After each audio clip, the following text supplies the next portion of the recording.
2, 3, 4, 5.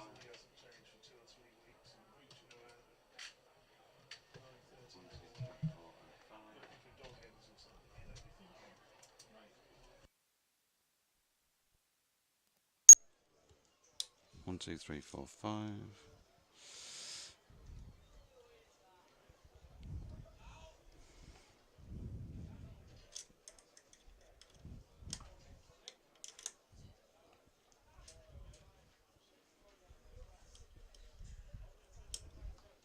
1, 2, 3, 4, 5.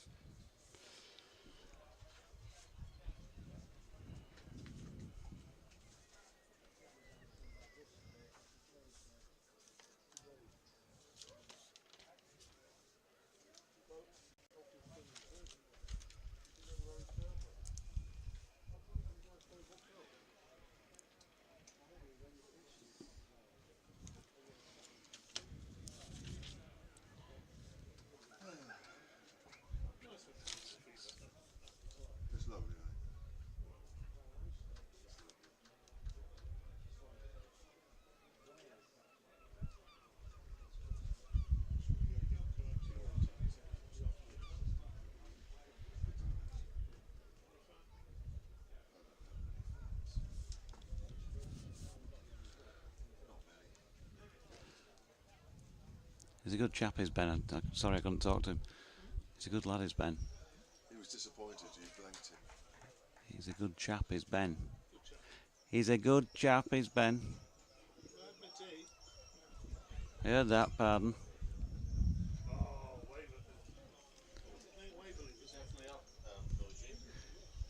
We are. Not on... I didn't know you cared.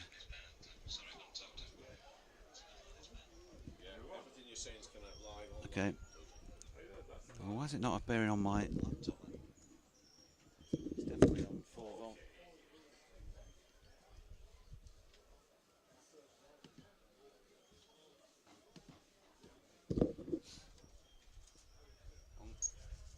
Uncle Stavely. No, sorry. Uncle Morton. Robin Bailey.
1, 2, 3, 4, 5.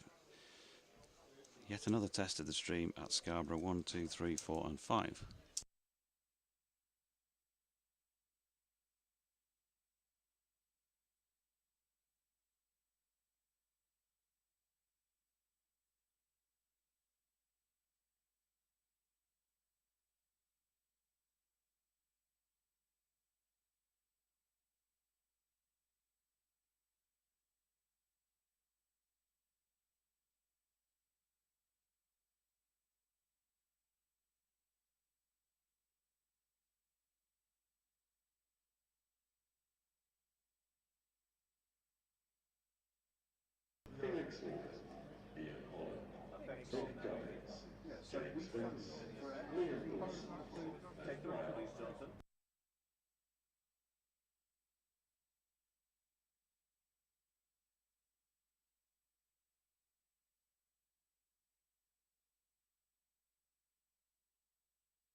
You're monitoring the line which is Yorkshire versus Hampshire. And that should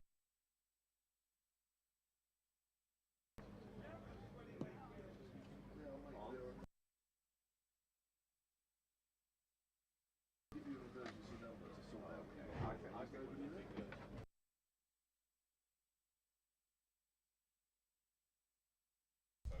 Hello, 1, 2, 3, 4.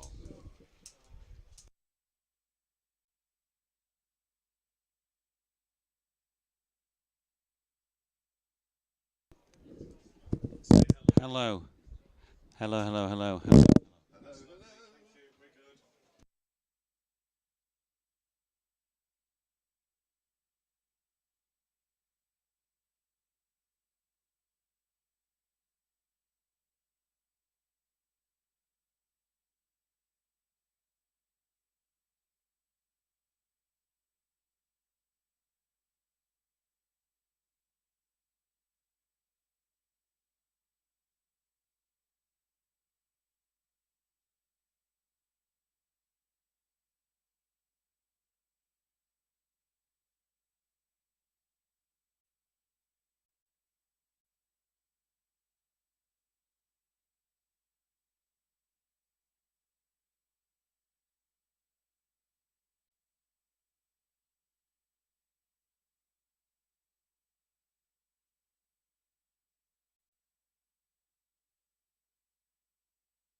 Leading out Hampshire. Fascinating game between Yorkshire and Hampshire. Hampshire currently second.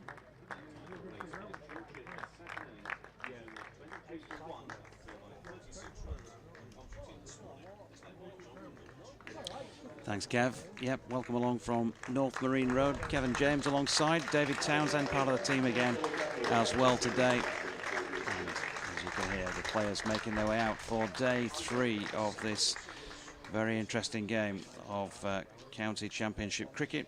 Yorkshire trailing by 36 runs at 23 for 1. Adam Lyth not out on 10. Tom Kohler-Cadmore not out on 13. And I've got to face up to this formidable Hampshire bowling attack in conditions that so far in the match have largely been bowler friendly, but it has been a sunny morning so far. The covers have been nowhere near the strip, and that's the first time we can say that in this contest. And it's starting from a distance again to look more like a batting track, but a lot of work to do, we think, given the way that the track has played so far and with the overhead conditions. They're a little bit better this morning though, bit of the cotton wool cloudy stuff going on above. As you can tell on the effects mic, it's a little bit more blustery than it was yesterday when we didn't have much in the way of a wind and plenty of blue sky and sunshine. Adam Lyth is going to face up to the first ball of the day from Mohammed Abbas. And good morning, Kev. Yeah, morning's lovely, isn't it? Lovely morning. Finally, a bit of sun. But yeah, I think from a Hampshire point of view, they'll actually be disappointed there's sunshine here, because I think this track plays at its best when the sun's out, and Yorkshire have a real chance here to bat big. So Abbas to get to day 3 underway. Bowling to the left-hander Adam Lyth, and Lyth leaves that one alone outside off stump. Ball goes harmlessly through to Ben Brown, so we are underway. As I say, I think this will be a hard day for Hampshire's bowlers. We've seen at times batting a lottery here when it's been overcast. We've had a bit of rain in the air, but I think at times, and I think yesterday, well, certainly when the ball gets a bit softer as well, and with the sun out, batting looks a lot easier. Abbas bowls, always an inside edge onto the pad there as Lyth pushes forward, goes out on the onside. So I fully expect this to be a one-innings game, really. And whoever bats the best over the next 2 days has a real chance of winning it. Hampshire will have to try and win this any way they can. Might work in Yorkshire's favour. Yeah, there's opportunity, I think, for both sides. So all makes for an interesting match. Yeah. Here comes Abbas. Bowls, Lyth forward. Goes up to mid-off, fielded by Kyle Abbott, who picked up 6 wickets in the first innings. Suggestion, by the way, last night from a couple of the guys in the press room who wandered in this morning was that unless Tom Kohler-Cadmore got an inside edge on that LBW shout late on, he was stone dead, they thought. And I don't think it was one that we looked at particularly closely with that in mind, did we? Can't remember. I'll be honest with you, I can't remember it. I can't remember what happened first ball this morning. That's turned away towards mid-wicket, and there is no run. I can't remember that. He left it, he went through to the offside. But yeah, well, obviously they're in a slightly better line than we are. They're almost behind the bowler's arm. We're not quite. So I guess, even though there was some big shouts last night, wasn't there? That trying to untangle any of those, I think on our angle would be fairly difficult. Abbas turns. This is more like seaside weather. Bowls, Lyth pushing forward, goes out into the covers. You heard the shout there, no. As Joe Weatherly was quickly in. Or was that Ian Holland? That might be Ian Holland actually. Weatherly's in a slip. So 3 slips Cover point, mid off, mid on. Mid wicket in the fine leg. Pretty standard field with a short leg in there as well. I'm not sure if any balls are going to bounce enough for it to pop up to short leg. Maybe one might just nip back and catch the inside edge onto the pad and balloon up. We'll have to wait and see. Bass comes in again and bowls, and Lyth pushes forward into the gap through extra cover. That's 4. That's a sweet time shot to get the first over completed, over and done. And we might just see a bit more full value for shots on a day like today. So Yorkshire move on to 27 for 1, and they trail by 32. Yep, usually seen to best effect Adam Lyth when he's not really going hard at the ball. He's waited for that to come to him, didn't he? And presented the full face of the blade, and plenty of gap in the offside for him to pierce. So little encouragement from that opening over, but we know how dangerous Mohammed Abbas is. Kyle Abbott going to start proceedings, surprise, surprise, from the Trafalgar Square end of the ground. 6 for in the first innings, and wants to get among the wickets again. And Kev was saying his last few analyses have been exceptional in this form of the game. Inside edge from Cola Cadmore to that first delivery, which drops into the leg side. Felix Organ doing the fielding, and there is no run. Yeah, and he did know as well. I spoke to him last night because he got 6 for at Cheltenham, and his last 5 wickets came in real quick time. And I said, do you know how many apiece your last 11 wickets, if you took out last night's quick spell, how many they've gone for, your last 11 wickets? He knew straight away. 4 apiece. And they say they don't read newspapers and go through all those sort of things. Cola Cadmore just over the top of this one, pushing into the covers, will pick up a single, and they'll rotate the strike. 28 for the loss of 1. Both batters have 14 apiece. You can get in touch on Twitter if you like, at Jonathan Doidge, at DO_cricket. Kev, reminders of yours? At Silent Sport on the tweets, silentcricket@gmail.com email. Adam Lyth back on strike. Yeah, 45 wickets at 20 apiece, Abbott, for the season. Not far behind Barker with 43. Here he is in again, and then Dropped. Lyth's got an edge on this, and he's been put down at 3rd slip by Joe Weatherly. I think it was indeed Joe Weatherly.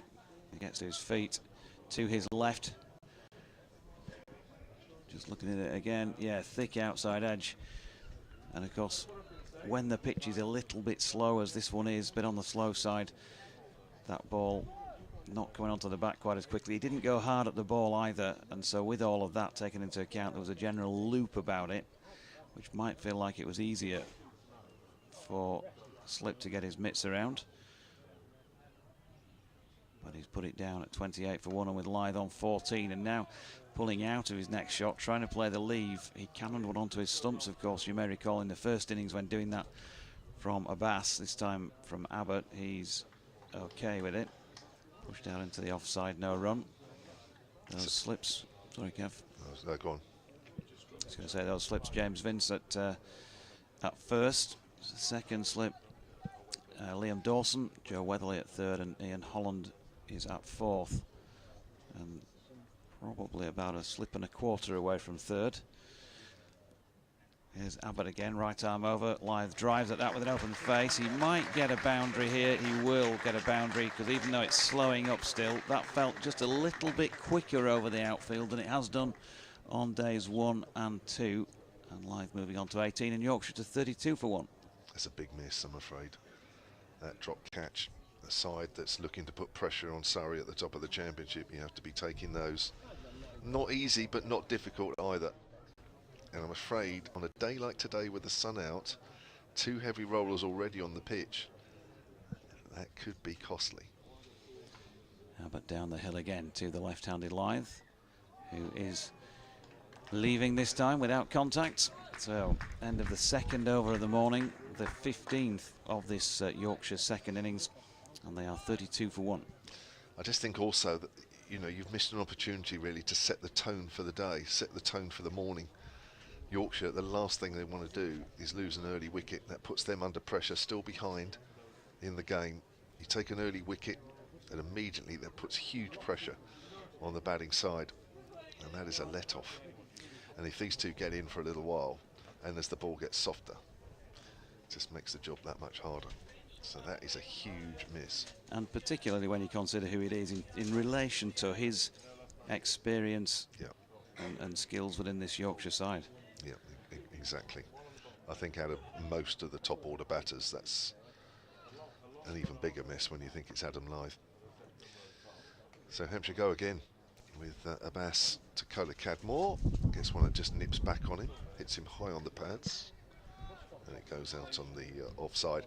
It's just those little moments, isn't it? I mean, it may not prove to be too expensive. Of course, we won't know until we keep going through day 3. But I think right at this moment in time, there'll be a few people out there and a few people on the periphery, i.e. the coaching staff, that will look at that and say, not sure we really needed that too much.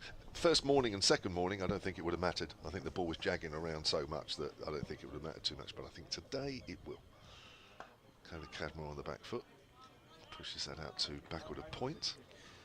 And of course we did say Adam Lyth's had, was it 2-3 centuries yesterday? I was saying against Hampshire in the past, he scored 716 runs against this opposition at around about 30. So he's shown his capabilities in some knocks, but clearly not had it all his own way either. Well, he's a good player, isn't he? I mean, he's a good player, he's an experienced player, and you don't want to give guys like him too many lives, not in conditions like this. Kohler Cadmore forward to Abbas. We've already seen, on days where we've had cloud cover and rain, we've already seen what happens when the ball gets softer. We've had 2 big seventh wicket partnerships on both sides, so it just shows what will happen later on today. So what you want to do is get in amongst the wickets early, and it's even more important today with the sun out and everything drying out.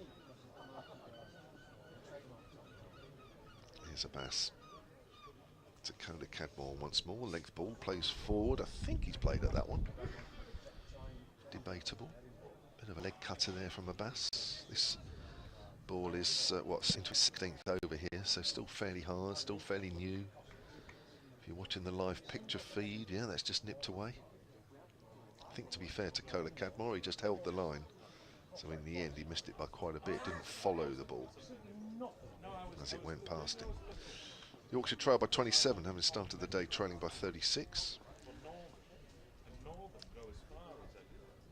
Abbas comes in again. Bowls, Cadmore forward. It's pushed up to mid-off this time.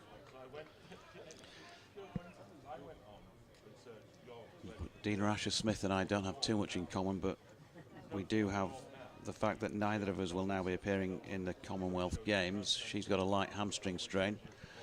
I'm just too old and slow. I thought you were going to say that you had an email from Dina Asher-Smith there for a moment, listening to the cricket. As soon as you said Dina Asher-Smith, I thought, has she got in touch? She'd be quick between the wickets, wouldn't she? She would. Abbas bowls, Kohler Cadmore forward. It goes up to mid-on. That completes Abbas's over, and it's a maiden with Yorkshire 32 for 1 in their second innings, trailing by 27. Yep, so, well, a potential bit of drama at the start there with that would-be wicket for Hampshire, but put down by Joe Weatherly in the second over of the morning, off the bowling of Kyle Abbott, who is the man as far as bowling in this fixture, as far as county cricket per se is concerned, in terms of his achievements on the field for Worcestershire and then Hampshire. Give you more on that in a moment when my Wi-Fi works again.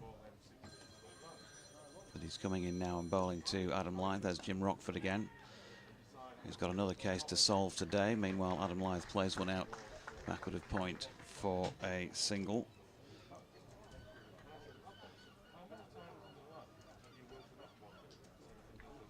the best laid plans of mice and Wi-Fi here at Scarborough. Hopefully we'll get that sorted for future visits. So Yorkshire on to 33 for 1, 19 of them to Adam Lythe, who's hit the sole boundary of the morning thus far.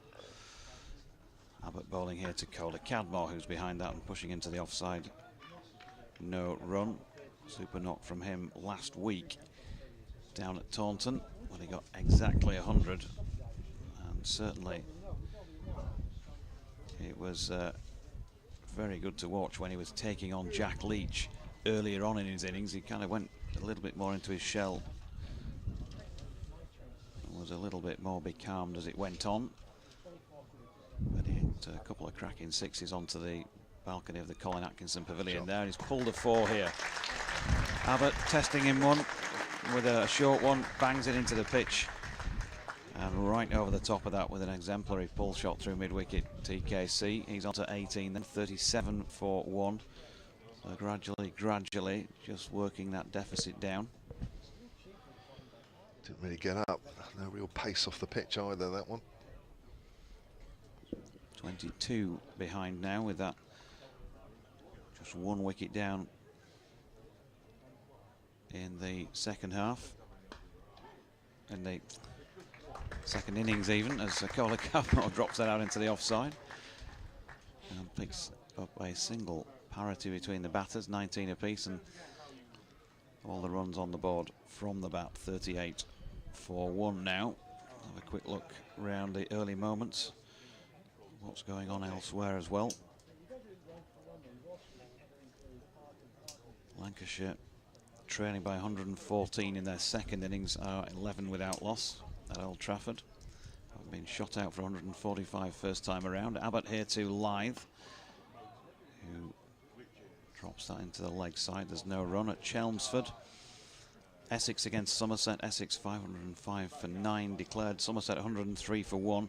So a lot of work to do to even get level there. And we're just into day 3. At Cheltenham, Gloucester made 317. Northamptonshire 359 for 7. That's a 42-run lead with those 3 first innings wickets standing at the Oval.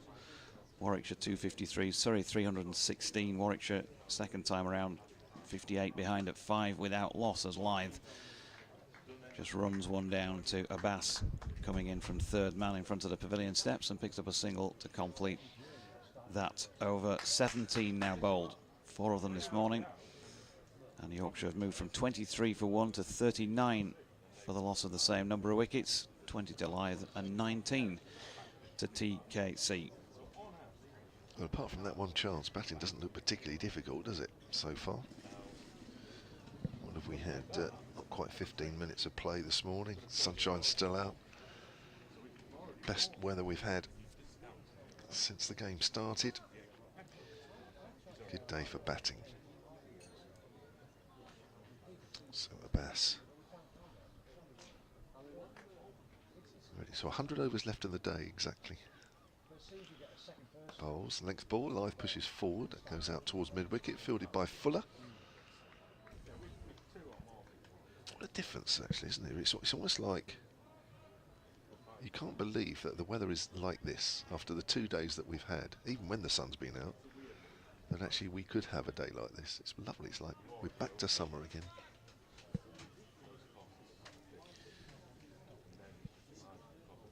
Raining in Southampton, of course, at the moment. It was, yes, I did get. I wondered why when you were going to bring that up. I did say before we went out, that's nipped away a little bit, but a little too wide. So, Lythe happy to leave that one alone. Yes, I did get a message from Southampton this morning saying it was rain. So there you go.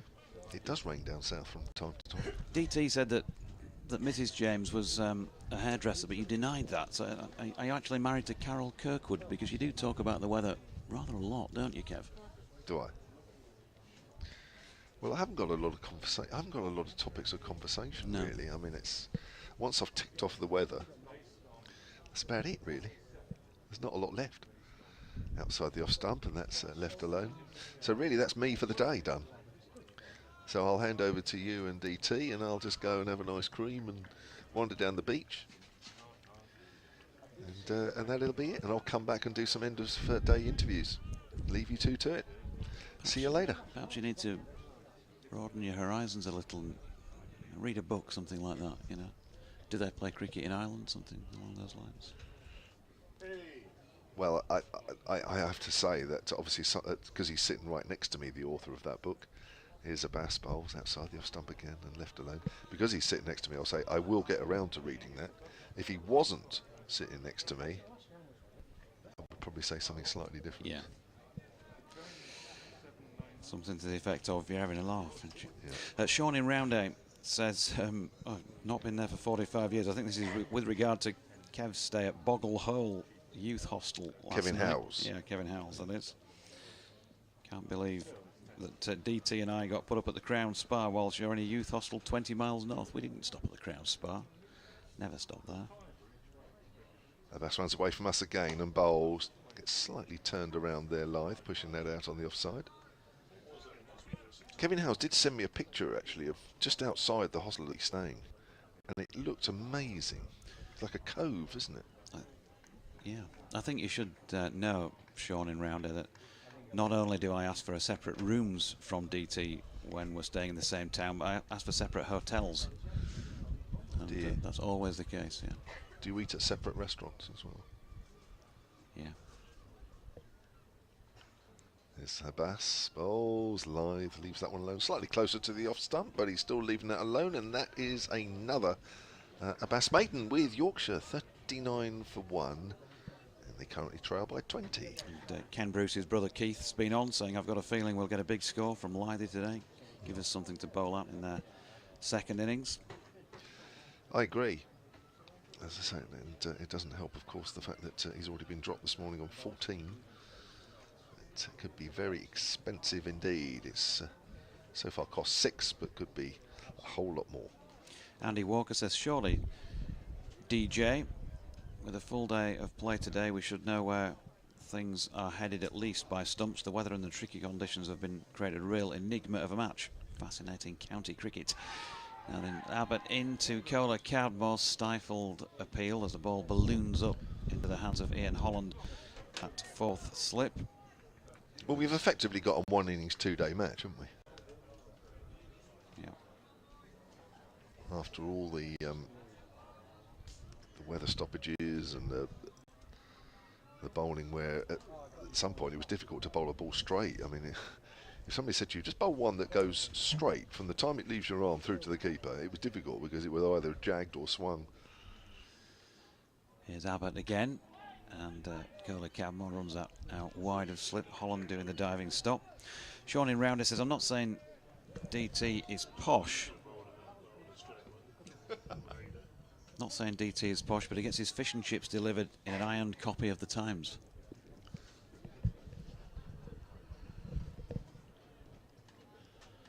Does that make them taste better? Up against it here, of course, fighting a lone battle for the north, with 3 others in the com box who were born south of Barnsley. Cola Cardmore opens the face and runs that out to point, and there is no run. You used Barnsley as a... It's the yardstick by which northernness and southernness are measured, isn't it, really? I can assure you, Southerners would never use Barnsley as a point of anything south of that. I wish there was a commentator cam on your face then, because the insipid look you gave at the mere thought of Barnsley. People will be, Dickie will be round to see you now. Good delivery from Abbott here. There's an appeal, and he's given. Now then, it ended up in the hands of slip. Was it an edge, or was it off the pad? Either way, Cola Cardmore has gone for 19, and it's an LBW, I think, looking at that. Well, it's one or the other, so I don't know why Cola Cardmore is sort of just trudging off, because you're either caught, and if you're not out caught, you're LBW. So I think either way, Hampshire have got it covered. So TKC, one of Yorkshire's big guns in this match, having got that ton last week, back in the changing rooms second time around for 19. That will bring Will Frayne, half centurion, from the first innings. Out to the middle again. Let's just see what the scorers and umpires decided as far as that dismissal goes. I tell you what, it's a 50-50 bet, isn't it? If you're putting your money on that right now, I wouldn't know which way to put it on, would you? No. That dismissal. Because it was a late finger up, wasn't it? Yeah, and they're still. Oh, I just missed it actually. It just came up on the live picture feed. Apologies, I just missed that for a moment. Thank you very much. Caught Brown. So he was caught behind. Looked like it ended up in the hands of slip unless he flicked it on then. He's out anyway. And it's another victim for Kyle Abbott. So on a day when my colleague is convinced it looks a batting day, Yorkshire have lost an early one. Will Frayne scratching at his guard, 53 first time around. Played well, didn't he? He did. He chewed up a lot of balls, which Yorkshire definitely needed at the time he came to the crease. Just put in a bit of stability in that partnership, of course, quite a lot of stability along with Don Bess, and he's off the mark first ball with an open-faced push that goes wide of the slip cordon. Yeah, Court Brown bowled Abbott for 19 off 48 deliveries. Tom Kohler-Caldmore, who was out the fourth ball of the 19th over of this Yorkshire second innings. They're 40 for 2 now, and that has brought Adam Lyth back onto strike. This is a tricky little moment now again for Yorkshire. You know, it is effectively an early wicket. It could have been 2 early wickets, but even so, they still try. They're actually minus 19 for 2, effectively. Abbott to Lyth, 3 slips in place, short of length, opens the face, runs it down to Abbas, sensible batting, picks up a single. So 41 for 2, and I make it that the deficit is now 18, but they have lost 2, and with every falling wicket, while he's still out there, that pressure cranks up on Adam Lyth again, just as it did a couple of weeks ago when he responded to it ever so well in that first innings against Surrey with his 183. But if they get him out here in this, first hour of play even, they'll be very confident of ramming home the advantage, you would have thought. He's a big wicket, isn't he? They've already had one go. They've got to do it a second time.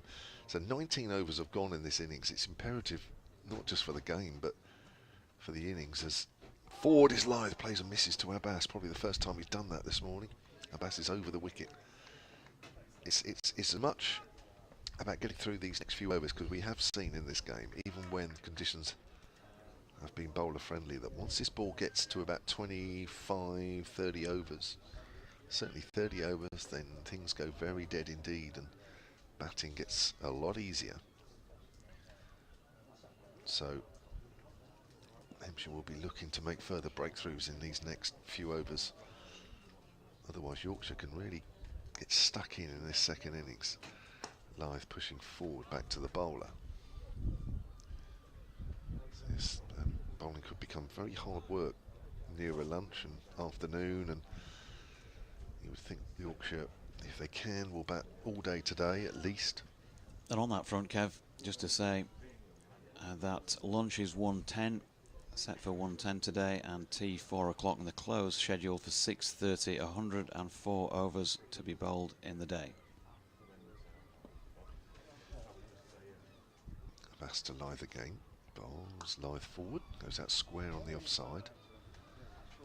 Score remains on 41 for 2. There's less people here today, isn't there, than we've had, do you think? I'm just looking at the bank to our left. No, but there are fewer. Sorry? No, but there are fewer. No, but there are fewer? I missed something there. I've just DT'd you there. He's catching now. What have I missed there? Something's gone over my head. Sorry? There are fewer, sorry. Is that wrong English? Yeah. Lyth pushes forward, half stopped by Abbas. Ball goes into the stumps, but Frayne is behind the line. He got run out, didn't he, at the Ageas Bowl? Was it Frayne? I think it was, wasn't it? It was somebody. Let me go back to that. Yeah, have a look. But yeah, I'm just looking at the bank to our left. It's a bit more sparsely populated. Have I got that right? DT. I feel now I've got to really watch my English now. DT is pulling me up on absolutely everything. I didn't realise you edited the Oxford Concise Dictionary, as that's outside the off-stump. That's bounced through. But he's a man of Kicked Oxford. Yeah. Of course. It's about the closest you'll get to editing that dictionary. Yes, Will Frame was run out for 20. George Hill hit a straight drive which was touched onto the stumps by Keith Barker at the bowler's end. Did you write that down? Yeah. I like to have these notes because my memory is so poor that that's what I'm saying. I think it was him, but yeah, if you go back and check that, if you can find the note, then it's usually detailed enough to tell me what went on. So do you write up notes at the end of each day or something? No, just do it as I'm going along. That's good. That's nipped away a little bit, but it's wide, Lithe. Happy to leave that one. He's on 21. 1 to Will Frame. 41 for 2. Tom Cadmore's already gone this morning for 19, having added just 6 to his overnight total back for Hampshire. The big moment came when Lithe was on 14, edged Abbott to Joe Weatherly at third slip. It was a difficult chance, but it wasn't that hard. And Hampshire may yet live to rue that moment, having put him down. Now, don't make notes so that we can say, "Oh, look, aren't I professional?" Because we know that would be ridiculous. So I just make notes because it staves off just a little bit of the embarrassment of my broadcast, really, because I can actually go back to some notes. And yeah, no, that's not, honestly, I was impressed by that. So Will Frame, that customary high backlift, has a delivery banged in short by Kyle Abbott. Get him on the back foot. That was well over his head. And there's no run. Still people filtering in. Young lady in a mustard-coloured dress with dad holding a hand and walking around left to right. Various arrays of bucket hats, floppies. There's a little straw trilby going on. Lady who's not yet actually raised her gaze from the newspaper as well, down to our left, as Will Frame pushes firmly at this latest delivery into the onside, and Keith Barker does the fielding, and there is no run. Jack Dudman says wonderful ambience coming through the radio from Scarborough with the gulls. I can almost smell the sea and the salt and vinegar chips. Determined to plan a trip there for the next match. Next chance I get. You should, Jack. You definitely should. Andy says Sheffield, Rotherham and Doncaster south of Barnsley. Where, sorry?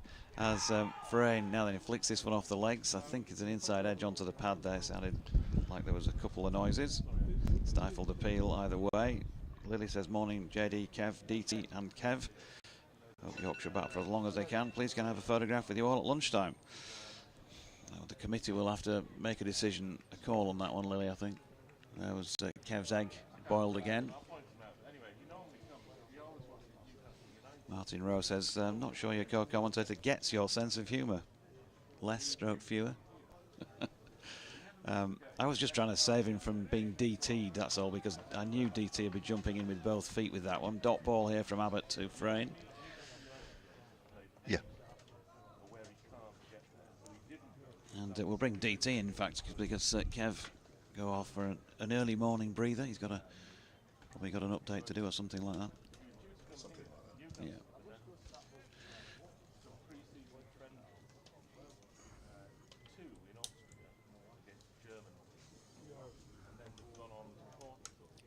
Here's Abbott in to Frame, who drops that into the point position, and there is no run. He's on 1. Yorkshire 41 for 2. The loss of Tom Cadmore, if you just joined us in recent moments, is the only wicket to have fallen this morning. Could have been worse for Yorkshire. Adam Lyth was dropped in the second over of the day at third slip by Joe Weatherly off the bowling of this man, Kyle Abbott. Good morning, David Townsend. Good morning, Dorji. Thank you for turning my microphone on. I'm glad you said that. Abbott to Frame. Oh, good delivery by Kyle Abbott, which leaves Frame on the rise. Wouldn't have hit the stumps, but can't have been so far away from inducing an edge. End of the over. 20 of those now complete in this Yorkshire second innings, and it's still, for all this theoretically is good batting conditions, still a bit of a grind at 41 for 2. Did you enjoy your Cali fish and chips last night? No, I didn't. As you perfectly well know, Doidgy, we were too late for our fish and chips last night, and I'd like to apologise to everybody. We will be having some fish and chips this evening, but it was Kevin James's fault, as we know. So, start when you over from a bass, bowls, and Lythe allows that through to the keeper. No run. For those of you might be a bit mystified, we every year at Scarborough, I don't like Scarborough, but Scarborough, we have a special night where we remember the late great Dave Callaghan by having a fish supper and sitting on the top and listening to the gulls cawing away. And last night was going to be the night, and lots of people joined in on various parts of the country, various parts of Scotland as well. And thank you all for your contributions, but Doidgy and I were sadly waylaid by Mr. Kevin James, a bass bowls, and that's pushed back to the bowler. No run there. 41 for 2. We were kept in the North Riding Hotel whilst he finished his second half of Lager Shandy or whatever it was. So we're trying to get away, Doidgy, didn't we? But by the time we did, everywhere was closed, and what can you do? Hijacked by the Hampshire man. Next delivery, just put a little bit more shoulder into that one, I think, a bass, and strikes Lythe on the pad, runs out square the wicket. They jog through for a leg bye. So just 1 wicket for Tom Kohler-Cadmore this morning. What were we saying about the spectators on the bleachers, on the benches, on the left-hand side of the ground? There were fewer of them, did we? Was it mentioned this morning? Yeah. It's building up, though, isn't it? It's building up. Not as many here today as we've had in past games here. Abbas bowls, and that's pushed back to him comfortably enough by Will Frame. Glorious day. Sun shining. Few little fluffy clouds around. There's no danger of any interruptions today. Certainly not from the weather. From what I can see, occasionally you do get a little shower bubbles up, but less than a 5% chance of rain today. Abbas bowls, and that's pushed to mid-wicket. If you notice with the weather forecasters, none of them will ever say no chance of rain. It's always less than 5% chance of rain. 42 for 2. Exactly half of those to Adam Lythe. That was a let-off this morning for Yorkshire, wasn't it? The drop that went down at third slip. It did take a little bit longer to get to him, to Weatherly, I think, than he was expecting.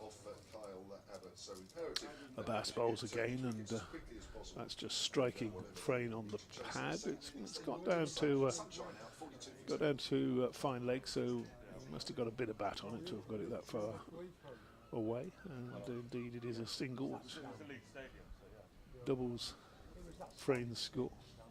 2 runs to him, 21 to Lythe. As far as the less and fewer thing goes, Doidgy, do you know a very easy way to remember it? Less is for something that you can't count, and fewer is obviously something that you can. So, for example, you would say, "I am drinking less wine these days, therefore I am buying fewer bottles."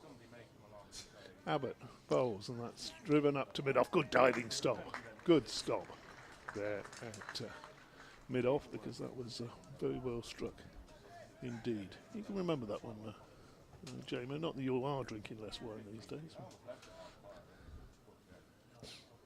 Somebody taught me that a long time ago. I thought, what a ridiculous thing, drinking less wine.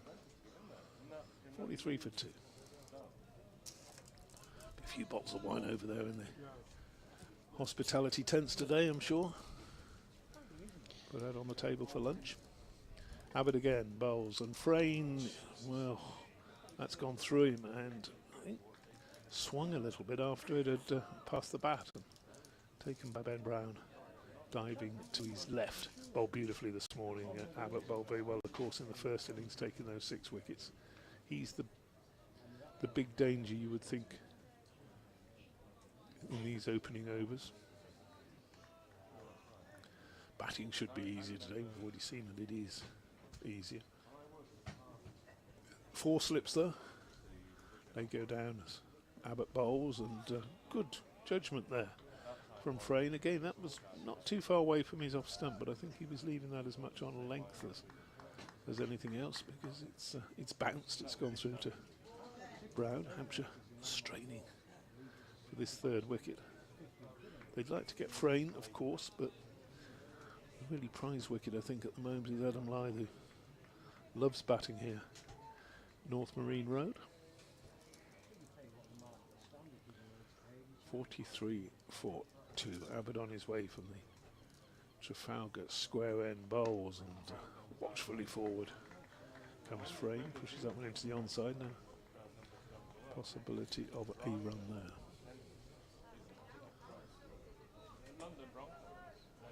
Murmur around the crowd, everybody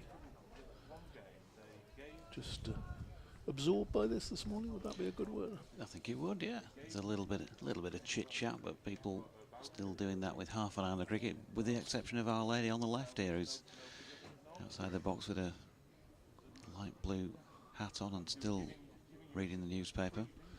Abbott bowls, bouncer. That's through to the keeper. Didn't bother Frayne at all. Kyle Abbott, in the last 12 seasons, or since 2012 I should say, 11 seasons of county championship cricket, has taken 305 wickets at 20.5. Very, very good bowler, isn't he? A wicket every 41 deliveries, and going at just 3 and over as well. He's right up there with the very best in the business in this competition. Hampshire have been very clever with their signing of some of these players. Abbott bowls again, and that's a gain, fizzes through. Another good over comes to an end for Kyle Abbott. And the signing of Ben Brown, we were mentioning it yesterday, the wicketkeeper, is absolutely cracking county cricketer. Unlikely ever to be taken away by England or whatever. He's just, but very, very solid performer at this level. And that was a big signing for them. Likewise, Keith Barker, who's, if you were picking a team of county players who haven't played for England, then Big Keith, who hasn't had a bowl this morning, I think he'd certainly be in the squad anyway. Here's Mohammed Abbas from the P-Zone Park end, short of length, and Adam Lyth solidly behind that, dropping it into the leg side. There's no run. Get in touch on BBC West Yorkshire Sport at gmail.com, or indeed at DO_cricket for the old renegade to my left. The old rascal, or at Jonathan Dodge. We're going to be able to revive that partnership from my, well, it wasn't quite my first match, but that trial game I did back in 2018. Next week, when Bradders is in town, here's Abbas round the wicket, and that's pushed into the offside by Lyth. There's no run. Dave Bradley coming up to cover that Yorkshire-Worcestershire RL50 game. DT will be back in the chair as well, I believe. And yours truly. And back in 2018, when various people were doing what I do now, we had that 4-day trial match, and a lot of fun, I seem to recall. It always is with the first time the three of us have been back here since then, wasn't it? Bradders will absolutely enjoy coming up here. He's great company. He won't moan about the weather. He's already asked for a car parking space in the ground. Here's Abbas, and Lyth pushes out into the offside, and there is no run. Just decided to come around the wicket now. He's having a bit of success over the wicket. A couple of tweets have come in, Doidgy. Martin Emerson said he had Kedgeree fish cake and fries, so he reckons that counts as fish and chips for Callie last night. And Liz Mitchell saying, today on BBC Cricket, grammar lessons with DT, DO_cricket. Thank you very much for that, Liz. I'm just trying to help poor old Kevin out. A bat in. Lyth flicks it slightly aerially, backward of square leg, and will toddle off down to the non-striker's end because he's picked up a single. He's on to 22 and plenty resting on his shoulders here. Will Frayne took his time first time around, had a real good look at what was going on out there. Wasn't really much option for him. Yorkshire, remember, were 33 for 6 at one stage in their first innings, and he got a very well-made 50. He's trying to repeat that or even better it. Who knows this time around? Facing a bat who's switched back to over the wicket here. Passes umpire Malinder. That one just cuts Frayne in two, doubled over as it wraps him above the waistband. You were saying a little stat before we came on air this morning about it being unusual for people who've got 50s or 100s in the first innings to get another big score in the second. Was that relating to Scarborough, or was that just no? generally? I have no facts to back up that comment. But if you look down scorecard after scorecard after scorecard, people do produce performances, obviously on a regular basis. But how many times do they do something in both innings? That's got to be vastly reduced by comparison to doing it in just one innings in a match, as Frayne pushes out square on the offside to the final delivery of that over, and there was no run. 24 of them complete now in this Yorkshire second innings, 44 for the loss of 2. So you were just making this up? It was just an observation, it wasn't based on any data? No. Or is it data? I don't know. What do you say up north? Is it data up north or data? We say tomato.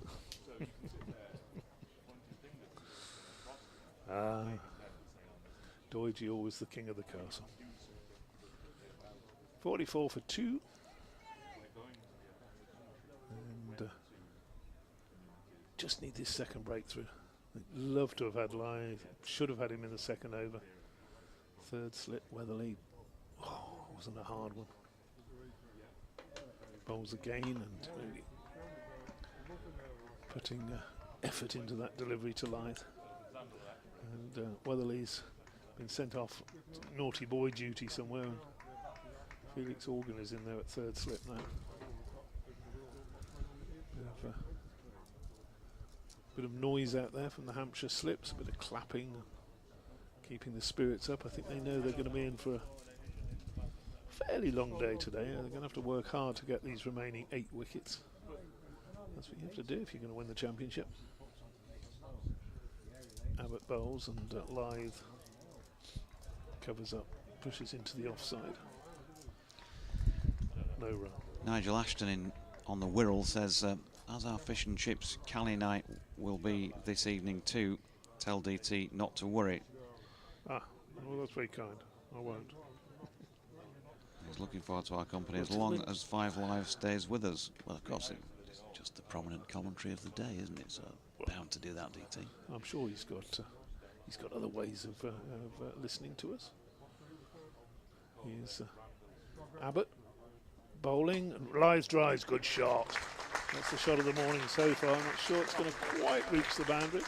Going up to the far corner with the front of the tea rooms, and a good throw coming in right over the top of the stumps, but the batsman comfortably back for 3. Lyth did score boundary through the covers early on, but that was more sort of push, and it was running away down towards what for some reason is known as the Ken Dodd stand, and that was a better shot. Yeah, regulars will know that I do purr quite often at the Adam Lyth extra cover drive and the pull shot that he plays. I think that it's 2 best for me. If you can have 2 bests, and you'll probably correct me on the grammar of that, David Townsend. Next ball. It's 2 better. The next delivery Strokes is pushed up to mid-off. Yes, I think you can only have 1 best, can you know? Yeah, it'd be 2 better, wouldn't it? I'm not that hot on grammar. As anyone who's ever worked with me in in newspaper offices subbing will tell you I'm not the hottest on that, but I do know little things like fewer and less. You know, that's why if you're in a supermarket, you'll always see 10 items or fewer. So, if that indeed is the case. Next ball from Abbott. My word, what happened there? Frain's pushed forward. That ball has left him, bounced. It's been taken by Ben Brown almost in front of first slip, above his head. What a cracking delivery that was. Play that. Yes. Good luck playing that. Well, I know someone who would have said that was too good for thee in days gone by. No. Too good for thee, that. 47 for 2. Abbott bowling superbly. Got to see him off. Bowls that one to Frain and beats him again with another leg cutter. That's a fabulous end to the over from Abbott. Kyle Abbott, take a bow. That was 2 cracking deliveries, and he's going down, and he's going to have a word with Ben Brown now and say, well, keep bowling like that. It's not going to last too long, is it? And if you're Will Friend having a chat with Adam Lyth at this point, you're probably just saying something to the effect of, yeah, just a little bit relieved to still be out here in the middle after those couple of deliveries. They wouldn't have been such good deliveries to Lyth, of course, being left-handed. Perfect deliveries to the right-hander. Shots of Bill Mustoe on the right there, up on the balcony. The golden voice of Howard Ferguson is on the left with the cap on, and H.D. Bird sitting between the pair of them, watching on from on the left-hand side of the ground, the coastal side of the ground. Change of bowling. Ian Holland coming into the attack at the Peasholm Park end. I watched that old footage last night. I don't know who the interviewer was, but Truman talking about the use of the helmet for batting. Holland over the wicket, flicked into the leg side by Adam Lyth, and there is no run. What did you make of it all, Fred? And he said, well, I think they need to get in line with the ball. Goodness me. He said, I spoke to all the greats, they didn't wear even a thigh pad. I even spoke to Farouk Engineer recently, he didn't wear a thigh pad. Holland in, and Adam Lyth runs that out to backward point for a single. 48 for 2, 26 to him. But, you know, that sort of, he was aghast that anybody not only wearing a thigh pad was still a bit of an issue to Fred.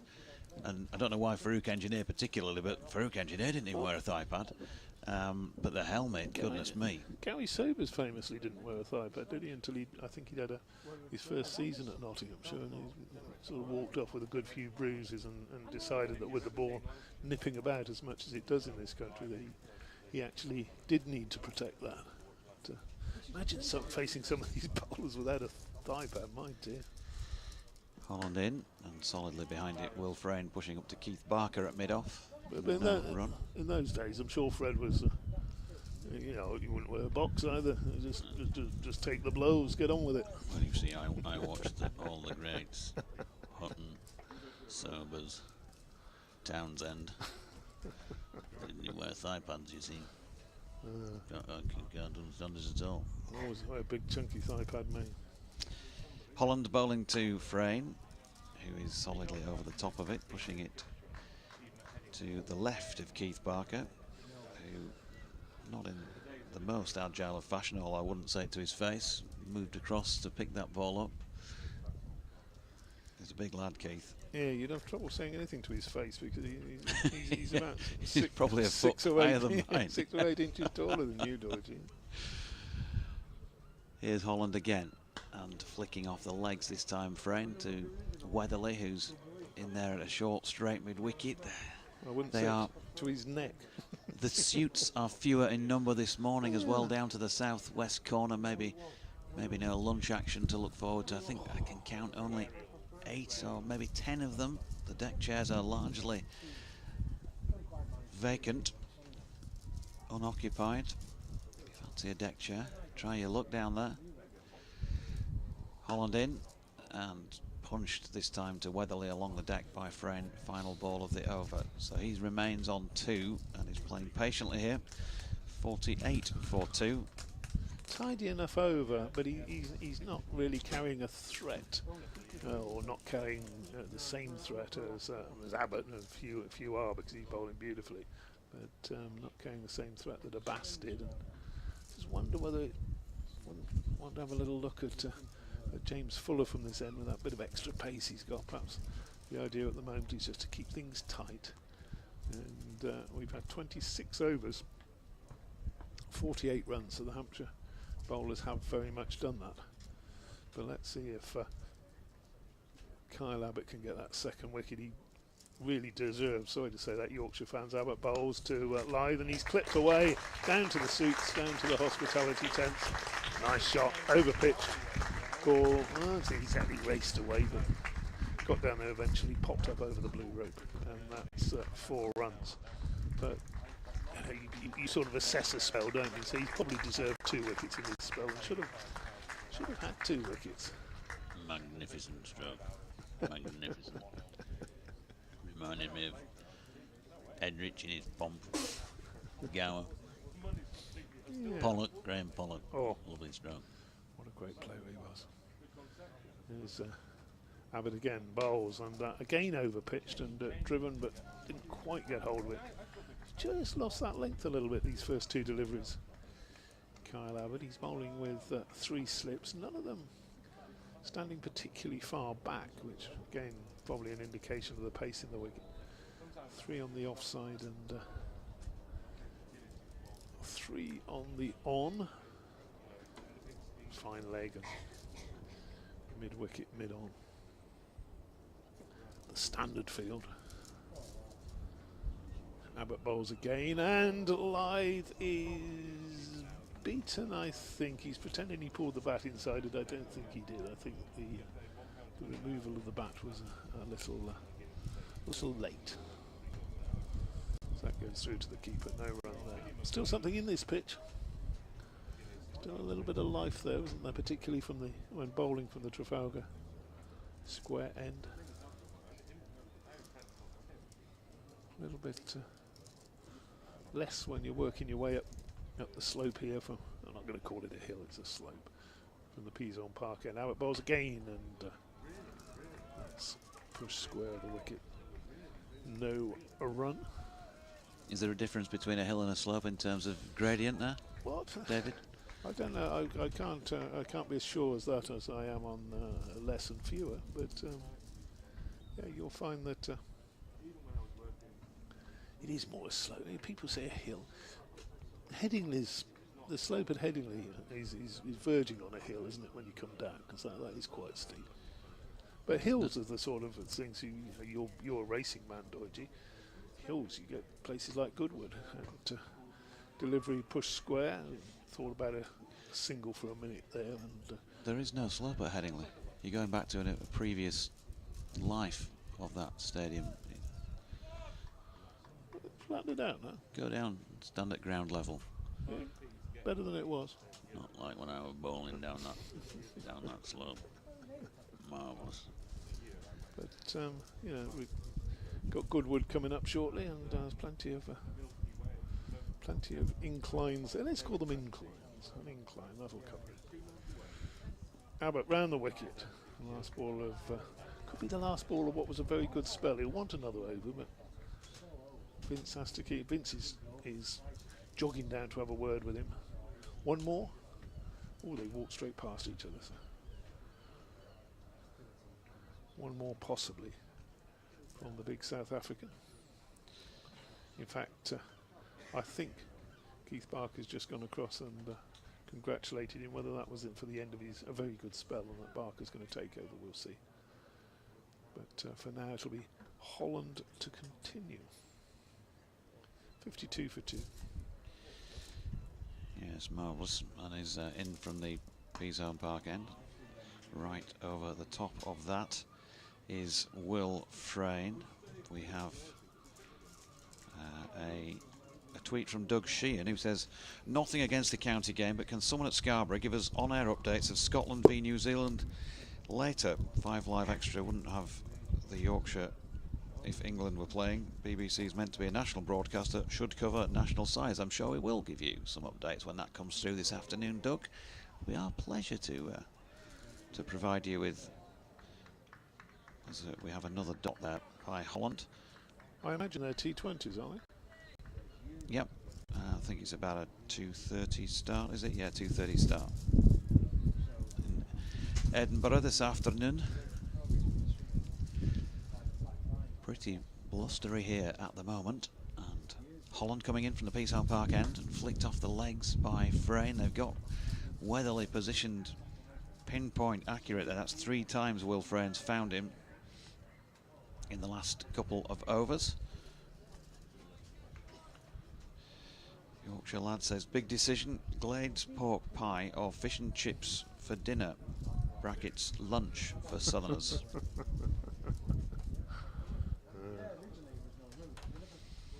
Here's Holland again, 2 slips at the moment, as that is through to Ben Brown, another leave by the patient Will Frayne.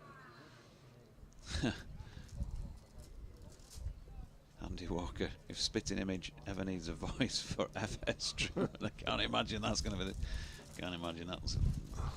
the case, Andy. I'm also sure there'd be a huge market for a Freddygram. You'd only need a pint, a pipe, and a black wig. Al City. Delivery that time, good delivery from Holland, yeah, just leaving Will Frayne. He's had a few of these to deal with in this early part of his innings, but he's still there. That's the first ball really that Holland's got to do a little bit and beat the bat, wasn't it? So 30 deliveries he's now faced. And Holland coming in again, bustling in from the Peacehouse Park end, flicked again to leg by Will Frayne. It is a favoured area, picked up in there by James Fuller. And that is the end of Holland's over. 52 for 2. 2 of them to Frayne, 30 to Adam Lyth, and now 27 overs complete. They resumed this morning on 23 for 1, 36 behind. Adam Lyth was dropped by Weatherly at third slip when he was on 14, and the score was on 28 for 1. That was in the second over of the day, off the bowling of Kyle Abbott, who then took the wicket of Tom Kohler-Cowmore, caught behind by Ben Brown. Couldn't decide whether it was caught behind or LBW, but the umpire did. And TKC gone for 19 off 48. And they've put on a further 13 runs in measured time, shall we say, since then. Keith Barker back into the attack at the Trafalgar Square end. yeah, end of an excellent spell from Kyle Abbott. Barker left arm over, bowls to Lyth. Lyth gets a thickish edge down between the slips and backward point. Picks up a straightforward single as Holland retrieves, and the score ticks over to 54. In fact, 53 for 2. Lyth on to 31. That'll be hurting Joe Weatherly every run that Lyth gets, because as slip chances go. Yeah, you made a very good point at the time, Doidge, that he came. I think it came to him slower than he thought it was going to come to him. Yeah. And probably just didn't quite get his body position right for it, but it was a comfortable catching height. Barker round the wicket to the right hander, and it's driven by Will Frayne away down to the bottom side of the ground. He's going to pick up a comfortable 2 runs, and that doubles his score. Doidge was saying he's been out there for more than 5 overs, or faced more than 5 overs, and that's just 4 runs to his name. Russell Walker says, morning Jonathan and associates. I have to say that as I see things, it's a day to bowl and not bat. The wicket and conditions are about right for swing and bounce. Evidence of Hampshire having 3 slips. Barker bowls, and that strikes Frayne. And a big shout there from Barker, who's not a bowler who shouts too often, unless he thinks it's a very good chance. Maybe a little bit of bat on that. Who knows? Anyway, umpire Hartley nodding. He goes on. Obviously, I'm having half a crown each way with my opinion, as I'd love to be wrong and see the Tykes get a big total back and across. Russell. We'll do a change in the com box. Kevin Howells coming in for me, and then a double change in a moment as Kev James will come back in for DT. Oh, Barker bowls to Frayne, who plays that beautifully off the back foot. Short delivery, up on his toes, and cracks that one away down to the lower side of the band staff. Retrieving the ball from near the covers that hopefully won't be used today. Well, one or two darker clouds coming up. Oh, Dickie Bird is out there on the balcony. He might be just twitching a little bit, wondering where his light meter is. Hasn't used it in anger for a couple of decades, Dickie. Barker bowls to Frayne, and good delivery, good carry through to the keeper. But, left alone there, by Will Frayne. And good morning to Kevin Howells, who spent last night in the youth hostel. I certainly did, and had a wonderful time. Boggle Hole Youth Hostel Association. I can recommend it so much, because of course some money from that goes back into young people and organisations around the country. Good. Barker bowls, and that's defended into the offside, and that's the end of Keith Barker's first over of the day. It's also the end of my first commentary stint today, so I'll leave you in the hands of the Kevins. Thank you very much.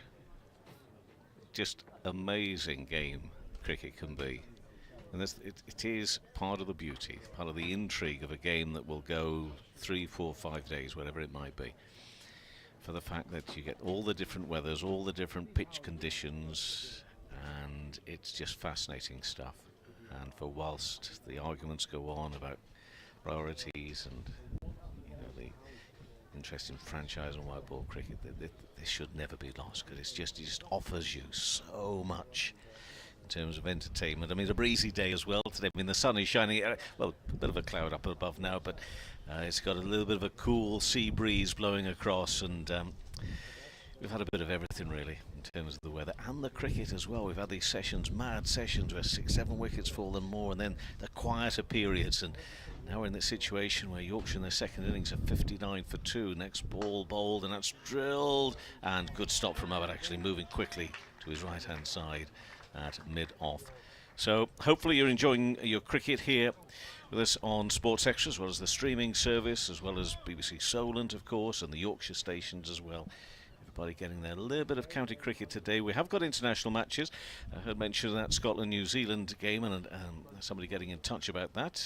Meantime, next delivery in and bowled, and a little bit of width, and that's cut square for a single for Lyth, and he will move on to 32. 60 for 2 is the Yorkshire score, and then that means they now, of course, no longer trail. They're in front with these 8 wickets still standing. But just to point out, we'll keep an eye on the scores here on Extra as well from Edinburgh today. Scotland versus New Zealand T20 game. But if you go online, I see from 2 o'clock on, this coverage to be found on the BBC Sport website for that game as well. And then this evening, England's men are in action. They're in action against South Africa in Bristol. Next ball bowled on the leg stump, and that's clipped away. Really nice shot, actually. And that's going to be... Oh, it isn't going to be 4 runs. Well chased down there, Kevin.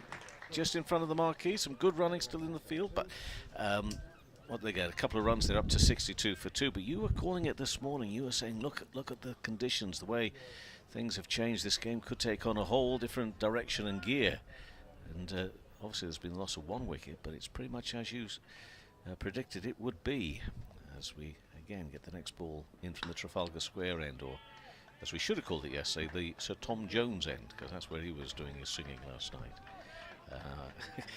JMO here tries to make out that he didn't sneak into the back last night by just going for, I think, maybe just 1 pint with colleagues, and then he said, yeah, better go home now, lads. And actually we have got photographic evidence of him sneaking into the back to join in with the final chorus of Delilah last night. Next ball bowled in, and good defensive shots up to Abbott again for no run. Not quite the end of the over. Will Frayne and Adam Lyth, this pair at the moment out in the middle, with the loss of Tom Kohler-Cadmore, caught by the keeper off the bowling of Abbott for 19. Another wicket for Abbott. He's just having an amazing little 2 or 3 week period here, isn't he? And again, Holland in his third over turns and runs away from us. It's actually getting a little bit cloudier here now. Whether that make a difference? Turned away towards mid-wicket. The end of that over, a dot ball to finish. 62 for 2 then is the score. So it's a Yorkshire lead of 3 runs now with these 8 second innings wickets standing. Will Frayne is on 10, Adam Lyth on 32. So let's forget Sir Tom for now, and just your thoughts as you walked into the ground this morning. It is getting a little bit cloudier, but I think the forecast is still okay for the rest of the day. It was when I last looked, but Kev, as you start off your commentary, and it's for me to say, not for you, but you're pretty spot on with the way you thought this game just might alter in its character now. Well, I think in amongst the poor weather of the first 2 days, we saw batting look okay, didn't we? I mean, it was a lottery, wasn't it, at times? But there is a few more clouds gathering, as you say. You see on the live picture feed, there's a dark cloud above us at the moment as Barker comes in. Bowls Lyth, leaves out alone, hits him on the pad. He's playing no shot. Not out, says the umpire. Peter Hartley at the far end, but that nip back. Bit of bounce. Got behind, yeah. Got to be the only thing. I think, yeah. If you're watching the live picture feed, have a look now. That ball nips back, and that looks very, very close indeed, doesn't it? I mean, that looks even closer on the replay. Cool. Now, of course, I mean, it's far be it for me to say that Yorkshire have provided the pictures, but we might not see another replay. Oh, come on, lads. Let's see it 3 or 4 times. Prove him wrong. Come on, guys. Here goes Barker, bowls. Lyth pushes forward, out square on the offside. He's coming again. Oh, no, it's not. No, I thought it was, wasn't it? Yeah, that for me is very close. And I think even for you, I think you can tell with Kevin Howes. What do you mean even it's for me? Kind of, well, I think it's a nervous... I was the one that said I think that might be out. It's one of those nervous laughs. Is it? Well, because... We're nervous for the umpire. Yes, exactly, because I know out there, those two, just like all the others, they want to get it right, okay? Yeah. But the fact he didn't play a shot on that and all, and just left it onto the pads as well, gosh, it was dangerous. For me, that's a life. Yeah. That's pushed back to the bowler, and that's 2 lives that Adam Lyth has had this morning. And you don't really give players like him. The first one was a drop catch. Yes, well, that's a life, isn't it? It's a big one. Oh, yeah. It wasn't. I said at the time, I didn't think it was easy, but at the same time, I didn't think it was hard. I think it's one of those. And I'm sure Joe Weatherly feels not great at the moment, with Lyth still out there. He was on 14 at the time, he's on 32 now. As Barker comes in, it's very chilly now. As Lyth is forward, just plays that into the ground and there's no run. I'm just going to... I don't know what that was that fell or I think it was DT. Was it we may not see him again, bless him. If somebody's out there can see to him for us, I think he might just fall the night. I think somebody just hit a bit of a cheer. But this, I said to you, yes, when the weather looked absolutely perfect, about 9:30, 10:15, I said, you wait for a bit of fret to come in or something, and the temperature will change. I'm not so sure as this is the fret at the moment, though. You're never far away, are you, from a different type of weather here? That's pushed out into the covers, 100%, and there's no run. 100%. But it was lovely. It was beautiful this morning, and one or two. There are some Hampshire supporters up here, and one or two did say to me, "It's a lovely day, isn't it?" And I said, "Yes, isn't it?" And it was. It was beautiful. And they said, yeah, from a Hampshire point of view, not an ideal situation with Yorkshire 23 for 1 at the start of the day. Probably will enjoy the best of the batting conditions. Because, of course, if you're a homegrown supporter, that's not a problem. There's a thick outside edge as Lyth drives. It goes down towards third man. Certainly not where he was aiming. He was probably, when he saw that ball a half volley, thinking, yes, this is 4, but was probably looking in a different area. But 4 runs it is. Lyth moves on to 32, 66 for 2 Yorkshire. They have a lead of 7 now. You know, when you say it's a lovely day, what you should always say in Scarborough, or anywhere near the coast, in fairness, you should say it's a lovely hour. Yes. Because the next one might be a bit different. Yeah, well, it's quite noticeable, isn't it? The people we can see very easily just to our left. Yeah. About at the start of Barker's over, they almost in unison stood up and put on an extra layer of clothing. Indeed. Oh, okay. Holland with a slip still in. And Yorkshire at 66 for 2. And it's Frayne who's facing at the moment and defensively into the offside. No run. This lead set at 7 runs right now. Lancashire just wondered, you know, again, the sessions. What was really bizarre yesterday is that not only were the first innings of both Yorkshire and Hampshire very, very similar in the way they were, but actually, if you took a look at the games involving Surrey and Warwickshire, again, it was almost being played out in exactly the same scoring fashion yesterday for them, and this one's pushed into the offside again. It was the same between Lancashire and Kent, although Kent did get eventually the better part of that final session. They lost a couple of wickets just after tea. Right now, that game at Manchester, where I say you just wonder whether Lancashire are going to fall off a little bit behind in this race, but they're now 60 for 1 second innings, and they trail by 65 runs. They've still got a lot of catching up to do there. Bring you the latest from the Oval as well, where the leaders Surrey are in action against Warwickshire. As Holland comes in and bowled him! Frayne has been bowled, he's been bowled for 10. What a delivery, looks back of the pitch, suspiciously Frayne there. But that is a big breakthrough again on a day that we thought might be a little bit tricky here for the bowlers, but Holland would take a look at the replay on that, Kevin James. Well, has the ball done a lot there? I'm not sure. I think he's played slightly inside the line there, expecting that ball to come back at him. I don't think the ball's pitched and gone straight, or maybe just a hint of away swing. I think, if anything, he's played slightly inside the line. What do you think? Well, yes, he's slamming the bat on his pads. He just took a long, hard stare back at that pitch, didn't he? Clearly the ball did not do what he expected it to do. But then again, that might be in the sense that it didn't do as much as he expected it to do. 66 for 3. And Frayne has gone for 10. Bowled by Holland, 43 balls, 51 minutes he was out there. He struck 1-4. So applause from the supporters, but a shake of the head from Frayne as he makes his way off. I think he's made a mistake there, and maybe he just didn't pick up the line of the ball early enough. But I think to say that that ball has done a bit on him, I'm not sure it's done that much at all. Just a mistake there from the batter. Well, that mistake has led to a third wicket here in this Yorkshire innings, and the lead is such a slim one. It's only at 7 runs. Lyth is still there on 32. There is batting to come. Conditions have changed. It's not as bright and as sunny. It's quite chilly in the wind at the moment. But that doesn't account for perhaps that dismissal there. We've got 3 slips now coming in for a new batter, making their way out to the middle. That's going to be... I tell you what, I'm just watching the replay again, and I think maybe actually, having seen it for a second time, I think the ball may just have straightened a fraction, but we are only talking a fraction. Johnny Tattersall is the new batter in, and defensively, that first delivery, you got Uznars again from the Hampshire fielders, energised by the fact that they are making the breakthroughs here and piling pressure upon Yorkshire. I was going to give you that Surrey score, which I must try and give you as well. It's the Warwickshire score I'm going to give you, but in the game against Surrey, where Warwickshire in their second innings are 38 for 2. They're still behind Surrey by 25 runs. Yeah, it's much cloudier here now by the seaside, and that's an edge down in front of third slip. So pressure upon Yorkshire.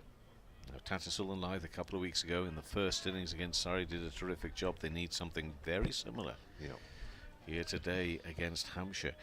Some other scores for you. Essex Somerset interested yesterday in Giles White, who joined us. Kev played his part in getting Giles up, and we're very grateful for that. Lovely to hear from Giles yesterday. Come back to that in a moment as Holland is in and bowls into the pads.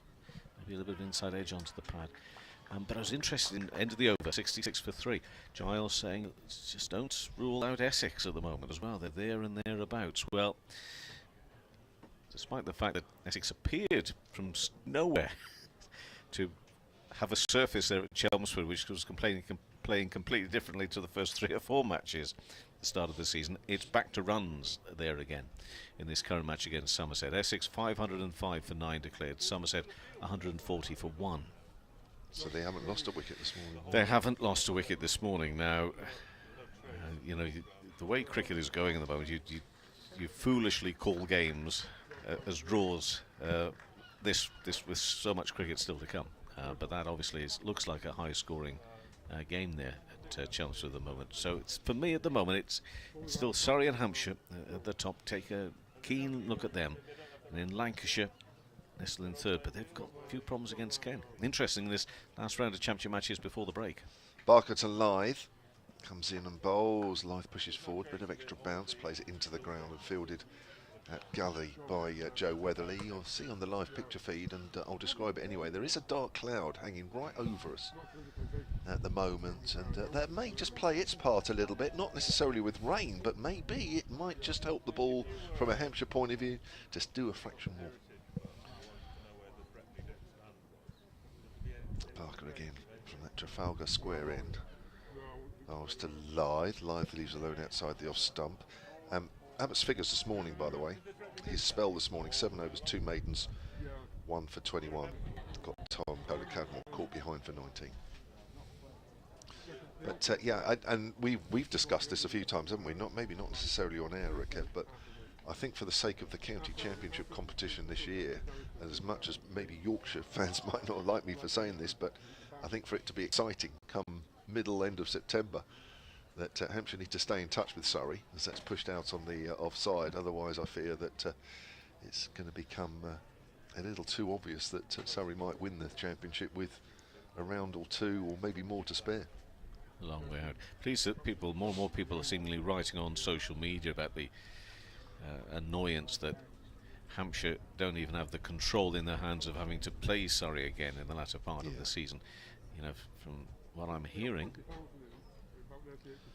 Barker in again with 1 slip and 2 gullies outside the off stump, well outside the off stump. What I'm hearing is that that's going to play very little to no part in the future of the game, in getting home and away fixtures. For me, that's a real big issue for me. I would love a competition that each team played the other home and away. And this is a classic example of why. Yeah. Well, unfortunately, as you start reducing the number of games, so playing teams home and away becomes more and more important, doesn't it? Lyth pushes forward, that hits high on the bat as it goes out square on the leg side. Sorry, mate, you're right. Yes, I thought you were going to say, what can they do to avoid that? But you're right, spot on. Anyway, I don't want to go down that road, there's too much of them. But, you know, that is an example of why home and away does really matter. For us that care. And it's whether they care about those of us who do care. That's the big question, really, and I rather suspect they don't. I think they do. It's just getting things through, isn't it? It's just getting things through. As Lyth pushes forward, or take a quick single as it goes out to backward of point. And Nick Gummins comes in and sort of dives on the ball, and I don't know if he's hurt his elbow, whether the elbow's hit the ball or the ground or whatever. Anyway, he's holding his elbow. It's a single at the end of that over. 67 for 3. Which means Yorkshire lead by 8. For anybody just joining, has Keith ever spoken about the Red Sox? What it's all about? Wearing of the Red Sox. It does stand. I'm just thinking everybody that sort of watches, maybe, if you're a Yorkshire supporter, maybe you've not been watching too much of Keith Barker. The Red Sox, has it been a case for a long time now? Well, I'll be honest with you, it does come up in conversations from time to time when we're doing these commentaries. Have we ever got an answer? No. Well, we probably have. I don't blame you for not asking him, but it's just somebody just slip it out at some point. Whether I think it's my fault for not asking him. The big questions. Yeah, I don't ask the big questions.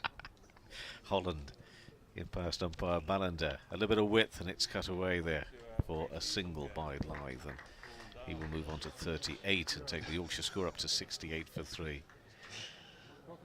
I ask the silly little questions and then forget the real the big ones, the big questions of the day. Like, why do you wear red socks? Keith, yeah, I mean, that's fair enough, that 80 you hit there off just 45 balls to give us a good total. And then, of course, you followed it up with a 7 for as well. But never mind all that. What about the Red Sox? I don't think that'd go down well. 3 slips, Holland in, bowls, an edge through between second and third slip, low between them. It's going to run up to the boards now, and it's going to be a 4.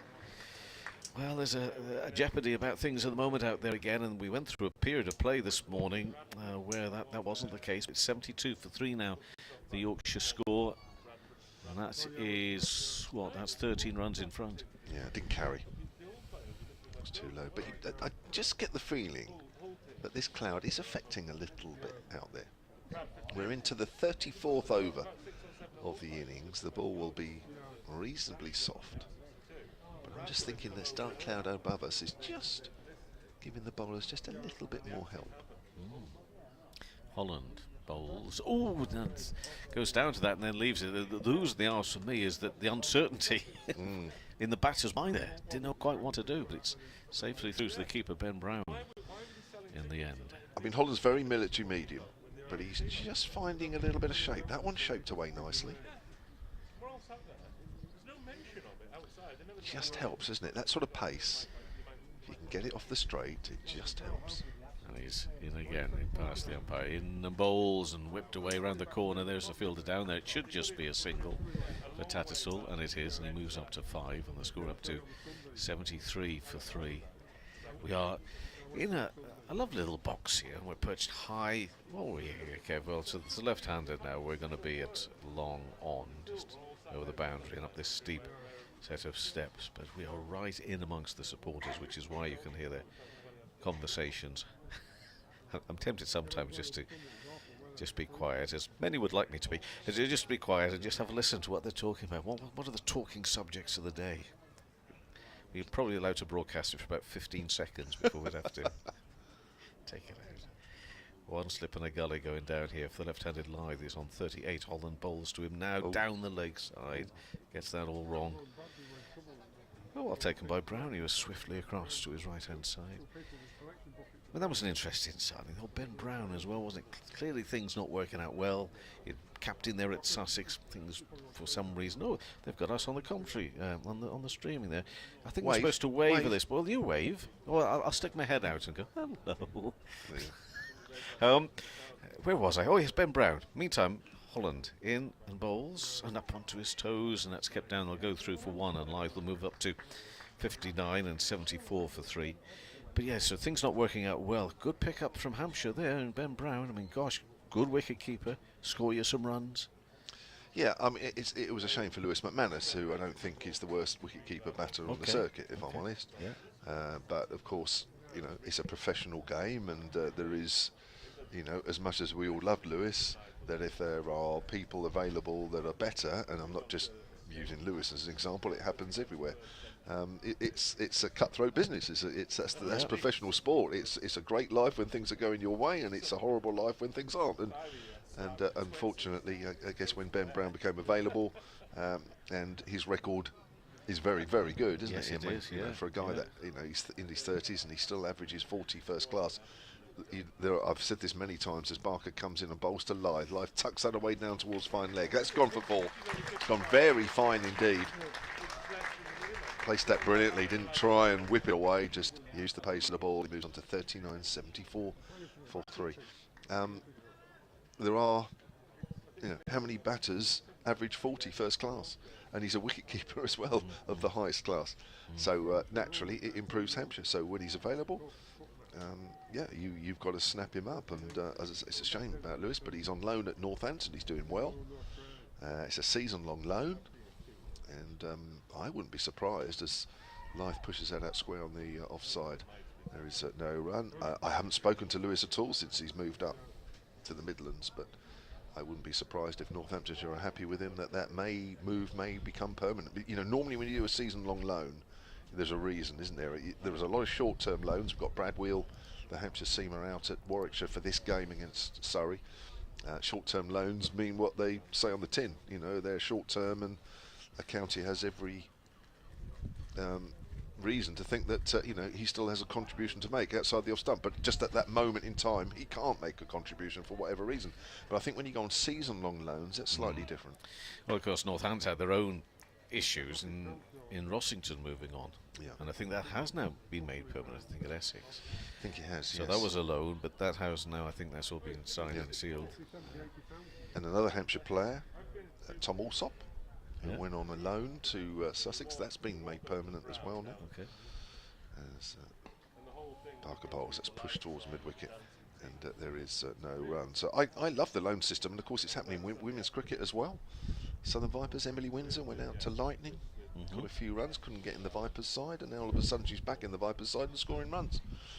Well, one of the crazy ones, or not crazy, the one that really stood out for me was, if I got this right, was Liam Dawson off to, was it Essex he went to? About I'm 6, 7 years ago. I'm going back a little bit now. Anyway, Here's Barker again to Lythe. Lythe plays and misses outside the off stump. Haven't seen too much of that from Lythe this morning. if memory serves me right, he went there for not a long period of time at all, but came back rejuvenated and ready to roll again. If memory serves me correctly. Yeah, it did. Yeah, I think he was there no more than 2 weeks, if that. Yeah, but and if I got it wrong, I thought there was something that things weren't great, and he comes back and he was quickly into. Well, his groove. loans are for all sorts of reasons, and yeah, sure. mainly because a player at that particular moment doesn't fit into the first team, but is a very good player. Lythe leaves that one alone outside the off stump. End of the over, 78 for 3. Yorkshire lead now by 19. And I think actually he was due to be at Essex a little longer, but something changed at Hampshire, and I can't remember what back then. And he was recalled back early, and then of course from there he hasn't really looked back. But you know, some players I think, and I don't mean, and I'm not. This is not aimed at Liam. This is a situation in general that I think some players, they're at counties. You get into a position in that county that that is your position, and I think sometimes you not take it for granted, but I think sometimes you forget that actually what you're doing is quite important and how you are. And I think when you go to another county, I think you suddenly realise just what an important position you have at your home county. Yeah, you realise, Holland bowls and turned by Tattersall onto the onside. No run. Yeah, good for everybody to take a bit of a break. I had a bit of a break myself last night in Boggle Hole, you see. I've come back refreshed. From Boggle Hole. Boggle Hole. Boggle Hole.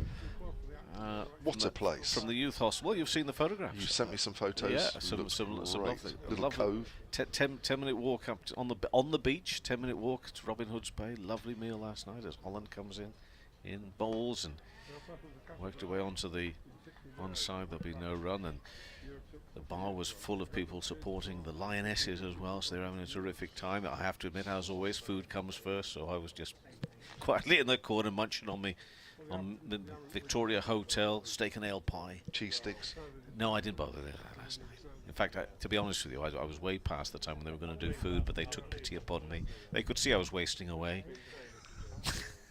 Holland in past the umpire in bowls and pushed into the offside, and just as the sun was setting over Raven Scars, I made my way back down. Oh, it was a beautiful evening, and I've come back rejuvenated. Wishing I'd stayed where I was. No, yeah, rejuvenated, exactly. It was a lovely little trip last night, forced out by Sir Tom because of all these fans that had taken over every hotel room in Scarborough. But their gain was my gain as well. As Holland is in and defensively not so much pushed back as plops just in front of Tattersall there for no run. But gosh, it got a little bit busy and tense as we were leaving Scarborough last night. Was it? Yeah, people dashing in last minute trying to find parking spaces. 3 times somebody banged on my window, said, "When are you moving?" I said, "When I'm ready." Did they really? They did. That was just in the commentary box. I was trying to I was trying to sort out on the old sat nav how to get to Boggle Hole, which wasn't that easy. Boggle Hole. Yeah. Oh, look out! Next delivery. Oh, into the pads, back to the umpire. No, nothing doing. You've got an update. I think we're going to be bringing DT. Is that right? David Townsend in a few moments. Can I just read out an email before I go? Because as long as I've it's had a nice couple. one. As long as it's a nice Well, one. Paul Spencer emailed sunandcricket@gmail.com because something about Jonathan must have mentioned about Desert Island discs. Fred Truman, he sent me a link. I'm staying. Jonathan is saying something. I'm staying, but I can't stay because I've got to do No, another he can't stay. But I'm coming back. He's coming back. That's the main Right, thing. I'm coming off now. Holland, a little bit of width, chopped down into the ground, bottom edge, through to the keeper. So whatever that second email was, we're all going to have to wait. But Kev will remind us a little later. DT will place his headphones on in a second. But the most important thing, of course, as always, well, one is the forecast, which actually is it for it not to be that warm here today. Fair amount of cloud. I think it's going to be cloud maybe sitting over us for quite a bit of the day. Anytime that does move away and the sun come out, obviously it'll feel just a little bit warmer because there's a cool breeze blowing. But also the score is important. Yorkshire now at 78 for 3, a lead of only 19 runs over Hampshire. We will be playing for another 40 minutes in this morning session, of course, because lunch will be taken at 1:10, which is never a good way to hand over to poor old DT, having to wait another 10 minutes for his lunch. David, welcome back. Keith Barker in bowls and just kept down really, edged down safely towards the gully area. You can pick up the commentary now, DT, although of course I stay on just whilst Kev does his bulletin, I guess. Is that right, boss? Or you're going to come? Yeah, DT, and you're going to come in here. I'm going to say cheerio. I think I've overstayed my welcome. David? You never overstay your welcome, Kevin. Howes, you know perfectly well. So always very happy to hear your dulcet tones, as indeed are the country. Barker bowls an edge, and that's gone down to where second slip would have been, and diving across is Vince to stop it. It wouldn't have carried to second slip. We got a rather unusual slip pattern here for the left armer, bowling to the left-hander. Vince at first slip. Then you've got a gap of possibly two vacant slips there. Then Dawson and Organ, sort of double gully, fifth slip and gully, something like that.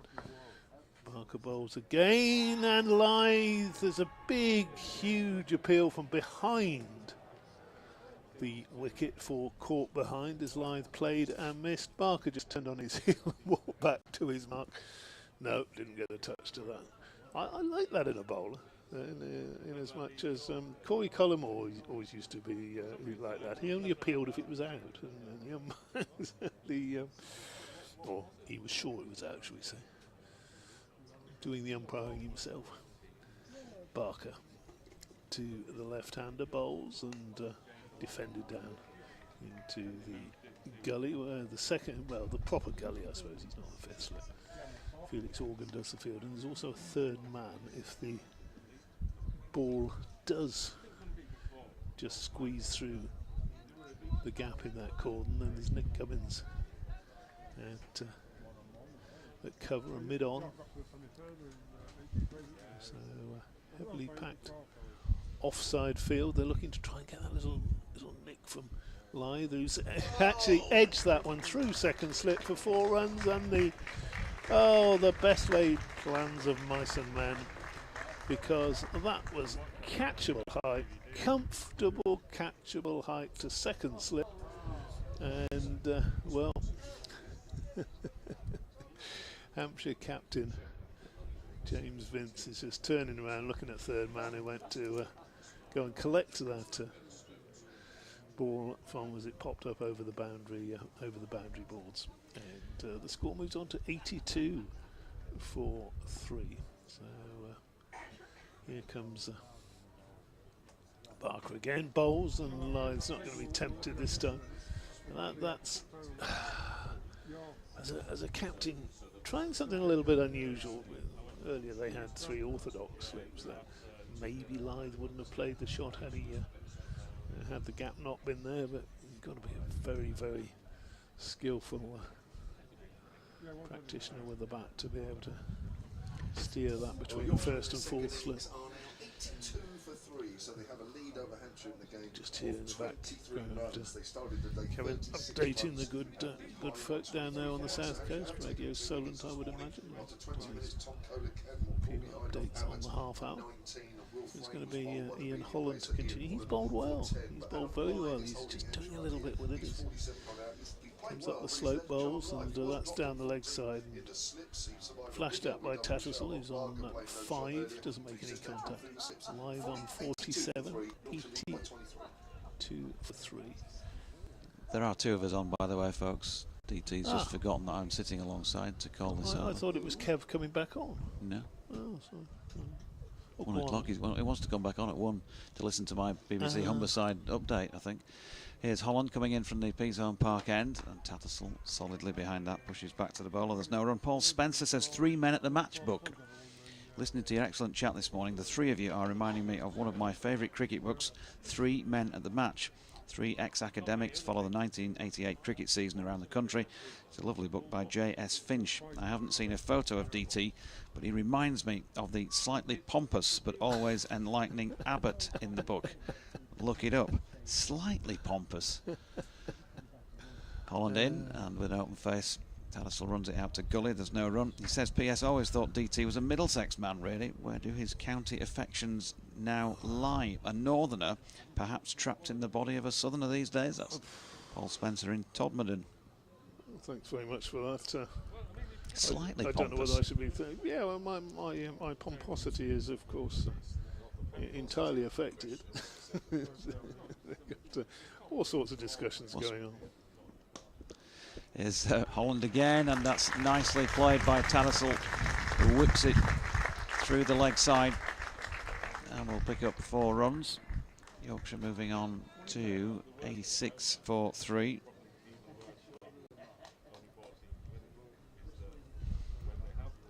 And Johnny Tattersall just beginning to get going. He's on to 9. Adam Lyth, 47 at the other end. Here's Holland again. Tattersall pulls out of playing a shot at that one. No run. Kevin Howell's concerned about the always enlightening part of that statement with regard to David Townsend. We try our best. We try our best. No, it's an interesting sort of structure, isn't it? 3 men at a match. I suppose it's got shades of Last of the Summer Wine, that sort of thing, isn't it? 3 old codgers. Yeah, here's Holland again. That's worked into the leg side by Tattersall, who plays out a dot to complete that over. Paul messages in again with regard to get the teeth in, FST, Frederick Seward's Truman, and was quite entertained by that little stab at it earlier on. He says, have just read one of the great books on him by Chris Waters, one of my favourite books, some wonderful stories and truthful ones, i.e. not as in Fred's own books, as it was, which should really have been titled As It Wasn't. Yes. How do you mean? As I wanted it to be. Yeah, that book, Chris Waters on Fred Truman. If you want to have a good cricketing read, I've read it myself. It's a fabulous work by Chris Waters. It's pitched up, driven firmly by Lyth up to mid-on. Doesn't get a run, 86 for 3. And the book starts with the reunion of the 4 greats. Well, I think there was only the 4 Yorkshire greats of Truman, Close, Illingworth and Boycott, who had not spoken to each other, I think, for about 20 years or something, and they were all getting on and knew they wouldn't be around much longer. Barker bowls through to the keeper, no run. Chris, who's a journalist for the Yorkshire Post, and I think there was another, there would have been a photographer there as well, as I think, but that would have been wonderful to sit in on that conversation. George, you'd have liked to have been there as well. There's a great artwork, isn't there, of them? I think we had it in Rawdon Cricket Club actually at one stage. It probably still is in there on a different wall now or something, but all sat together on a bench, I think, or sitting together on a bench. Barker bowls, and when Jag's back in, Lyth leaves it, there's oohs and ahs from behind the stumps. They've now reverted to an orthodox slip formation. 2 slips and a gap to a sort of fine gully or a 5th slip. That was funny in the last over. I don't know whether you saw that with a gap between 1st slip and 4th. And Lyth hit the ball in the air. Comfortable catching height between them. Barker bowls again, and he seemed to be just down a little bit late on that Lyth, but comfortable enough in the end. Alan Squire, I've got your email, and we'll wait until Kev James is back in the chair to ask that, as it's Hampshire related. And Paul Spencer sent his Desert Island discs of FST. Great little piece that about the helmets last night. Well, I think it's a joke. It's a little joke. There we go. Barker, Trafalgar Square end to Lyth bowls, and Lyth again watchful, just allows that one to go through. Been an absorbing morning's cricket so far. So the honours are just about even. And Liz Mitchell has tweeted in saying, I don't know, DT, you correct a bit of grammar and all of a sudden you were a bit pompous. Thanks for that, Liz. A bit? Of support there. Yeah, well, somebody describing me as a bit pompous. That last one you read out.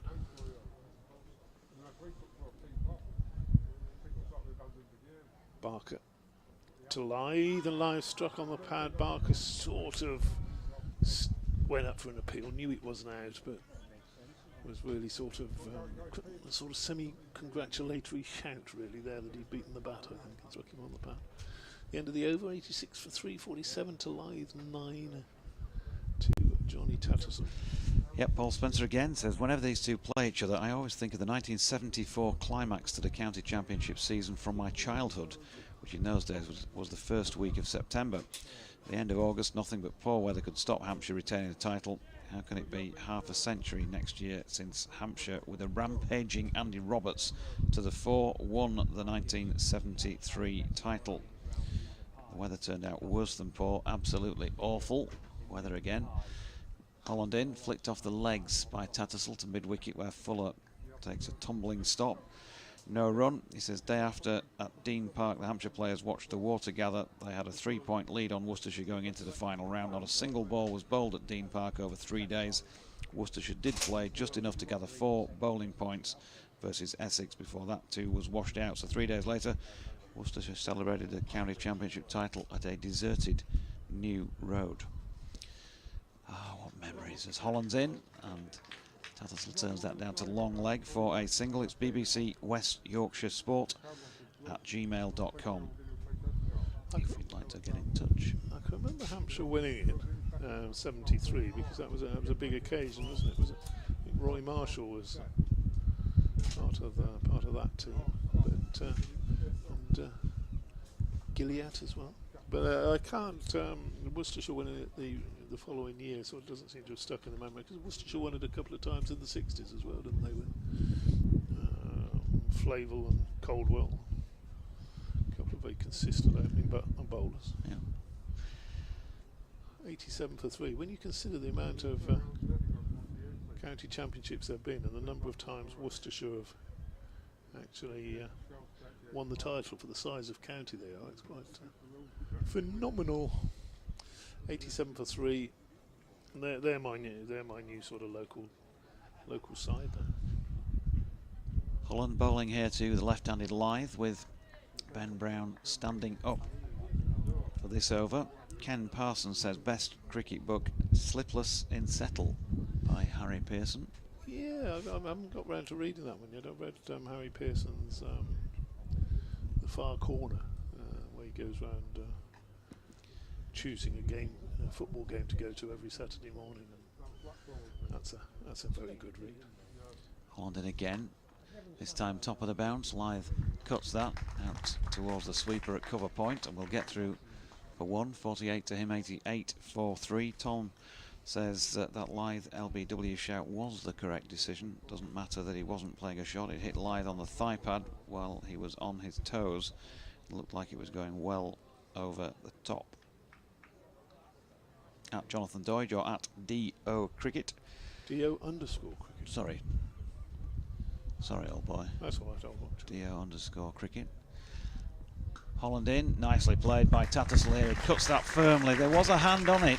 A good diving attempt out there by Gubbins at point, but on a rare occasion in this match, the ball raced away to the boundary rather than slowing up on the outfield, which tells you something about the fact that the wind that has been buffeting us around this morning, even in the com box here at North Marine Road, is drying things up out there. A well-weathered gentleman in a pair of khaki shorts got up and fielded that one. Holland again at 92 for 3. Tattersall turns it into the leg side. End of the over. Now, there was I can't remember the exact title, but I think Yorkshire Cricket Supporters Association meeting over in the marquee last night. The excellent Charlotte Evers was doing a quiz. I've got to say that at the same point of last season, I was in a quiz team with Adam Lythe, and let's just say we didn't do that well. Last night, I asked her a few questions because I saw Charlotte as I was walking in this morning. I said, go on, give us a question that I can ask on air. So she said, there are only 9 players in the history of the England cricket team to have played Test cricket with a 3-letter surname. Can you name them? Rob Key will be one of them, wouldn't he? Parker starts a new over. And Lythe plays the line. The ball goes through to the keeper. The Hampshire slip cordon are absolutely static, and again Barker turns on his heel. He's having nothing to do with it, nowhere near it. No. And I think the crowd will get onto their case over that, because we had that last night, didn't we, when Mohammed Abbas was appealing, or over appealing. The crowd started to get on his case. Barker bowls again through to the keeper. No run.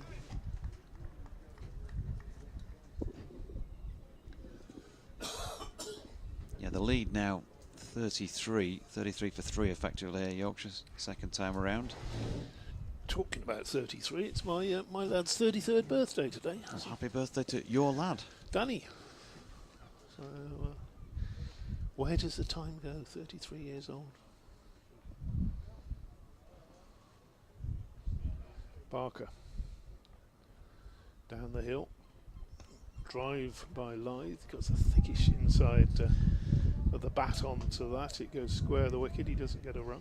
It's good to see you are looking a little bit more comfortable of chair now, David, because you were listing somewhat to the left for a while, just as we came on air.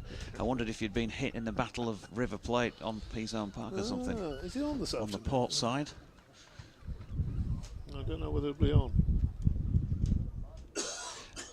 Now, somebody did kindly send me the schedule for the week, actually, earlier on. Yeah. Barker to Lythe. Lythe allows that one through to the keeper. No run. He needs a couple of runs for his half-century. Lythe, he's a lucky boy earlier. Lucky boy. Edged just wide of third slip. Should have been a regulation catch for Joe Weatherly. And the catch went down, and Lythe is still there a good hour and a half later. Should this match last until 3 p.m. tomorrow, then there'll be more than just a battle going on out on the field here.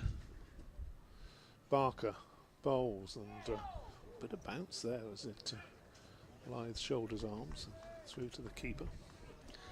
That's, No run. That's the next scheduled reenactment of the Battle of the Tomorrow River afternoon. Plate. Yeah. Naval warfare, says the poster, a unique miniature sea battle. I wouldn't sort of mind actually going and seeing that one day, having heard it all these years. When You're going to have to get some money out of your pockets. £4.50 for an adult. Oh. There is no old age pensioners, senior citizens price listed there for your DT. Barker bowls, that's pushed up to mid-on, and a cheeky single taken by Lythe, who runs a good 20 yards past the stumps and has pinched the strike from Tattersall at the end of that over. 93 for 3, so the lead is 34. That was sent in by Alan Swinburne, and we thank you for that, Alan. Marty says chilly old. Chris Old for one of those. Old, yeah, so that's old and key. Blott says he's nipped out for an early lunch. Hot beef and gravy sarnie, and the North Bay's looking fab. Beach busy, lots of folk paddling or swimming, and plenty of surfers. Tell you what, that'll be pretty parky at the moment out there in the surf. James Fuller coming into the attack at the Peasholm Park end of the ground. We haven't seen a lot of spin, have we? No. I think we've seen any, as the voice to my left says, with Mr. Kevin Voice James from the back. darkness. Yeah, James Fuller in the Yorkshire first innings. 6 overs, no maidens, none for 23. Tries his luck for a second time. He's got a slip, well, a regulation first slip, and probably about a third slip in place here, or a very wide second. And he's in, bowling right arm over the wicket. Lythe happy to watch that go by. There's a long leg, a sweeper out on the mid-wicket boundary on the sea side, the popular side of the ground. Joe Weatherly, Keith Barker at mid-on, mid-off, extra cover, point, and deep backward point or wide third man. It's got particularly chilly since the sun went in, And you'll not be surprised to hear that Kev James is looking nithered as that ball is dropped out into the offside by Live. Nithered? There's no run. That's a new one on me. Nithered. Does it mean a little uncomfortable? You're the man of words. Look it up in the Townsend Oxford English Dictionary. I would imagine that one's probably in Other the dictionaries are available. That's probably in the Pudsey St Lawrence Dictionary, isn't it? Nithered. Fuller in, that's down the leg side, and Live is happy to watch that one go by. Come on, then, give us a description of nithered. Yeah, A bit on the parky side. A little bit on the parky side. Okay. Jason Roy says Marty, that's another one, that's 3. Andrew Young chips in with C.B. Fry. Yep. We have 4 of them. 4 of them. Well done. Only been 9. They were also doing maths equations over there last night as well. Here's Fuller in, now then short. That has struck Adam Lyth on the helmet, and we will have a stoppage in play. He fired that one in. One or two of the supporters I was talking to yesterday morning said, what's that lad called there when they were warming up, the Hampshire lads? And I said, that's James Fuller. And they said, he was pretty quick, they thought, in the first innings. And he certainly banged that one in. It's unusual to see Adam Lyth bettered in that respect. I can't remember the last time I've seen him struck on the lid. But he's taken it off now, and they'll go through the usual protocol. So we'll have a little bit of a break in play, which means that 1 or 2 people are probably going to nip out for an early lunch by the looks of things. That's of course been taken late, later than the usual today, 1:10. You can't take an early lunch late, can you? It's a contradiction in terms, Dodgy. You, my friend, are a contradiction in terms. Moeen Ali says Andrew Young, another one, that's 5 we have now. Well done, yes. Yes. So, are they going to be sort of? We've done Fry, haven't we? Yeah, that's a good one. So, what have we got? We got Fry, Key, Roy, Ali, and one other. What was the other one? Fry, Key, Roy, Ali, and Old. Old. That's right. There are 4 more. One of them. Do you know them?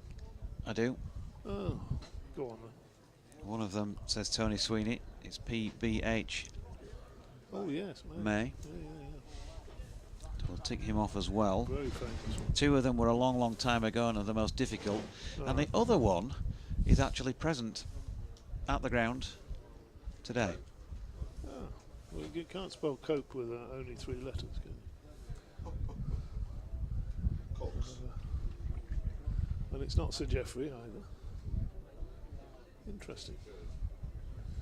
93 for 3. They were going through the concussion protocols. Marty's got it. Marty Emerson. Marty Mellor. Oh, okay. Young chap who was in the commentary box yesterday. He says Kabir Ali.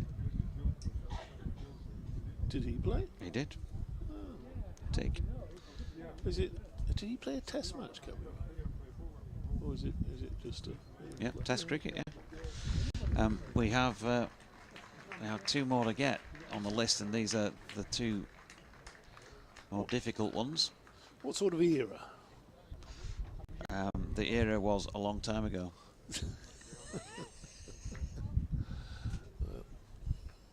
You know, when you were first watching test cricket. Here's Fuller from the Peasholm Park end. Adam Lyth is okay following those checks, and there is one that strikes him probably top of the thigh pad, drops into the offside, no run. 93 for the loss of 3 wickets. If you're more recently joining us, just had a break in play because Adam Lyth was struck by a bouncer bowled by James Fuller. Fred was on that programme last night talking about the use of the bouncer. Shock tactics. Yeah, I don't try and injure batters. It's shock tactics. What about Lee? What about Lee? Was there a Lee? Here's Fuller and Adam Lyth shouldering arms. End of the over. 93 for 3. The one that accompanied Peters. Welcome home, DT. No Yes, Lee. there was a Lee. There I you don't know go, what you his see. What's his first name? what is. Probably Peregrine or something back in the days. Or one of those sort of names. So one remaining. Oh dear, I thought there had to be a Lee. Yeah. I don't know. Well, there was 93 for 3. Come Ali. on. There were Come two on, listeners. Alis. Come on, listeners. Tell us. Help us out here. We've got 8 of them. There were 2 Alis. Key, May, Old, Roy. Not much of a surname if you only got 3 letters, is it? Here's Barker bowling, and that's pushed down in front of him. Makes headlines very easy, though. That's for sure. Headline writing. We love well, back in the day when I used to do it, you love a short surname. Ernie Els. That was a great one for the golf. You could get Els into any sort of headline. Jamo's got the jacket on and he's looking nithered. But if you shut the door, Jamo, you will find it will definitely warm up because there won't be the through flow of air. You see, yeah. Barker around the wicket to the right-handed. Tattersall bowls and Tattersall pushes that one square of the wicket. No run to be had there. We're into the 43rd over. There we are. I only say that because we learnt from painful experience in one of the days of play against Surrey the other week that I was sitting here fairly cold and I thought, oh, let's try the door, and once it's shut, there. Yeah.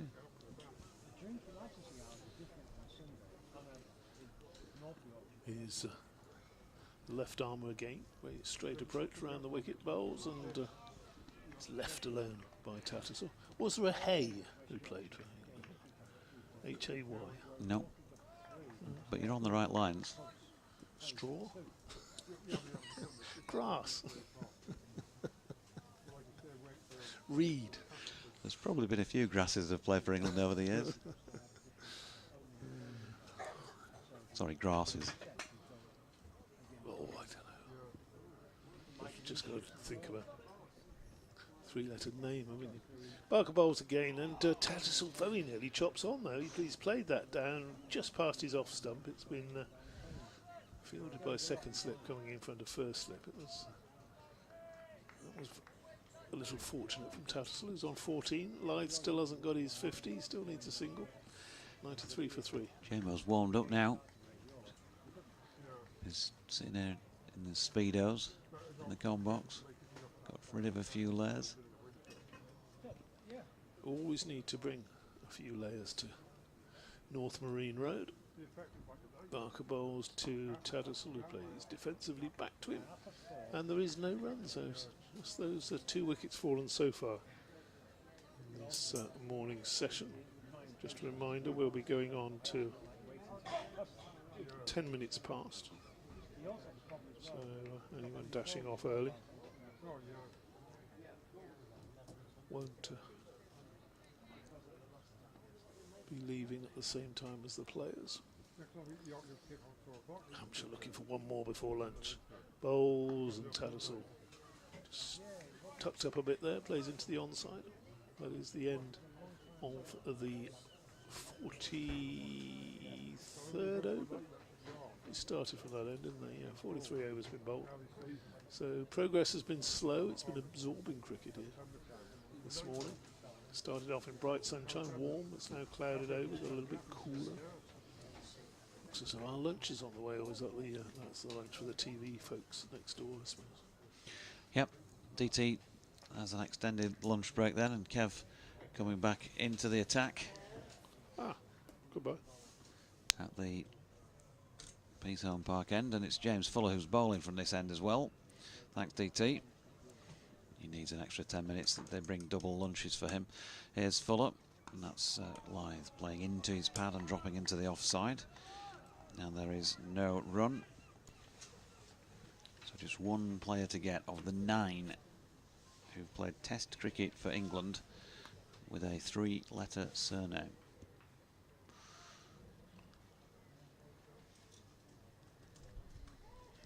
Fuller turns. He's got those 2 slips, in fact, same field as he had to Lyth in the previous over from this end. And He's thrown that wide of off stump. Adam Lyth very much now with an eye on keeping that wicket intact before lunch. Yorkshire have lost 2 of those this morning. 20 past 11 when Tom Kohler-Calvin was caught by Ben Brown off Kyle Abbott for 19. And then at 11 minutes past 12, Will Frayne, having worked hard and played patiently, was bowled by Ian Holland for 10 off 43. They have managed to get in front, but it's a precarious lead at the moment, as that one is wide of Lyth's off stump and is not tempted. 34 runs.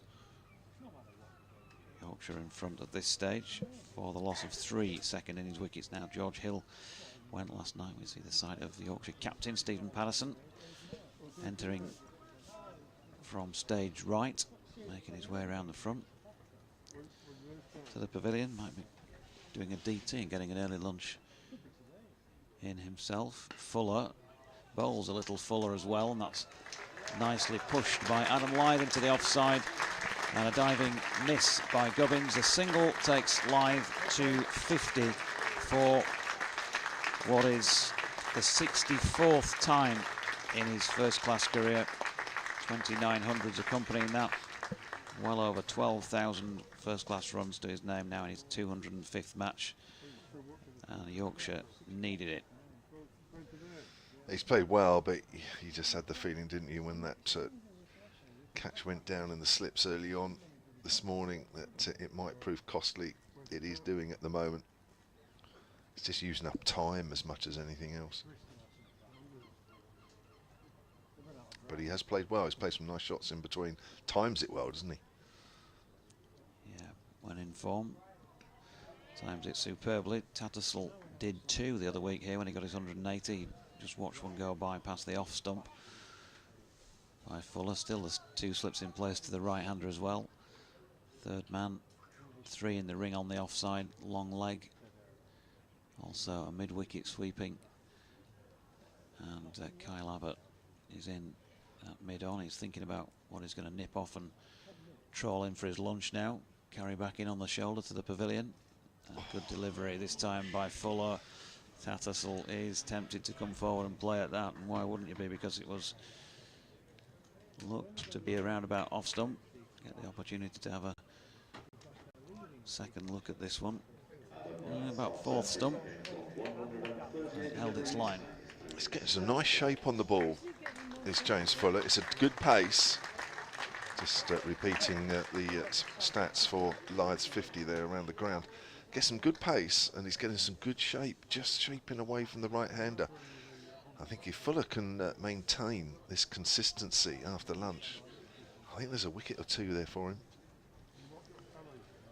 This partnership worth 28 currently. Yorkshire lead by 35, having started the day trailing by 36. So they've played well, but they haven't made a huge amount of progress outside the off-stump from Barker, left alone by Lyth. And again, I think Hampshire fans will get a bit fed up with me repeating this, but again, this is a feature of the Hampshire bowling attack. Yes, they've only taken 2 wickets this morning. I think Yorkshire will be fairly happy with that, and of course if they can last another few minutes here until lunch, then they will be very happy. But in terms of, you know, getting forwards, getting the game moving forwards, them getting well in front, you know, they've only added what, nearly 70 runs. There's a nice drive through extra cover. There's a trademark Lyth drive off the front foot. That may not make it all the way as it goes to the far end of the ground, but what Lyth does well is he sort of just leans into the drives and the ball does ping off the mat. You see a lot of players really hitting through the line hard with hard hands. He doesn't. He's almost exactly the opposite, but seems to get the same distance on those drives. Although on that occasion it didn't quite reach the rope. 97 for 3, the lead is 38. We'll just have an update at some point in the not-too-distant future for BBC Humberside. Heads up on that one. Shall I carry on, or are we going to leave it to you, or is that a length? Well, that is a length ball to Tattersall, turns it away on the leg side. May just come off the pad. I'll give you a signal, something like this, which is holding my right hand out with a stop sign on the end of it when they call. Okay, 98 for 3 in the 45th. I look forward to that again. That was a bit in your face, really, that one from Doigi. He That's me literally all was over. inches from my face with that hand. Looking forward to having that again. Sun's trying to come out again as that's turned away on the leg side by Lythe. There's no run there. I could do the old school teacher thing of fingers on lips. You can do whatever you want. I've got you in the corner of my eye, whilst of course focusing on the action. But you're in my eye line just. So I'm waiting for something to tell me to stop this minute. 39 run lead. Tattersall has 15. Lythe facing on 53. Comes forward, leaves alone, goes through to Ben Brown. It was a big shout, wasn't there, earlier to Barker early on this morning. Ball nipped back on Lythe. He didn't play a shot. That looked very, very close indeed. So he's battled through a couple of moments, Lythe, but what he is capable, of course, is once he gets in, he stays in, and that won't suit Hampshire. Barker again from that far end. Bowls Lythe forward. Goes out towards mid-wicket, end of the over, 98 for 3. I haven't had the hand in my face again from Jonathan as yet. Curious that, Yes, I know. I mean, Kevin Howes is looking at me saying, what? I know. having been primed up to step aside, JMO, I'm sorry, but it's not looking good, this 13-07. I think they've missed you. I think they've dropped you from the running order. Probably so. I think they have, yeah. And rightly so. I mean, how dare they? Yeah, he's been axed. I can understand that. He's had the old hook. The old hook's come on and pulled him off. Meanwhile, James Fuller, spotting number 26, running away from our commentary position and past umpire Neil Malander. That one making its way away up the slope, the incline. Good shape on this. Dot ball. Good shape on this from Fuller. Liking this shape. Conceded 1 run. He's into his 3rd over, and has already hit Lythe on the helmet. Turns again. And in he comes once more. Tall figure, full this time, trying to get one through, and Tattersall was a little bit late on that, wasn't he? He also tried to play it out to mid-on, and the ball just straightened on him. Just a little bit late. I think I'd give that one up if I was you, Jonathan. Well, you know what will happen as soon as I look away from the phone waiting for the call.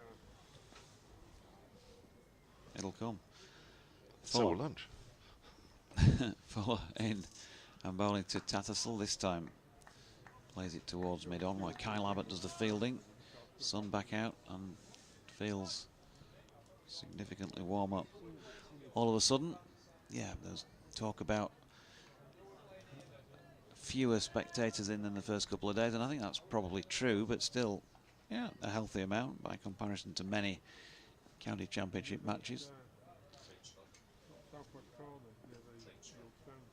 Train strike, of course, today. Might have hit on that front as Fuller is in again, and Tattersall just falling over slightly, plays that up to mid-on once more. That book I spoke about from, highlighted by Nigel Ashton on the Wirral, Slipless in Settle by Harry Pearson. A tour around the Northern Leagues had me howling out loud at times, he says, when reading it. Not ideal on a crowded train under the Mersey, but worth it for the humour of the text.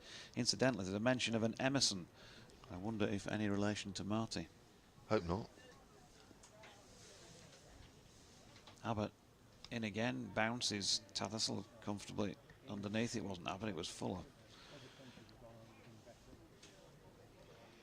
Paul Spencer says, Golden Boy by Christian Ryan, a seminal piece all the more poignant given Kim Hughes' recent struggles, which were documented recently. One of my favourite batters, much underrated. Don't think there's been many Kims in first class or test cricket since. Yeah, I did a dinner with Kim here. What was that, 2 years? Might have been 2019. When I'd read that book in prep for it, really. And I know what you mean. Is actually a very good read as Tattersall pushes that out into the offside, and Fuller does the fielding, and it has just clicked over onto 110, so that will be lunch. Yorkshire have survived for the loss of 2 additional wickets from that which they'd lost overnight. And so 3 down for 98. That's a lead of 39 runs. Jonathan Tattersall 15 not out. Adam Lyth not out on 53. We'll be back for more ball-by-ball coverage throughout the afternoon session, which will resume at around about 1:50. But for 5 Sports Extra listeners, I'll hand you back to Kevin Howells. And for the rest of you, from DT, from JMO and myself, as I say, we'll be back around about 10 to 2. We hope you'll join us for more action from North Marine Road.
elsewhere. Just to start off this afternoon session, but Yorkshire 98 for 3, 39 runs against Hampshire, Lancashire 109 for 1. Good afternoon, welcome back to North Marine Road, where we're about to resume with Kyle Abbott, who's the pick of the Hampshire bowls, has lain down there from the Trafalgar Square end to Adam Lythe, and it's one that bounces out stump, he allows it through to the keeper, just got his bat out of the way of that one in time, and I would suggest this 6 or 7 overs from Abbott is going to be crucial to the outcome of this game, and whether Hampshire have an easy chase or whether they have a difficult chase.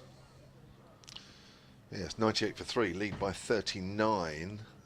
Despite only losing 2 wickets, they only added 75 to their overnight total. Abbott bowled to Lythe.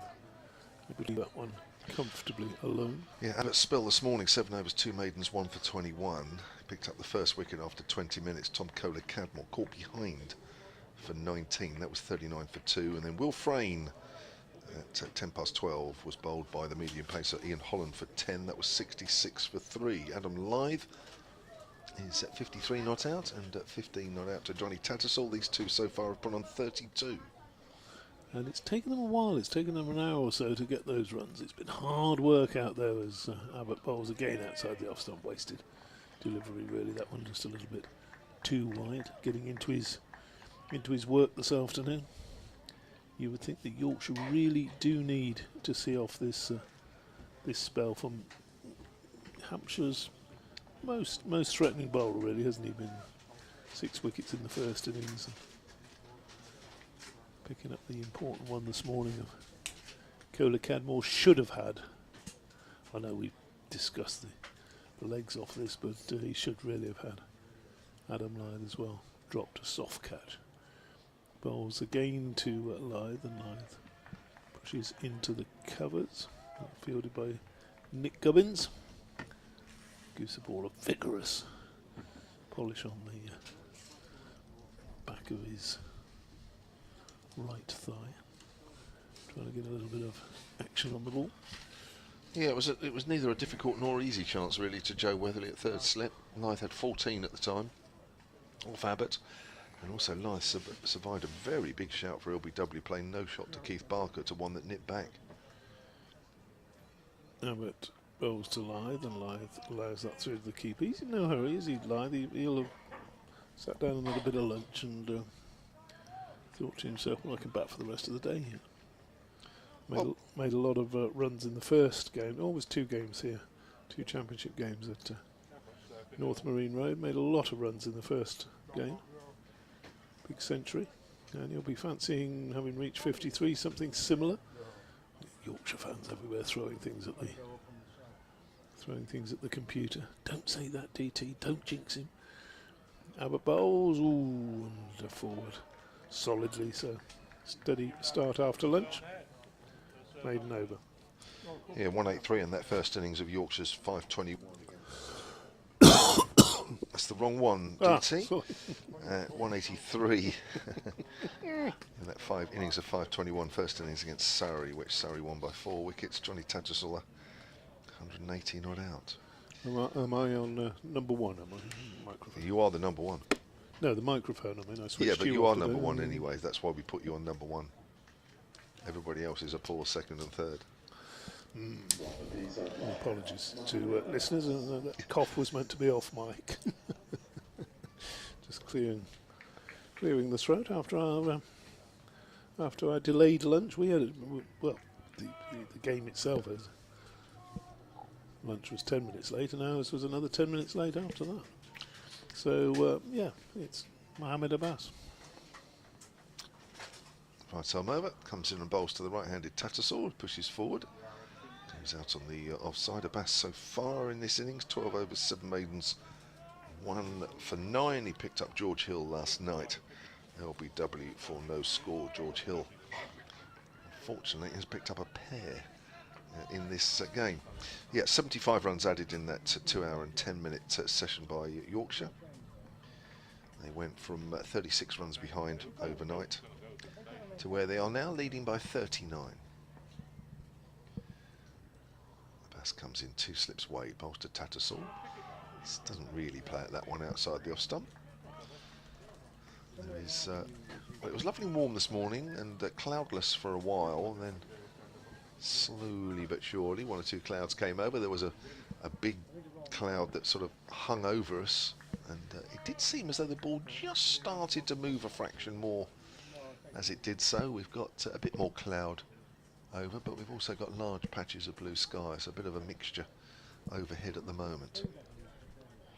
Temperature did drop alarmingly during the morning session. It's improved a bit now as Abbas bowls. Length ball, Tattersall plays that late into the ground. The ball just goes slightly behind square on the offside as it does go out towards Dawson, who comes up from second slip. 98 for 3 then. We're in the 48th over. That ball will be fairly soft right now. We have not had a ball change in this game, and I think that is something to shout about from the rooftops of those flats at the far end. This is, to my mind, DT, it's the first game this season that, well, we haven't finished the game yet, but that we've got to this point without a ball change.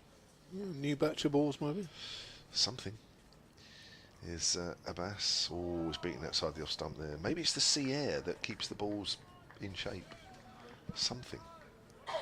Maybe the conditions out there. I mean, I haven't been out there in the middle, but I would say that maybe it's not as abrasive surface as some that these players would be used to during the summer. Fairly lush outfield, isn't it, which has never really dried out during this game as yet. And I would say the pitch is not completely dry, so it may be that it's allowing the ball to stay in shape a lot easier. Here's Abbas bowls to Tattersall, gets a thick outside edge. Good diving stop from Liam Dawson, bounced well in front of him, although slightly to his right. Would have been a good stop. You were saying that little spell this morning, you were as cold as you have been for 3 months. Yeah. Temperature did drop. That happens. Sometimes you get a sea fret comes in as well. And that can be really cold when the sea fret comes across the ground. Well, I just walked up the hill, slightly, which is to our left earlier. There's Abbas bowls. That's nipped back at Tattersall. Works it away square on the leg side quickly in his Ian Holland. That'll be the end of that over from Abbas. 98 for 3, another maiden. Abbas has been particularly miserly, 13 overs, 1 for 9. And I have to say, it was freezing just up by the fish and chip dispenser, just behind that row of bench seating. I was just standing up there and there was people wandering around with shorts. I thought, really? But they seemed happy. Yes. That's all that matters at the end of the day, isn't it? Well, it's what you get used to, isn't it? You know, you start a new over from Abbott. Oh, that's the worst ball he's bowled in the game. It was a one-day wide, and went further away from the left-hander, taken by Ben Brown, diving in front of a second slip. It's a 4-day wide, really, I think. You reckon? He got away with that, didn't he? I think it was angled across the left-hander, but must have been. Yeah. I think it actually swung a little bit after it had passed the stumps as well, which made it look worse. But it wasn't his best delivery. no. So if he can do better now. Bowls to Lythe, and Lythe is beaten by one that pitches in line, leaves in, and goes through. A little bit of bounce as well there. Trying to work out what Hampshire should do in this game at lunch when we were talking.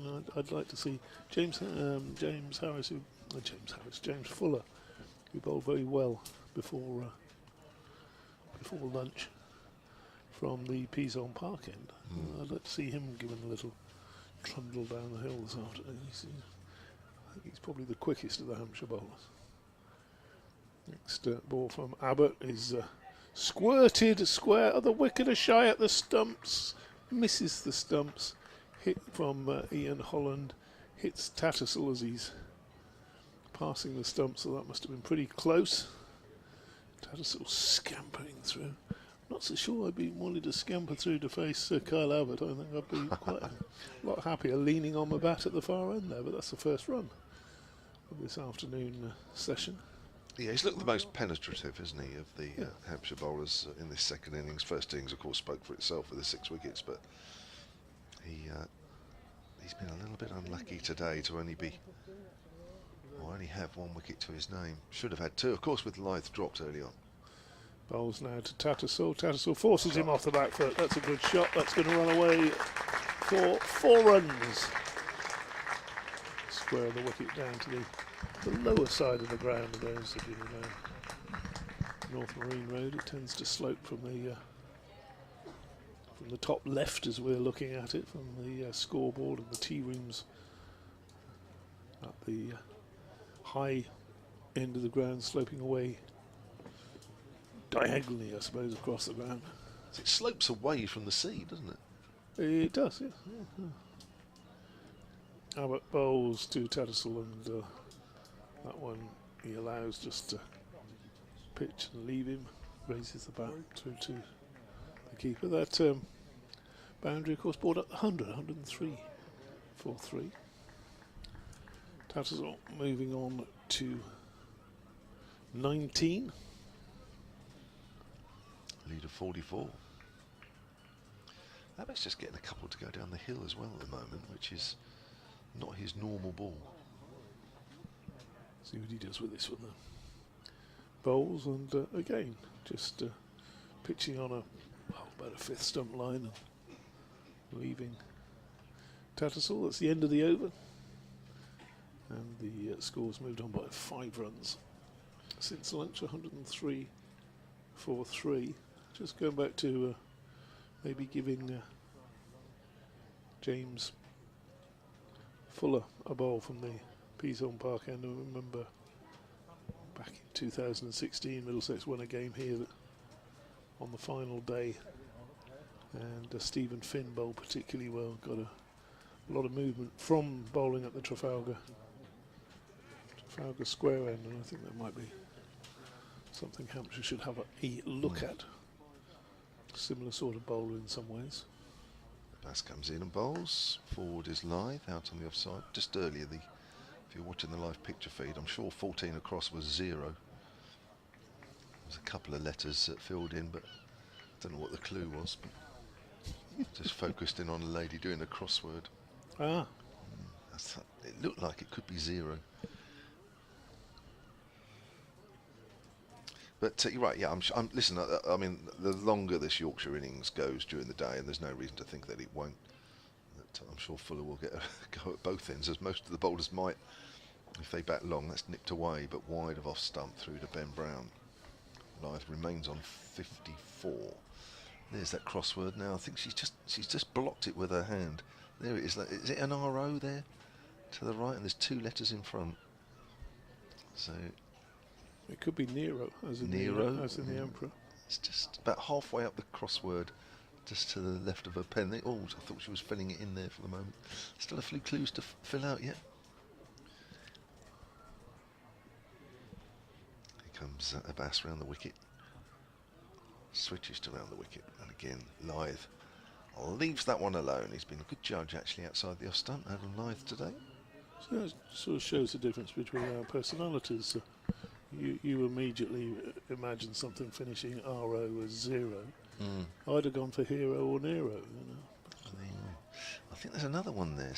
SA blank N. I presume there's some clue. There doesn't look as though there's any clues on that crossword, so I think you just fill in. Do you just fill in letters for the sake of it? Oh, I see. There's some letters at the bottom of that crossword, so you just cross them out as you fill them in. That's outside the off stump again by Adam Lyth. It's not a crossword as such. It's like, not. So you put all the, you suddenly fill in all the Zs or whatever. They all have to go in. And I can see pest there. Lotto. Oh, she's going well. She's going well with those letters. Over halfway through that crossword. Sunshine out here at Scarborough. Each square has a little number in, and the number corresponds to one once you get the. Oh, have you done those before? Yeah. Oh, DT, what haven't you done? Again, it's left alone outside the off stump by Adam Lyth. Mohammed Abbas is trying to tempt him, but he won't be tempted. I'm not going to be tempted by that question, no. Are you not? No. Well, 1 or 2 things I haven't done. I'm sure there are not very many left. So there you go. 103 for 3. Mm-hmm. No, it's, you know, you get the numbers of each square has a number. So, well, what it then means is if you decide that A corresponds to the number 6, so all the squares with number 6, you go along and put A in. You see, it's probably a technical name for it, other than just puzzle. Comes the Bats again, live forward, pushes that out square on the offside. I think that is James Fuller fielded that there, just sort of fell over as he did so. That's the end of the over. We still have 67 overs to do in the day. Yorkshire 103 for 3 in their second innings, lead by 44. You like a Sudoku? Don't do it. No? No, I wouldn't know how to. What's the new thing now? Is it Wordle or something? Yes. I don't know. I know my family does that. I don't know what that is. All I hear is every now and then saying, "Have you done Wordle?" Not to me, but It's a word game. you surprise me. I think it's 5 letters. Is it 5 letters or 6 letters? It's 5 letters. Yeah. And you don't get any clues at all.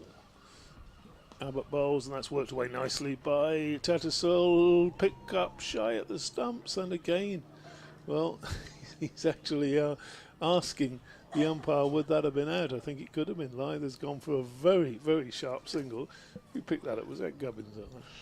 Organ, I think. Organ picked it up at square leg, shied at the stumps, and then he turned around and asked Neil Mallender, if that had hit, was he gone? I think he probably was. 104 for 3. But he didn't hit. And it's another one to the total. A rather risky single.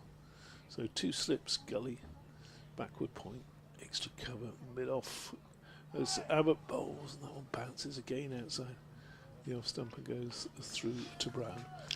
Sorry, go on. Wordle you were talking about. Yeah, well, there's Wordle, isn't it? Which I've got. You don't get any clues, no. Apparently, as to what it could be, but you just have to fit in random numbers, and you get about 6 goes, and then it tells you in either green. If it comes up green, that means not only is that letter right, but it's in the right place. Yes. And if it comes up yellow, then it means that letter is in the word, but you got it in the wrong place. Okay. Next delivery from Abbott is chopped down into the gully, and there's no run. So most people start off with, A-E-I-O-U or something along the top, and you've got a couple of vowels in there. You find out like that, and you sometimes hit lucky, but it's always a 5-letter word, and there are only that many 5-letter words, aren't there? So who knows? So it's a bit like Mastermind, that game of Mastermind that used to come out. It came out years ago where you do colours and then you score it on what colour's in the right place. Is it a bit like that? Possibly. Abbott bowls 2 lies, strikes him on the pad. He's one of those that was close but it's not out appeals, as in, you just sort of throw your hands up and don't look at the umpire and have a little shout, clear the lungs. Testing time here. Yeah, he's still getting a little bit out of the pitch, isn't he, Abbott? Even with the ball that's into its 51st over. There is a new one out, a variation of that called Hurdle. Have you heard that? Hurdle. Hurdle is, you can play it on your tablet or your phone or whatever computer, where it's like an introduction to a song, and you get about a second initially, and then it can go up to 2 seconds or something. His next delivery, again, cracking ball from Abbott. He's taken 1 wicket today, and he's deserved at least 2.5, I think. He's bowled somewhere between 2 terrific. and 3. Yeah, he's been terrific. Wonderful bowling. As befitting a man who's taken 6 wickets in his last 2 innings. Indeed. That he's bowled in, but yeah, you're right, he's been terrific here again. I mean, you wouldn't bet against him not taking another 6 wickets here. There's another 7 left to fall. He's already got 1. And he is the main threat. Lythe waits for him, defends, pushes it into the offside. They're keeping it very tight, Hampshire. It's a winning formula, this. You peg away, peg away, peg away. Don't let the opposition get away from it. Keep it tight. And 104 for 3. Are we welcoming listeners on Sports Extra? We are, DT. Good. Situation in the game. 104 for 3. 51 overs of the Yorkshire second innings completed. There are 66 overs left in the day. Yorkshire lead by 45, and Adam Lyth, who was there since the start last night, is 54 not out. Johnny Tattersall is at 20 not out. They came together when Will Frame was bowled by Ian Holland for 10. That score there was 66 for 3. Tom Kohler-Cadmore, the other wicket that fell after 20 minutes play this morning, caught behind off Abbott for 19. Here's Abbas from our commentary end, the Peasholm Park end, as that's outside the off stump, and Tattersall leaves alone. Yorkshire starting the day 23 for 1, leading by 36. So it's been slow progress, but it's important that Yorkshire bat the majority of the day, if not all the day and a bit tomorrow, to get themselves into a position as to decide what they may or may not want to do. I think they might struggle a bit if they're bowled out today. Oh, I'd be surprised if there's a declaration in this. I think they need to bat. Depends if they want to gamble later, isn't it? I think that'd be interesting. Tattersall's just pushing that away behind square on the offside, and there is no run. Lyth was 53 not out and Tattersall 15 not out at lunch. It was 10 past 1 lunch today, because we're making up some overs from the first couple of days where the weather wasn't as kind to us as it is at the moment. You've enjoyed today, haven't you? I've really enjoyed today. I enjoyed waking up today with it. Some had returned today, and the first hour or so, wasn't it, this morning? A few gulls to greet you when you woke up. They were loud, and I tell you what, they obviously don't go to bed either, do they? Because I remember waking up in the early hours and I could still hear a few of them screeching. That's outside the off stump again and left alone by Tattersall. And we did have a situation yesterday, didn't we? Towards the end of day 2, where it was, I think, Abbott bowling to Kohler-Cadmore, where literally just as he let the ball go, Kohler-Cadmore pulled out of his stance because a gull, a low-flying gull, went right across where the bowler was bowling and the batter batting, and the ball was straight and it clattered into the stumps, and it looked a bit odd. Here comes Abbas. Oh, I tell you what, just as Abbas let that ball go, Lyth dropped his bat. That would have been interesting, because I'm sure that Tattersall would have seen that in his eye line. As a plane goes overhead. Just watch that again on the live picture feed. Lyth drops his bat and bends down just as the ball's going past the batter. Fortunately for Tattersall, the ball wasn't straight. There's the light aircraft that's going overhead. In fact, it's going from behind us straight across. So that, let me guess which way that's going. That is going south, is it? Yes. That plane is going south. Can I jump on it? That's pushed away. In fact, just right in front of him. Tattersall, it's nice that Tattersall, he picks the ball up and throws it to the fielder. There was a moment with all the rain falling the first couple of days, I'd have been quite happy hooked up to that aircraft going south. You wouldn't, because it's a light aircraft, and you'd be complaining about the turbulence, and you'd be reaching for a sick bag and all sorts of things. The poor old pilot, in fact, if he had an ejector seat, I don't think you'd get down much past Lincoln. You'd be out.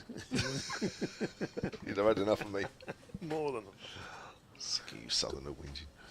Do they have ejector seats in light aircraft? I have no idea. I don't want to find out either. Tattersall's on the back foot, just guides that to point where there's a gap. He'll pick up a single. Moves on to 21, 105 for 3. Yorkshire lead by 46. It's definitely been a good day for batting, as the Yorkshire score would suggest, because the first 2 mornings it was anything but good for batting, with Yorkshire in the first innings at one stage 33 for 6, and Hampshire yesterday 72 for 6. They were well spotted, DT. I remember some figures. Yeah, you do. In both innings, it was a 7th wicket partnership that. It was. That's the beware of the 7th wicket partnerships in this game, because took them towards respectability. But will it happen here? Abbott's thinking to himself as he's about to start a new over, I've got to get a touch soon. I'm going to go. Comes in, bowls this time to the right-hander, who over pitches for him and drives him up to mid-on. Doesn't get a run. Has a look at his bat now. Thinks that probably hit somewhere near the bottom of the bat. Just interesting how Kyle Abbott, from that Trafalgar square end is getting the ball just to go down the slope a little bit. It's just so not his natural ball. The natural ball is to come back up the slope, pitching and coming up, but he seems to be finding it much easier to get the ball to shape away to the right-hander, and it's very, very rare for him to do it as consistently as he is. 105 for 3. Tattersall forward, defending, pushing to mid-off. I think the word we used this morning was absorbing cricket. Battle going on out there. The Yorkshire batsmen know they've got to see off this spell from Abbott. Doesn't mean to say the other bowlers won't take wickets. He's been the pick of them not only today but really through the match. Bowls again to Tattersall, who hands on heads and in the slips. It's just great stuff from Abbott, it really is. Just needs to perhaps bring, as you said, if he can bring one back. Yeah, Got to be a chance, hasn't it? For LBW. I mean, I suppose, you know, I suppose in a way he's not fighting what the ball's doing. You know, it's not something he does on a regular basis. The ball is doing it, so why fight it? Well, movement is what it's all about, isn't it? So here he comes again, bowling and up on his toes, defending Tattersall into the offside. Decides against a single on that occasion. You know, sometimes when you bowl, things just happen slightly differently. And for Abbott, he's probably finding it quite easy just to shake the ball down the hill. It's not going a lot because the ball's into its 53rd over, but it's just enough. So you would have found that on occasion. Oh, sometimes, yeah. The ball suddenly starts to do something. You think, well, I don't know why. I don't know why it's seriously, doing that, but I'll just stick with it. Go with it. Bowls again there, and that played out on the onside this time. Whether that was just off the pad or there's a bit of bat involved, I'm not sure. The ball would have been going out leg side, so there wouldn't have been an appeal. But again, no runs. So very quiet. Just 7 runs since lunch. But bowling, stating the obvious, it's all about movement, isn't it? And if the ball's suddenly starting to move for you, then don't question it too much. Just keep doing it. If you're beating the bat once or so and over, which Abbott's doing, there's no point. He bowls again to Tattersall. Tattersall drives and is going to get a couple of runs here. That was deflected back past the stumps. Keith Barker chases back. Abbott got a hand to it, looked around optimistically to see whether he's possibly going to run out the non-striker with a deflection, but missed the stumps. Keith Barker had to chase back to the far end, to the Trafalgar square end, and save the boundary. Now, if you're watching the live picture feed, it's straight back on the lady doing her code word. I think she's got a different one there because I'm just thinking she's not only further forward than she was 20 minutes ago, 15 minutes ago, but I think it's code word number 121, and I'm sure earlier it was code word number 120. So I think she's on a different page with a different set of numbers and letters. She's given up. Yeah. So apologies if you're listening on BBC Sport Online because you can't see that, but I'm just describing the lady who's just to our left in the pavilion doing the crossword or code word. There you go. See Kevin Howes, he loved that as well, isn't it? I've just got the thumbs up from Kevin Howes, so I'm okay, I think. Yeah, he's the sort of man who would have done a code word or two in his time. Do you think so? Yeah. But that's got more than 4 letters. I think he might have found that. I think that's probably level sort of 7 or 8. I think Kevin would probably have to stop about level 4 or 5. As he did with his education. Here comes James Harris. I keep calling him James Harris. James Fuller, nice firm drive from Lythe, but he doesn't beat mid-off. He gets a single, and it's you who should be commentating on him anyway. But you're concerning about. In fact, we're having a swap over in the commentary here because.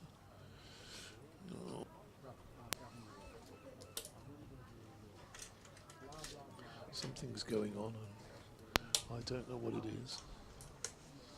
Words from a Bob Dylan song, I think. Or Something's going on and you don't know what it is, do you, Mr. Jones? 108 for 3. Next delivery from Fuller is pushed into the offside. And there is no run. 55 to Lythe, 23 to Tattersall. And we have had a swap in the commentary, have we? Or am I supposed to? Jonathan Doid's looking, Doidge is looking very sort of... I was attempting your pompous look, but it didn't work. Well, you have to work for years on that. Don't think you can do a pompous look just like that. Goodness sake. Next delivery, Fuller bowls, and that's just nudged square of the wicket. There's a comfortable run there because the third man's dropped back and cover has to come round to his left to do the fielding. So Tattersall gets another one. He moves to 24. 109 for 3 runs. Just coming a little bit easier now. But, I'm surprised that Fuller's come back on at this Peasholm Park end. You've seen enough games here, Doidge. The quick men tend to prosper, don't they, from the Trafalgar Square end? Yep. Next delivery is a short one and eased away down to third man by the left-handed Lythe. Oh dear, poor old umpire Peter Hartley's got to go from side to side, left and right-handed. Little flurry of singles. That'll get his step count up on Fitbit or whatever the apps are. I'm sure there are many apps available. I wonder if he's got one of those. Counts your steps during the day. Do a fair few, wouldn't they, the umpires? They would. Fuller bowls, and that's on the stumps, covered up by Tattersall. Defends.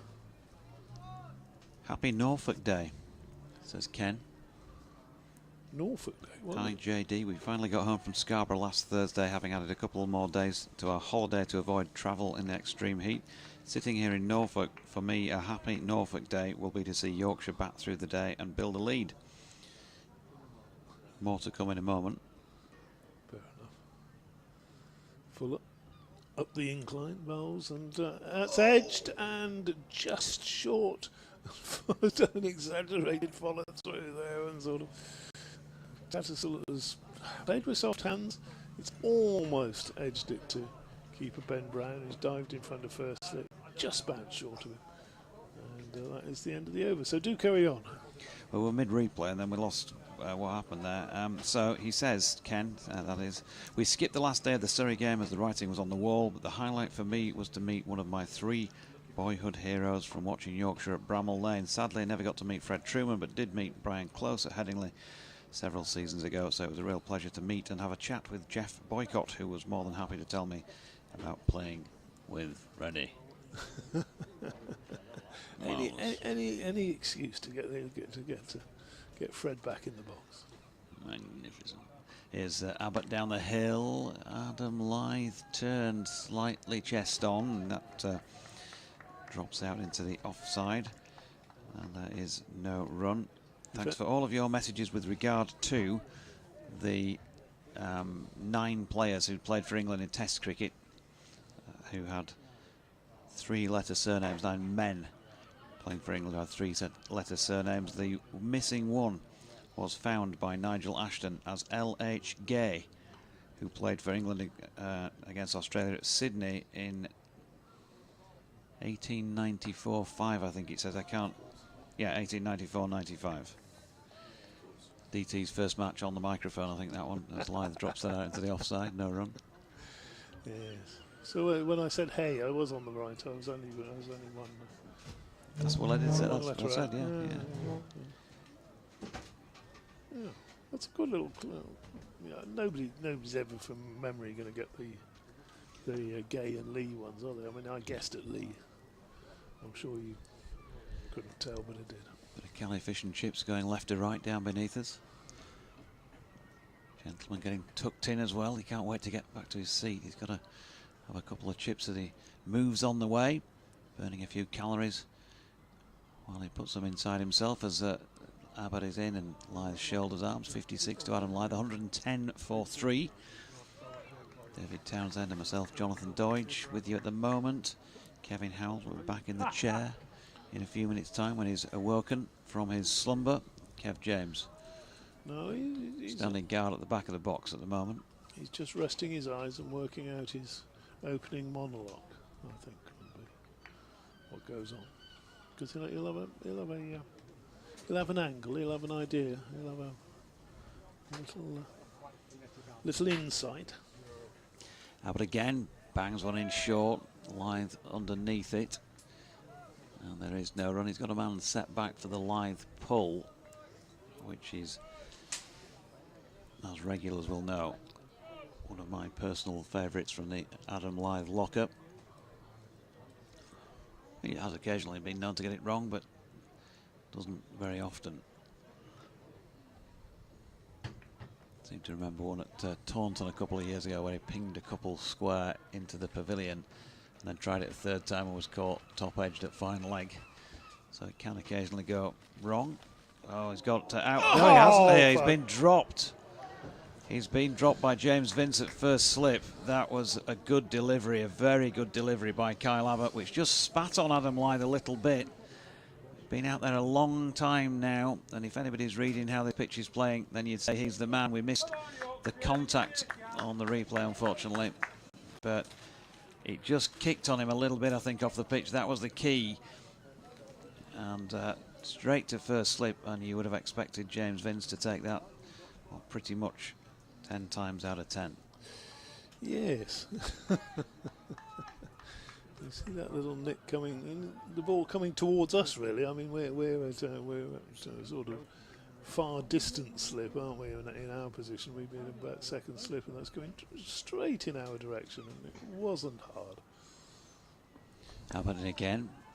Doesn't gain compensation with the wicket of Tattersall, who pushes up to mid-off, and there is no run. We've got Kevin Howells doing the impression of some sort of 70s rock star, swinging the microphone around in his hand with his connections, because he wants to come on commentary, which I think, DT, old boy, means that you're going to be redundant for the next Well, I'm quite happy to. half hour or so. Quite happy. Oh, See you boy. later.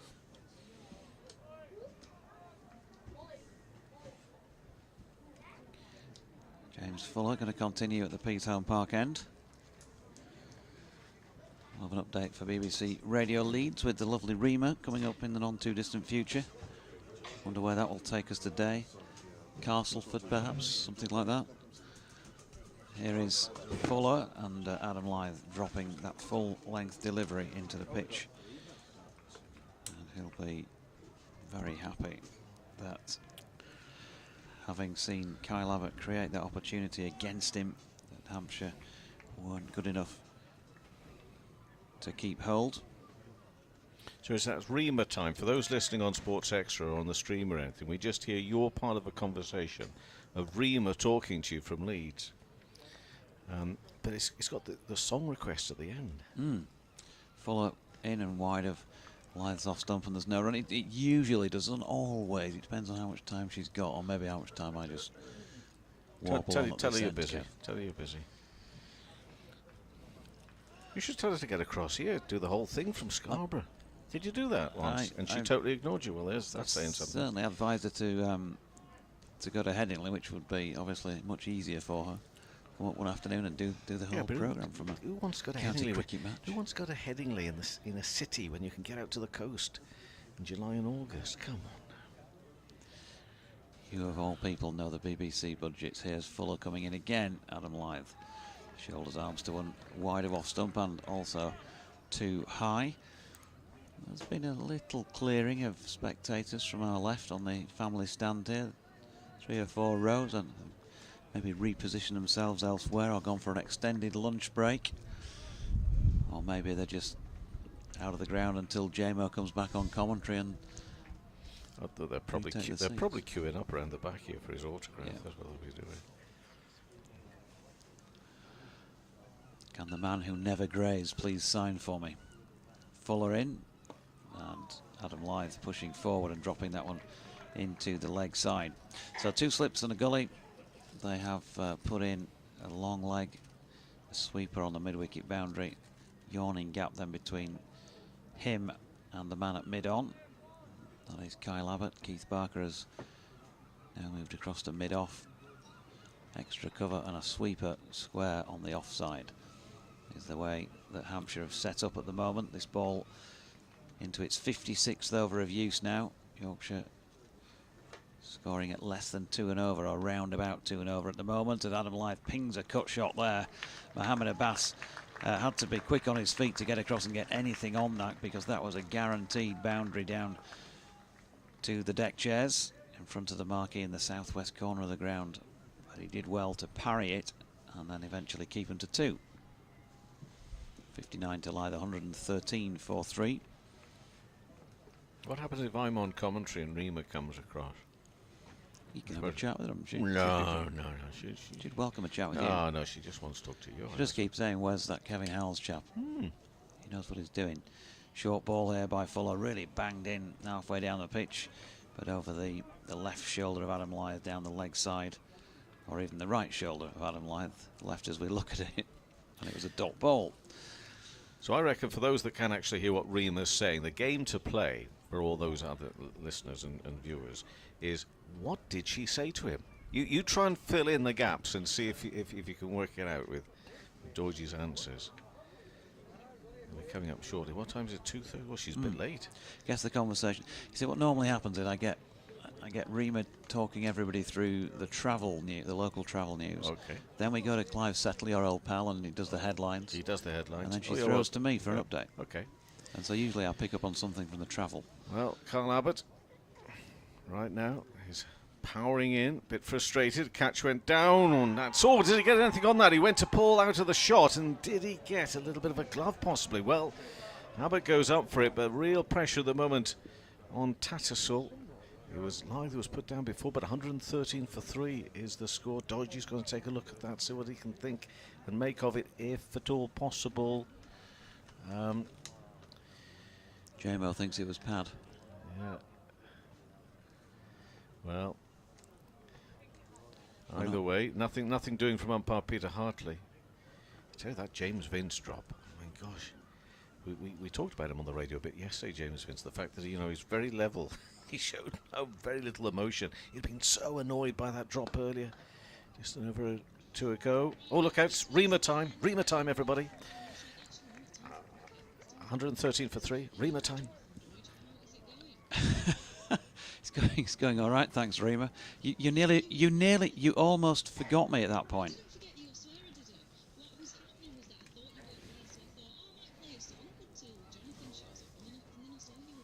Am I going to take this? Am I going to take this personally again? Stalker's song's the wrong song every day, and now this. Okay, Kyle Abbott's bowling at the moment to Jonathan Tattersall, who's just flicked a 2 off his legs, and he's going to be 26 not out as a result. Adam Lyth, who moved to yet another half-century in first-class cricket earlier today, is 59 not out. Now, you may or may not recall that they resumed this morning on 23 for 1. They lost 2 wickets in the morning session. Tom Kohler-Cadmore for 19 was caught behind off the excellent Kyle Abbott, and then Will Frayne was bowled by Ian Holland for 10. So 98 for 3 at the lunch break.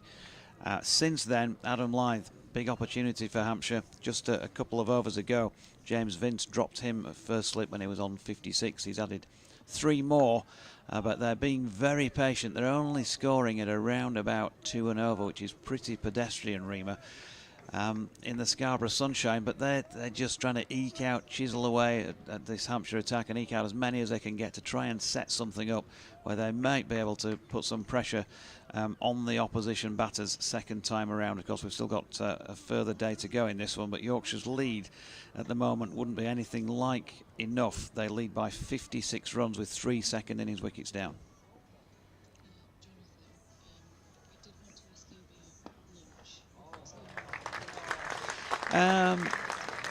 Yeah, that's been and gone. It was reasonably healthy, a couple of sandwiches. We might not mention the bag of crisps, of course, but healthy brunch bar and a bit of fruit. Salad.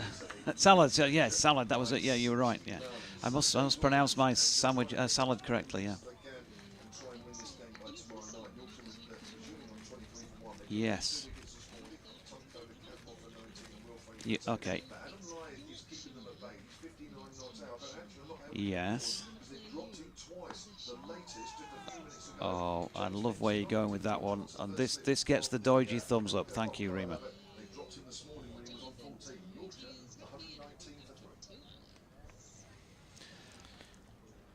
Well, that was Rima time. Playing a song from the Shires for you. That's a nice song, isn't it, for you? It is. Yeah. We're even getting a few bars of it no, as well. No, I think that's gone now. Yeah, that's probably just. So she asked you about your lunch. What was it to begin with? I forgot what it was to start with. It was a long introduction, wasn't it? Of course, she wasn't sure you were there for her to start off with. No. But anyway. Well, it sounded like producer in the ear, didn't it? Said, no, cricket. Oh yeah, well, it's got to. So anyway, enough of that. More Rima time, possibly at 4:30. Who knows? But anyway, Fuller, meantime, is coming in. Right arm in and bowls, and that's down the leg side. Is it caught by the keeper? Out! Yes, it is! Well, that is the end of Adam Lyth. Eventually, 2 drop catches. There was a very close call on an LBW earlier, but he's gone for 59. It's 4 down. Yorkshire now 119 for the loss of 4 wickets. And Fuller it is who struck. We talk about the fact he's a very dangerous bowler, the sort of pace he can try and create as well. But that was down the leg side, taken well by Brown, the keeper. And a big loss for Yorkshire. They needed him, along with Tattersall, probably to repeat pretty much what they did against Surrey just a couple of weeks ago. That being in the first innings. It's not to be today, Jonathan. He makes his sorrowful way off.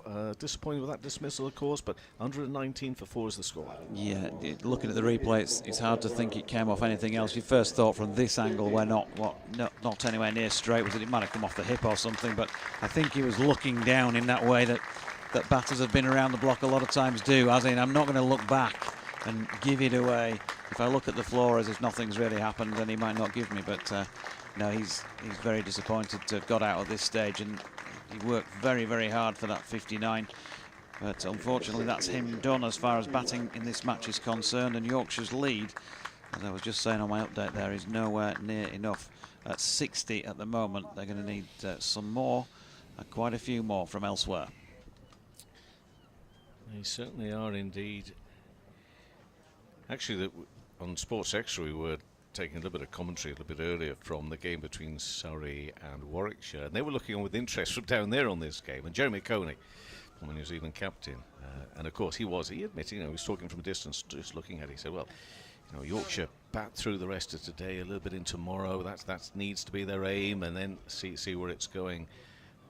Churchy did point out that the game's not really taken that sort of a flow really until today, but the weather conditions just a little bit different. But you just always felt, though, the wicket isn't always too far away. And Fuller it is who struck. You've got 3 slips going down now with Fuller coming in, and that's a delivery. I mean, he gets such good lift as well, doesn't he, through to the keeper. He's one of many you can call underrated, really, is Fuller. He has real qualities. I guess in that situation you're talking really about consistency. Consistency is what you're talking about, but on song, on the day, just absolutely amazing cricketers. And he's back to his mark again. He's coming in from the Trafalgar Square end, right arm in and bowls, and push square on the offside for no run. Still breezy. Looking at Neil Mallender there. Is that his jumper he's got around his waist? No, he's probably taken it off Fuller, hasn't he? That's blowing behind him. Our umpire today, Neil Mallender from South Yorkshire. Living these days, you've got Pete Hartley from over in West Yorkshire. Of course, Pete Hartley, former Hampshire player as well as Yorkshire player. Moved on to Hampshire from Yorkshire in the latter part of his career, having started at Warwickshire. Fuller, meantime, in bowls, pushed into the offside. A little jumpy to start off with, but it's no run. Certainly has gone a little bit quiet now. I reckon that this is a really good crowd when you're bearing in mind how difficult it is to get here today. Public transport, train strike and everything. Another good crowd in today. But they have sort of disappeared. Some on the popular side there. I think they may have taken a position away to our right on the other side of the ground, or possibly, as you say, just popped up onto the cliff. Just have a look across the beautiful North Bay. Next delivery, a little shorter. Ducks out of the way of that one. Through to the keeper. So, Tattersall and Waite charged now with taking on, all the responsibility that you have with Adam Lythe for all his experience, but now, now he's out. The others have to sort of step up and show that they may not have quite the experience of Lythe, but they have the skills and they have the know-how to try and get Yorkshire into a decent position here. The lead at the moment is just 60 runs. Need to extend that by quite a bit as Fuller is in and bowls, and that's driven a bit straight to the field of weight. Driven square to cover. That is the end of that over. So 119 for 4. And Fuller has bowled 6 overs, 3 maidens, 1 for 6. And that was a wicket maiden from Fuller as well. He's on song today. Oh, look out, look out. I'm just having a look around, see a couple of ice creams. Is it really warm enough for ice creams today, Doidgy? Yes. I think it might. I think we've got a bit of mint choc there, I can see, and a little bit of vanilla. And I tell you what, she's got to keep moving as that woman, otherwise it's all going to be melting before she gets to her friend here on the left-hand side. I wonder if the lady's getting on with the crossword. If we can see her just down to our left. We need to go and see if she needs any help a little bit later on. Here's Kyle Abbott from the Trafalgar Square end, bowling to Tattersall. Plays it late and drops it into the pitch behind him. Runs out to Gully, no run. Yeah, she's made it back to her position right on the very back row to our left here. And which do you think she went for? The vanilla or the mint choc chip herself? Mint choc. Without cheating? Oh, mint choc. No, she didn't. Oh, you're wrong. 50-50 call. You could have phoned a friend. She's given her friend the mint choc chip, and it's already dripping. Do you know, those two have been coming to watch Yorkshire for years and years. Every bit as long as I've been watching, that's for certain. Here's Abbott coming in again. And Tattersall waits and plays that into the covers, which is vacant. Gubbins will field, and they'll get through for a single. Peter Such, I saw that chap walking past earlier on. I know he's the match referee, but of course looking slightly greyer than in his playing days. And I looked at Kevin, checked and said, Peter Such down the bottom, just distinctive walks. And I just remember that walk from when he used to play the game. We used to see him on television, of course, back in the day. And talking of distinctive walks, John Dodds, the groundsman, a little while ago, he walked right to left and off down the side of the pavilion with a younger man. And I don't know the idea of the younger man, but I would guess that it would be his son, pretty much exactly the same role. It's a beautiful drive by Matthew Waite. We haven't seen many at all driven straight down the ground in this match. That Kyle Abbott just over pitching there, and that's driven up to the Trafalgar Square end to get Matthew Waite off the mark with 424 now for the loss of 4 wickets. And well, we know Hampshire are a very, very strong side. I think if anything, if Yorkshire nudge it up anywhere north of 150, there's going to be not going to be plain sailing, you wouldn't think, for the visiting side. Here's Waite pushing out to mid-off, and there's no run. I'm not suggesting that they're going to win with a 150 lead, but they might make it uncomfortable. And anything beyond that, obviously a little more in their favour, but just the way things have gone in this match. A little bit of cloud cover at some point during that chase might make it pretty tricky. Ben Code back in the Yorkshire ranks. Stephen Patterson back for this match as well. Seen them both to good effect in the game so far. Jordan Thompson was swinging it nicely in the Hampshire first innings, so still plenty to play for Yorkshire at this moment in time, but they wouldn't be nearly far enough on as Abbott's latest. Wandered around with my phone, just wandered around, just for, you're only allowed 2 minutes 20 on Twitter, for 2 minutes 20 around the ground, just on the field there, as people were enjoying the cricket, and the kids playing their own games, and people just chatting and all that sort of stuff. Here's Abbas, and that is wide of off stump, and Waite watches it go through. A couple of you have said that thanks to Mike Britton and to Mighty Mariners, that the BBC website is still stuck on the lunchtime. Don't you worry about that. It'll be fine. But by the time it kicks into life, Yorkshire will be 200 in front. It'll be fine. Just hold on for that. But as I was wandering around, as I say, it's something or nothing. But it just hopefully, for those that love a bit of traditional atmosphere, it just reminds you about what it can be like at a ground if you're not actually fortunate enough to be here ever, to experience, people of all ages just enjoying the cricket and the atmosphere of a game. Abbas in again, wide of Waite's off stump, and once more happy to watch it go by.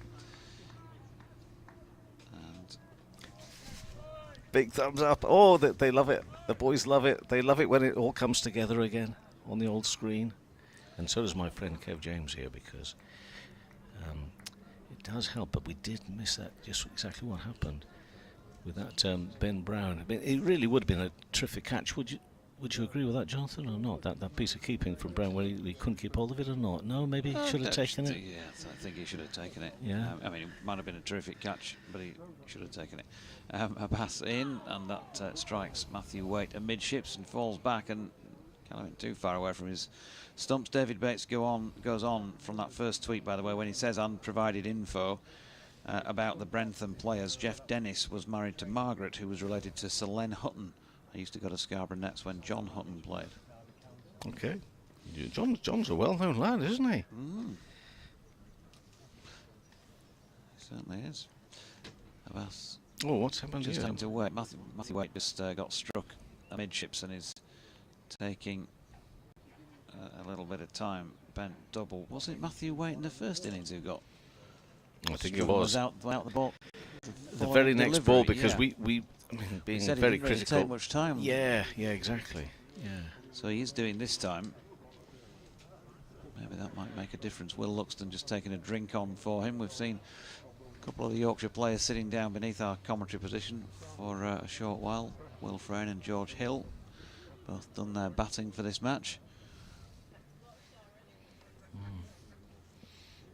I wonder what's that's.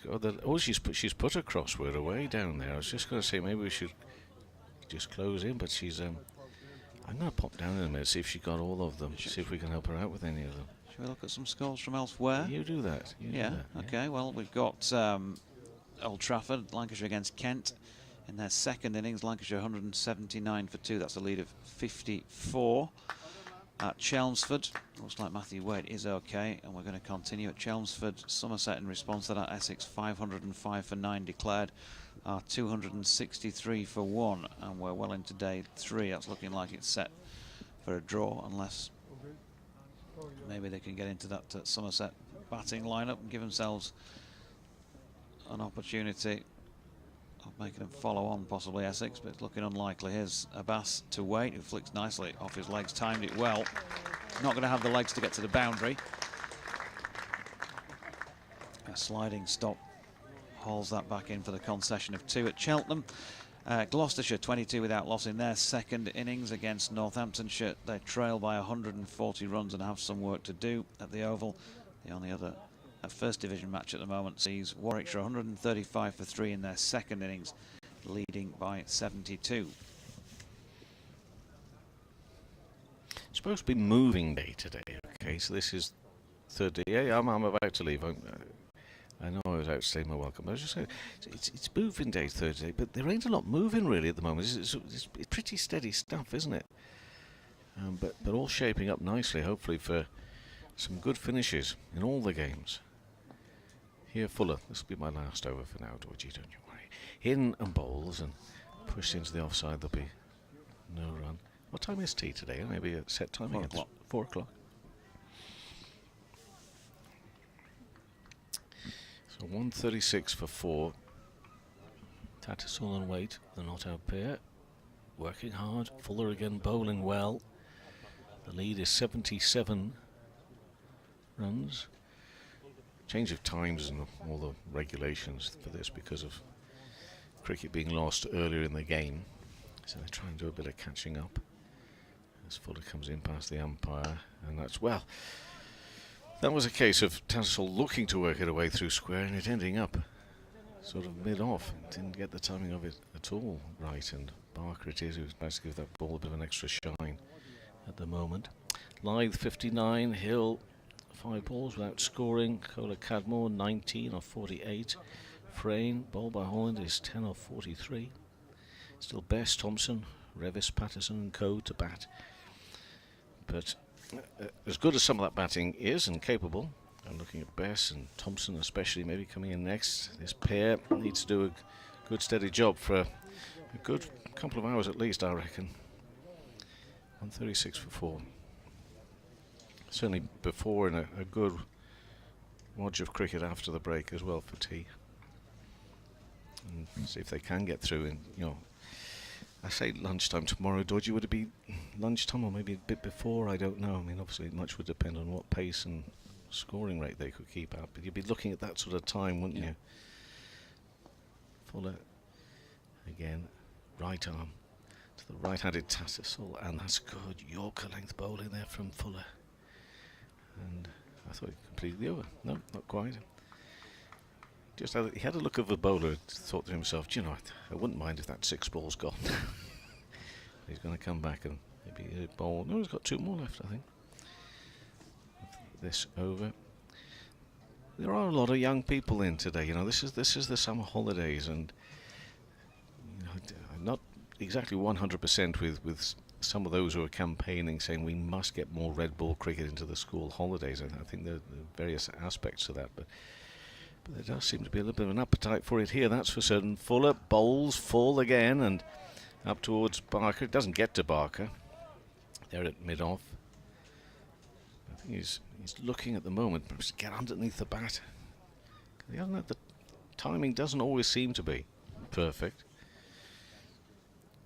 Tattersall, he's on 34, mind you, and he's faced a good number of balls for that. 34 and 82 balls he's faced so far. Whilst Fuller has 1 ball remaining of his 9th over. He's back to his mark. He is taking his time to get there, and then a little more urgency and energy as he breaks into his stride, and he's right arm and he's in, and he bowls a little bit shorter that time and played square for no run after all that. 136 for 4, and that is a lead of 77. I shall move aside. JMO shall come in, and Doidgy, over to you. Thanks, Gav. It's oh dear, we appear to have lost our line on the broadcast at that point. But we'll stick with you on the stream.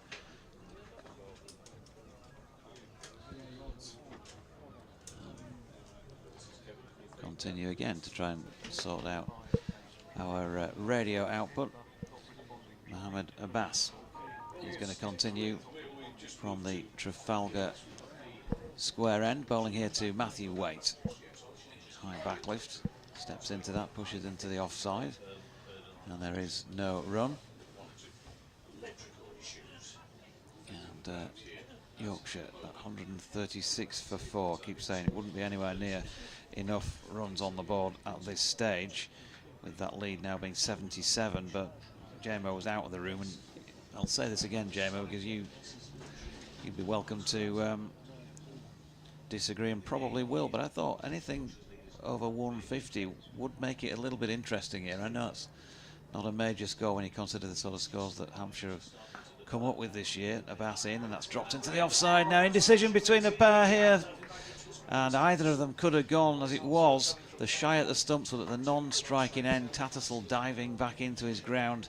Another potential opportunity has gone astray for Hampshire, who knows, come the end of this match, may live to rue 1 or 2 of those. But 150 plus, yep, you wouldn't normally expect that to be a killer lead, but it may still be something that can start to put pressure on the opposition, because the way that they're playing here, apart from the fact that you give credit to the Hampshire bowlers, suggests it's still not that easy out there.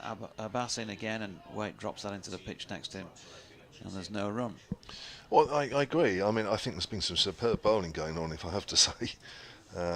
Not just from one bowler, but I think collectively, which I think is keeping the pressure up. Yeah, I don't disagree in a way.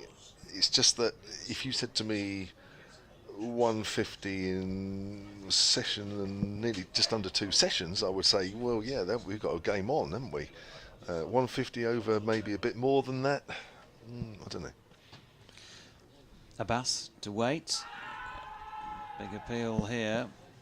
Stepping across his stumps. Ball balloons up into the offside, but no interest from umpire Peter Hartley. Of course, is at switched ends for these second innings now at the Trafalgar Square end of the ground. I just think there comes a point where it's say for instance Yorkshire are bowled out some point tomorrow, and whatever lead they have, I still think they'll have to bat well today to bat out the day. But there comes an optimum time where you're chasing a set total in a set amount of time, and I think Hampshire will go for it. Here's Abbas, and another delivery that Matthew Waite can't confidently get forward and over the top of. Watches it go past the outside edge. But I think there is a little bit more out there than maybe we thought there would have been. Yep. But I think that's also down to some good bowling. I really do. I mean, Hampshire are not helping themselves, are they really? You know, there's drop catches out there. There's that run-out chance. I mean, either of those batters in that over could have been run out. And the throws missed. Was it a difficult throw? I mean, the near end would have been no more than 10, 12 yards if it throw had come in then. Abbas to wait, driving up to mid-off. Full-length delivery. That will complete the over with a dot. 136 for 4. Just leave it with you, JMO, for a moment. Yeah. Abbott's spell after lunch, which was actually quite superb. 8 overs, 1 maiden, none for 21. That suggests that it was just an average spell. It was anything but. Found some movement, as much away from the bat as anything, which is unusual for Kyle Abbott. And this morning had Lyth dropped on 14. You also had Lyth dropped on 56, which was an easier chance in the slips. So certainly has deserved more than his overall figures in this innings so far of 17 overs, 3 maidens, 1 for 48. But James Fuller has also bowled particularly well. As I say, they all have really, and I think they've just kept the pressure on the Yorkshire batters. But they know that they're not under real pressure. The only pressure they have is to bat. They're not necessarily in a situation where they need to force the game to go forward. They just want to use up time as much as anything. And we're going to have the first spin of the game, and it's going to be Liam Dawson who's going to be bowling, and it's Tattersall forward. Wouldn't have thought there's too much out there for Dawson, but we'll find out. I think even if there is something, it will be very slow. So Tattersall has 34, Waite has 13, 136 for 4. The lead is 77 as Dawson round the wicket, worked away on the leg side by Tattersall, behind square, and that's going for 4. That's rolling all the way down to the marquee at the far end of the ground on our right, rolls down the hill.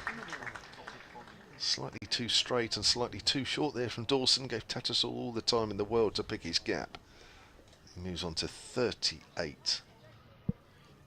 So really, with all the chances that have been floating around, because Waite has been dropped by Ben Brown off Fuller as well, so Hampshire have certainly not helped themselves. Or there could be another run out if the throw comes in at the bowler's end. As Waite was running, Tattersall said no. So there's a little bit of indecision between these two here at the moment. They might need to sort that out at the end of this over, because the last thing Yorkshire want to do is gift Hampshire a wicket. With a run out as Tattersall opens the face, plays it behind square on the offside. Barker fields. Score remains on 140 for 4 in the 66th over here. So those of you that are not quite sure of the rules on the new ball, it'll be available in 14 overs time. After this over, as Dawson bowls, Tattersall works it away on the leg side. There will be just a single this time. Tattersall moves on to 39, 141 for 4. Yorkshire in their second innings. Tom Kohler-Cadmore for 19, Will Frame for 10, the 2 wickets that fell before lunch. Yorkshire 98 for 3 at lunch, led by 39. Adam Lyth, the only wicket to fall since lunch. And amazing, actually, I'm sure actually Kyle Abbott would have been watching the wicket with a little bit of a chuckle as that's pushed out on the offside, because actually Lyth was caught down the leg side of Fuller for 59. I suppose James Fuller, I suppose Abbott, the only thing he didn't do was bowl lie the ball down the leg side, otherwise he might have actually got him out. 141 for 4, Lyth with 59, put on 53 for the 4th wicket with Johnny Tattersall. So this partnership currently worth 22. There's some more. Not code word, what's that one? It's Mind Games if you're watching the live picture feed. That's obviously another version of, I don't know if that's like Sudoku. I don't play Sudoku, so if it isn't and you're watching the live picture feed, apologies. It looks something like, it's called Mind Games, that one, or it might be just the whole publication. So quite a few people doing puzzles around the ground at the moment, enjoying the sunshine, enjoying the cricket, and enjoying a bit of a distraction as well. Actually, I think it did say Sudoku actually on that page as well if you're watching the live picture feed. Outside the off stump from Abbas, and Tattersall leaves that one alone as it goes through to Ben Brown. 2 slips and a galley. Although I have to say the slips have not worked for Hampshire in this today. It's not been the best. Weatherly dropping live in 14 off Abbott. That was this morning. Vince dropping live also off Abbott this afternoon. That was slightly easier. And weight dropped by wicketkeeper Brown off Fuller when he had 11. Here's Abbas again, wide of the stumps, worked away by Tattersall, straight delivery, which Tattersall works down to fine leg in the Yorkshire second innings total odd to 142 for 4, leading by 83. Yeah, we've got some technical issues, so while you can hear us on the streaming pictures at the moment, BBC listeners can't, and we need to rectify that because we are obviously providing BBC audio commentary services. So we're going to leave you for a moment.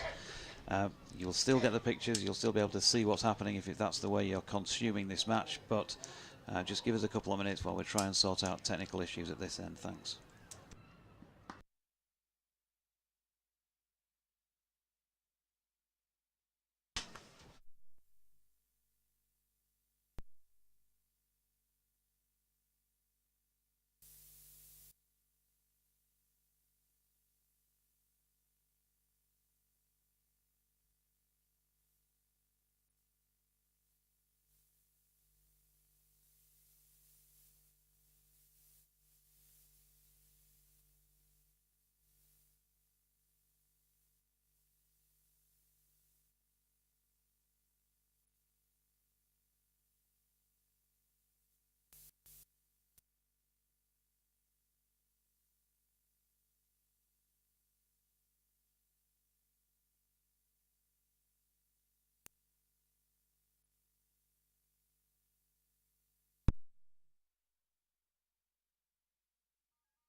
There we go, thanks for bearing with us. We think we have rectified our issues. A couple of dot balls from Mohammed Abbas.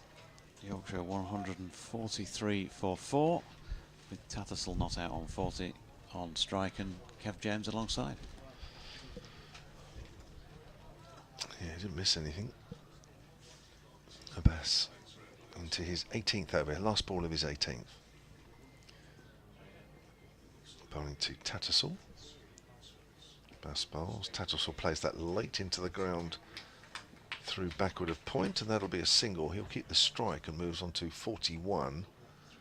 Tattersall playing very nicely here.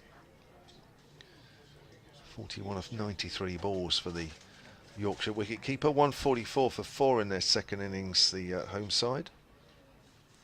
Lead by 85.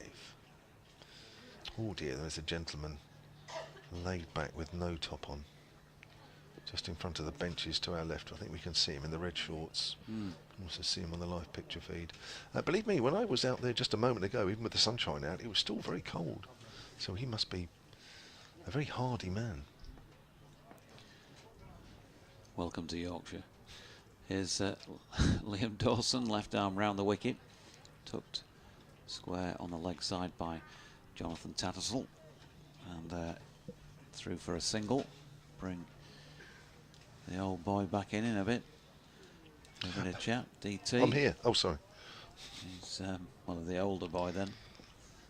He's just having some extra lunch at the moment in preparation for his fish and chips later. Good delivery by Dawson here, which gets through the defences of Matthew Waite, but also the gloving ability of Ben Brown, because that beats him as well. Did that turn a bit? Drop catch? I don't know. What turned? That straightened at least. Well, Ben Brown hands on his head as if it might have been a little nick. And now the appeal for LBW here. Just falling away to the offside, Matthew Waite, and trying to flick it to the leg. It was a stifled appeal. Not out, says umpire Malander. And the wide-brimmed Panama. Bit of protection from the sun, maybe a bit of wind as well out there as Waite pushes the next delivery back down the pitch. No run. Lovely afternoon, cold or not, it's blue sky largely. A few wispy clouds around, but nothing major. And Dawson in again, use of feet this time by Waite, and he strikes it well. That is a good piece of fielding, diving away to his left by number 24 for Hampshire, who is clearly a substitute fielder by the looks of things. At mid-on, Waite steps back this next delivery and cuts it away. Back foot punch, really, I suppose, as much as anything, out into the offside. Felix Organ doing the fielding, and they take a single from it. Matthew Waite accumulating 15 at the moment, 42 in similar fashion to Jonathan Tattersall. And two Hampshire players come back on, Kyle Abbott and Joe Weatherly, for those two substitutes. 146 for 4 at the end of that, the 68th over of this Yorkshire second innings. And that means that they lead by 87. Apologies for missing a couple of tweets a little early when I was off commentary. Derek, we were talking about the ball that has not yet been changed in this game, which is very, very unusual. Derek at Senate Sports says, is it possible that the uninterrupted hours of continual Scarborough sunshine could be helping to maintain the ball's shape? Oh, I don't know about that. Pete, who gave me a very nice book a few weeks ago at Senate Sport, as Abbas comes in forward, is Waite and pushes out on the onside, slight inside edge as well. Given that you're at an outground, are you looking forward to Hampshire's Isle of Wight trip in a couple of weeks? Yes, I am. Although it is on a day where there is a designated ferry strike. It's been named as one of the days that Red Funnel ferries are going on strike from Cowes back to the mainland. So that's not ideal, but yeah, looking forward to it. Just got to navigate that, that's all. Outside the off stump, and that's left alone as it goes through to Ben Brown. Pete's tickets are bagged, and he's quite excited to go to a new ground. Hampshire, of course, were there for a 4-day game back in 2019, playing against Nottinghamshire. But it'll be nice, as long as the sun shines out, like a lot of outgrounds really. They're always nice when the sun's out. Not so good when it isn't. 146 for 4. Yorkshire in their second innings lead by 87. Here's Abbas into Waite once more. A length ball. Waite pushes forward, goes up to Barker at mid-on. And there is no run. We are into the 69th over now, so not far away. Just over 11 overs to go until the second new ball is due. We wait with bated breath. Yes. Derek sent us a nice picture in of some fish and chips. Do they eat anything else up here? Curry, apparently, according to DT and I last night. Comes at Abbas, bowls, Waite forward, pushes it out into the covers where Iron Donald is on as a substitute fielder. Did you say a couple of people went off? I must admit I wasn't looking when you said that. Did you say Abbott had gone off? I was looking hopefully at Abbott's on. If you could tell me who number 24 was who fielded a ball in the last over, but he didn't take the hint at the time, and then he left the field when Abbott and Weatherly came back on. 24 might be, just let me double check, I think I know who it is, but I'm just going to double check the numbers because he might not have played since the T20s. I think that's Tom Prest actually, if my memory serves me correct.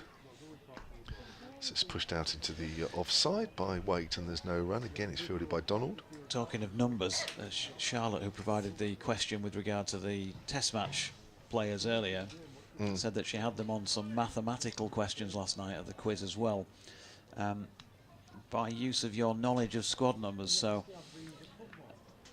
she was kind of saying, if, let's take for example the two batters out there at the moment, if you have Johnny Tattersall and you take Matthew Waite from him, who do you get? Sort of thing. It wouldn't have worked actually, but in that case you'll figure out why in a moment. It's cut away by Waite, goes out towards deep backwards square leg. So you take, what, 10 away from 6? Is it a 12 away from 6? And you end up with Waite again. Yeah. 147 so for 4. That's that type two of thing. Waites. So if you took Adil Rashid away from Jonathan Tattersall, who would you get? I don't know what number Rashid is. He's 3. So you get number 7, who is... No, you get Jonathan Tattersalls number 12. Oh, 12. 12 minus 3 equals, correct, Adam Lyth. I can imagine that might have been a couple of arguments. No, he's not that number, he's that number. He used to be that number, no, he's not that number, he's that number now. Here's number 8, Liam Dawson for Hampshire, bowling left arm round the wicket to Matthew Waite. Number 6 pushes back up the pitch, and 8 to 6 makes naught in this occasion because it was a dot ball. I can tell you who that is. Dawson again, Waite goes back foot this time and pushes back to the bowler, no run. Guy called McAndrew who plays at Warwickshire. Naught. It's the number he wore against Hampshire a couple of weeks ago. There you are, see, there is always a number somewhere. That'd go down well in the Chesterfield area, wouldn't it, me duck? Is Tattersall is...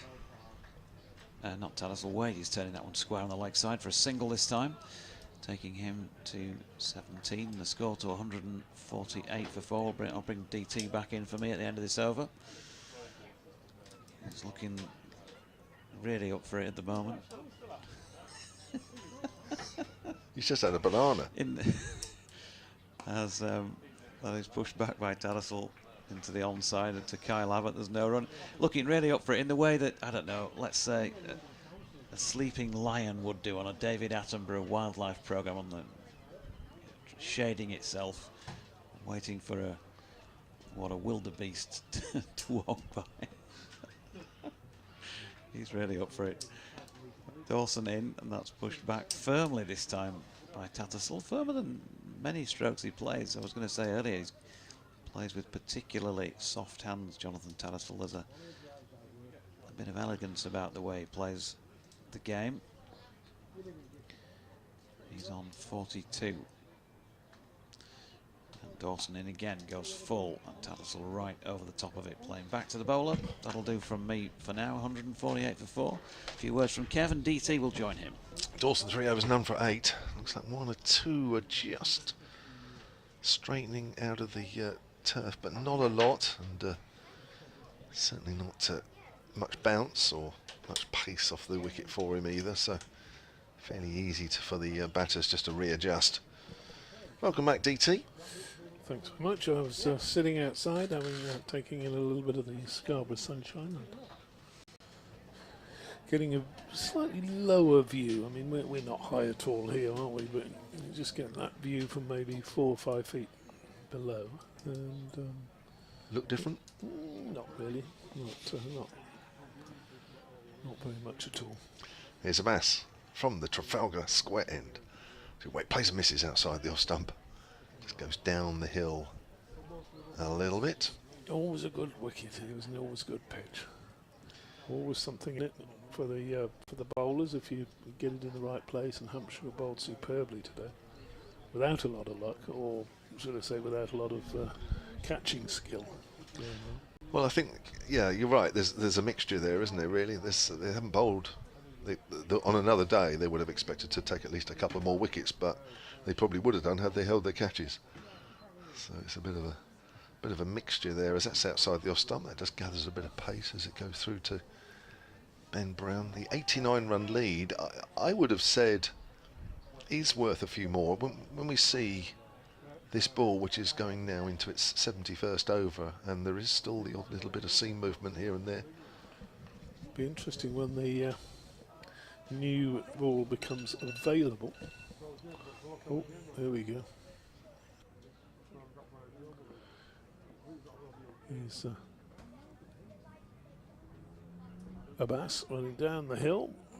Over pitches slightly, but Waite doesn't make the most of it. He clips that one up to mid-on. And there is no run. Jamo's just gone off to fiddle with his equipment. Trying to get... oh, I see. It's all very technical. Has to do an update for Radio Solent on the half hour. A Bass. Balls here, and that's a crack square of the wicket by Waite. Nice, good looking shot. Got out to deep backward point very quickly. But In doing so, of course, there was only the one run to be had, the batsman cross. This worked for the umpires this afternoon once Lyth had gone, gloved one down the leg side, departed for 59. Umpires before were having to, of course, go from square leg to square leg for the left and right-handers. Abbas bowls and a little bit of bounce outside the off stump. Not sure that's the best end for Mohammed Abbas. Bowled very well from this Peasholm Park end. Now coming down the hill, I would have had James Fuller bowling from that end, were I captaining the Hampshire side. Haven't been their own best friends today, have they? There's another delivery from Abbas that's pushed to cover. That's the end of his over. They've not been, well, they've been their own worst enemies, or whatever that say it is. Dropped a couple of catches. Missed a run out. As always hard, you've got to hit the stumps with a run out. But might have dropped another one just a couple of overs ago when Dawson got one to turn past Waite's bat. All sorts of excitement, and then we realised the keeper hadn't caught it. There might have been a little edge on that. We shall see. Dawson to continue.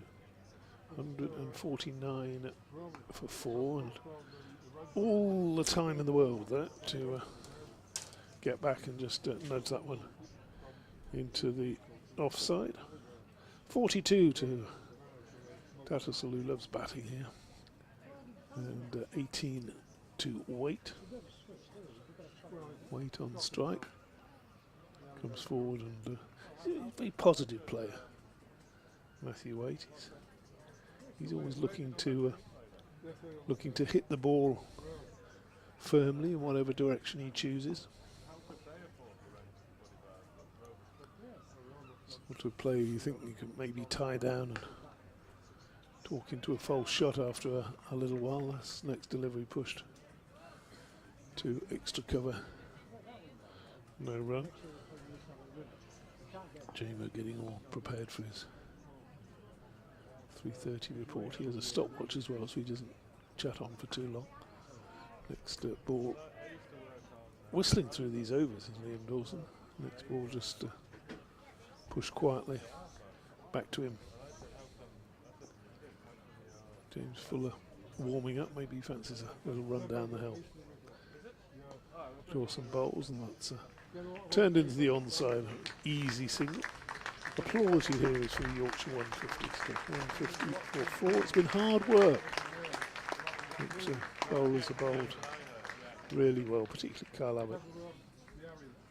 And to get 150 for 4 in the 72nd over, I think is an indication of just how tough it has been.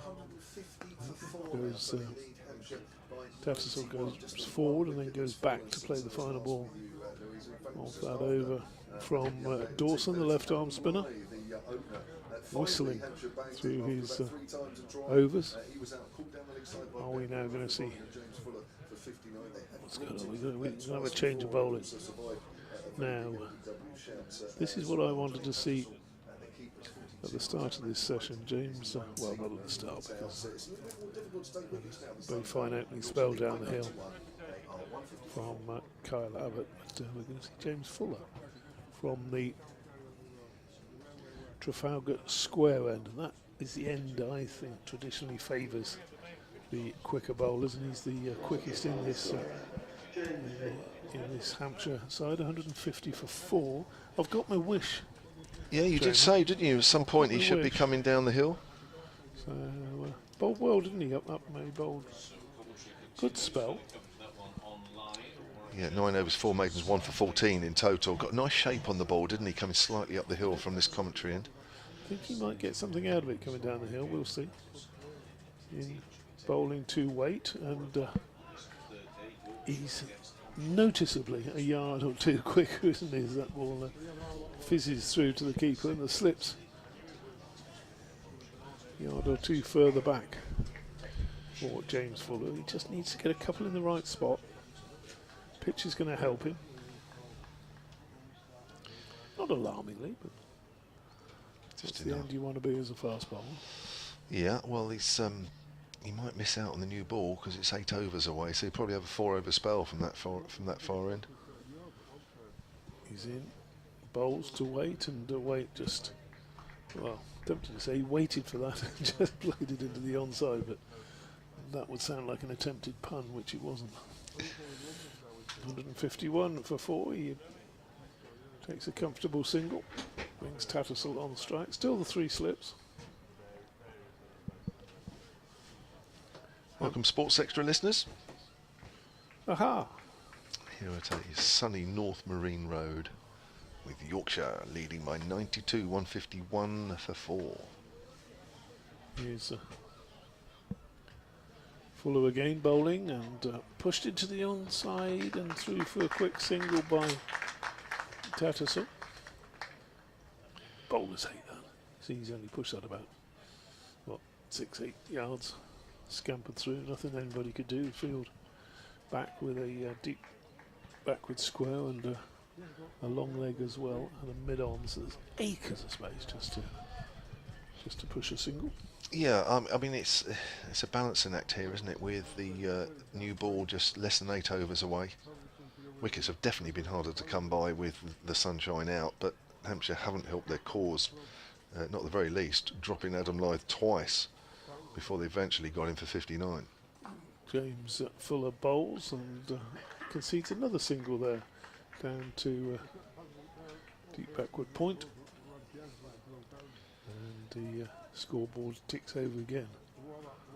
So 153 for 4, 21 to wait, 43 to Tattersall. Tattersall's batted very competently, bats within himself, doesn't he, Tattersall? He's not extravagant at all. He knows where he scores his runs. Good defence. Fuller bowls to him, and he's forward again, pushing that square of the wicket. A runner ball at the moment for Yorkshire, and none of these really bad balls. They're just working the old red cherry around. Mind you, it's not much of a cherry, it's a battered old thing at the moment, isn't it? Not battered enough to change it though. We haven't had one ball change in the game. I think that needs a cheer. I think that needs something. I think if we go through the whole game without a ball change, I think this game needs to be marked in history. That's probably the only game in 2022 that has never had a ball change. Fuller bowls, and we get a sort of short arm jab there down to deep backward point, and well, I thought he'd go well from that end, but nothing spectacular at all from James Fuller, and the runs flowing, taking Hampshire to 155 for 4, 22 to wait, 44 to Tattersall. I think we'll just see this. I'm thinking maybe they can bustle through these remaining over 7 overs. They're not going to bowl 7 overs in 22 minutes, even with the spinner on, are they? But they'll be very close to that second new ball come tea, because he's going to bowl 4 of them, I suppose. So just 1 over after the break packs, and then we'll be into the second new ball. Dawson to wait. It's on the back foot. Steers that back to the bar. I've just been corrected with that statement. I knew I would. I didn't think I'd be corrected that quickly. Jonathan Doyle saying it happened in Yorkshire's last game. So there you go. What happened in Yorkshire's last? There's no ball changes in that down at Taunton apparently. Well, he didn't play day 4. Dawson bowls, forward wait. Back to the bowler once more. Got an annoying habit, hasn't he, Dawson, of throwing his arms up after 4 or 5 deliveries every over. Is that annoying? Yes. It's annoying me. Is it? Yeah. Because he puts his hands up in the air. He just does it all the time. He expected occasionally. Driven to mid-wicket. Fielded by Holland. He's Yes. annoying you Well, because... Well, because there's no need for it. It's overexcitement. Yeah. Yeah. I'll have a look. Dawson bowls, forward. It's just one arm that time. I don't mind one arm. Played to mid-wicket. So he's doing that because... Well, I don't know. He's getting excited when there's not really much to get excited about. Maybe that's his way of keeping himself motivated, keeping himself believing, as that's pushed away up to mid-on. Quick single. Throw comes in from substitute fielder and Aaron Donald at mid-on, but they complete a single. 156 for 4, the lead is 97. So DT not in complete agreement. That's fair enough. Yeah. We all see different things, we all look at different things in a different way. Always trying to cut that, and he misses. Does Tattersall? Maybe a bit of spin there as it spun a little bit further away as the batter was trying to give himself a little bit of room. Goes into the gloves of Ben Brown. That's the end of the over. 74 overs completed in this Yorkshire first innings. They're 156 for 4, having started the day at 23 for 1. There were 36 runs behind then. Cola Cadmore and Will Frayne going in the morning session. At the break, Yorkshire 98 for 3. They're led by 39 at that point. And Lyth had already had a life early on. To be fair, he was better that over. Was he? He only threw his one hand up once in 6 balls. So a new over from James Fuller. Over pitches with that one and driven up to mid-on. No run. I thought he bowled a couple of 3 very good Yorkers, didn't he? All of them were played and dug out. Fuller? Yes. To get that, just to get that spot on the crease, it's not as easy as even for a professional bowler as people would think. You probably were able to hit 5 out of 6, but I wish. bowls again and up on his toes. Weight angles that one are down to deep backward square for a single. Not quite bowling in the right areas, as they say at the moment, Jimmy Fuller, since he's come on at that far end. And he's not got that bit of zip and help out of the pitch that certainly Kyle Abbott was getting regularly.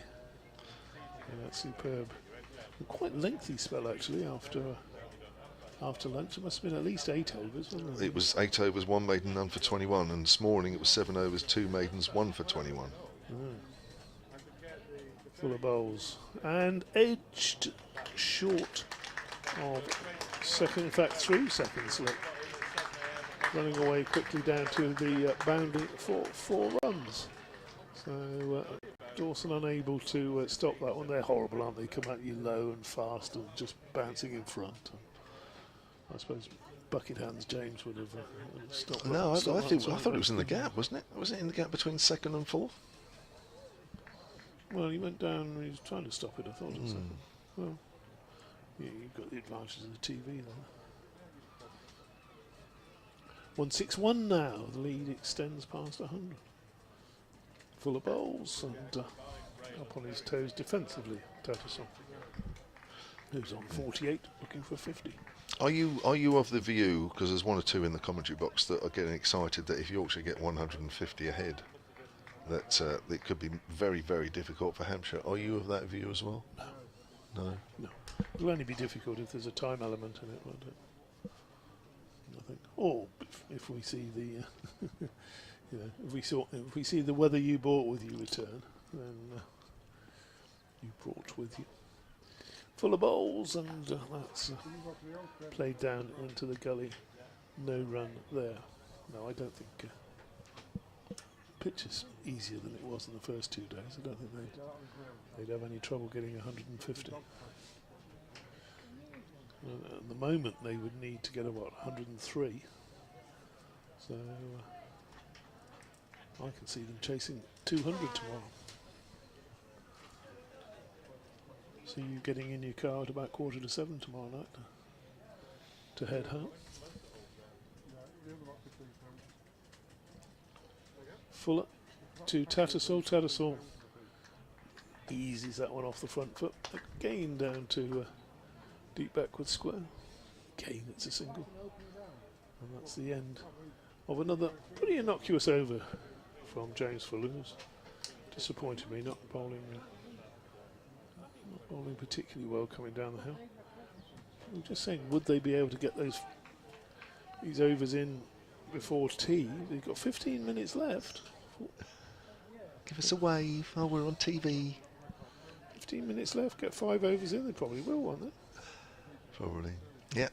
on the live picture feed as well as on the BBC Sport website, and one or two in the crowd have just noticed that the camera is on them. In fact, one or two in the group a little bit shy, they're not waving. That's worked off the back foot by Tattersall, and that's his half century. Single out to deep cover. Warm round of applause, and he's played very well indeed. 108 balls for his half century. Follows up his big 100 in the last game here a few weeks ago against Surrey. 163 for 4, the lead is 104. Dawson continues to wait this time, who works that to mid-wicket, and that's fielded by Holland.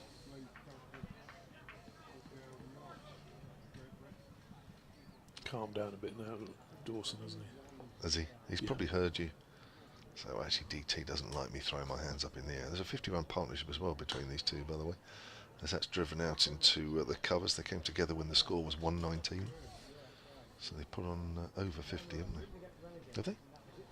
44, what am I saying? It's 44. Sorry, the 50 was Tattersall, getting mixed up, all these 50s. That's Waite, just punching that into the covers, fielded by Nick Gubbins.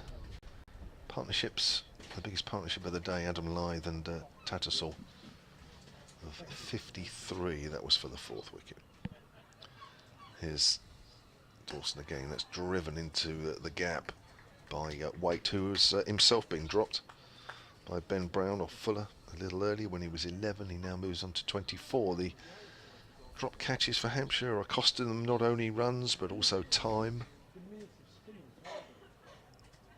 There's Dawson bowls, that's driven by Tattersall strongly up to mid-on, fielded by Donald, the substitute fielder. 76 overs completed. We are 4 overs away from the new ball, as DT says.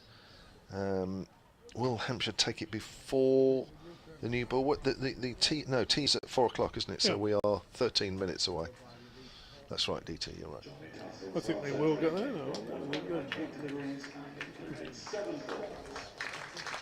They're buzzing through these overs. They complete 80 by T, come out all fresh, looking to take these remaining wickets. Yeah, it's not quite urgent yet that Hampshire take all 6 tonight, but I don't think it ought to be hanging around too much tomorrow morning. Started with a new over then, and again just up on his toes, easing that one away down to deep backward square for a single, which has almost become the standard for these deliveries from Fuller. Both batsmen milking the big gap there on the offside. Here's Fuller again, bowls and bouncer, but a very innocuous bouncer that was. Tattersall would have seen that earlier and almost, that was short, wasn't it, really? Almost just sort of nodded his head, didn't he, rather than ducked under it. I wonder, I'm trying to look around, I wonder if there's anybody asleep in the sun currently. I wonder if the camera might find somebody somewhere around the ground who's asleep. Why are you looking for someone who's asleep? I don't know, I just fancy doing it.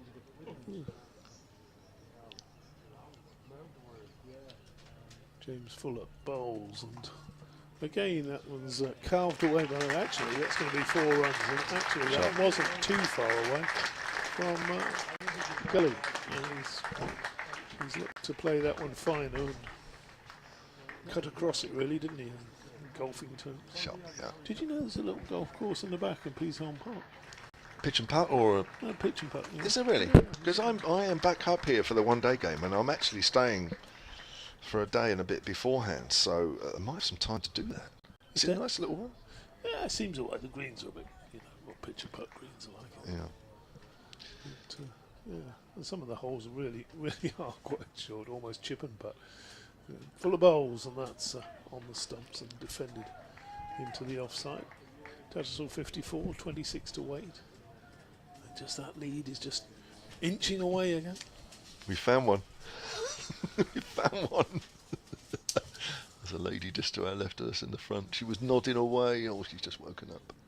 She must have known the camera was on her. I think that's really unkind to pick out people like this. And is it Sam up there who's no, it's not Sam who's operating that camera. The next delivery played down into the gully. Poor woman. She's probably been really busy all day. And just a chance to watch a bit of cricket and you know, it's warm. And nodded off and then. Just be aware, DT, that you better not nod off because the camera will be searching for you. Yeah, that's not going to happen. I can hold you to that. Still 40 overs left in the day yet, DT. Well, I've gone through my little nodding off period in the last hour or so.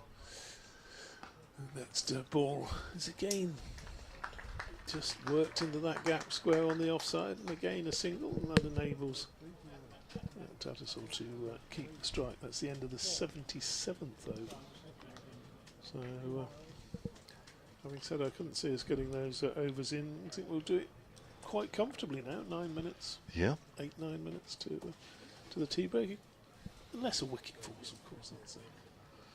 That's the other provisor. So the lead is 105 for Yorkshire, having trailed at the start of the day by 36.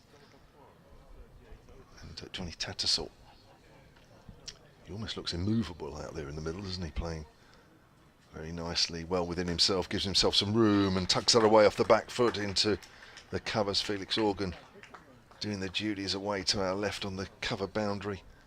Tattersall moves on to 56 now. 171 for 4. The lead is 112. Superb throw there.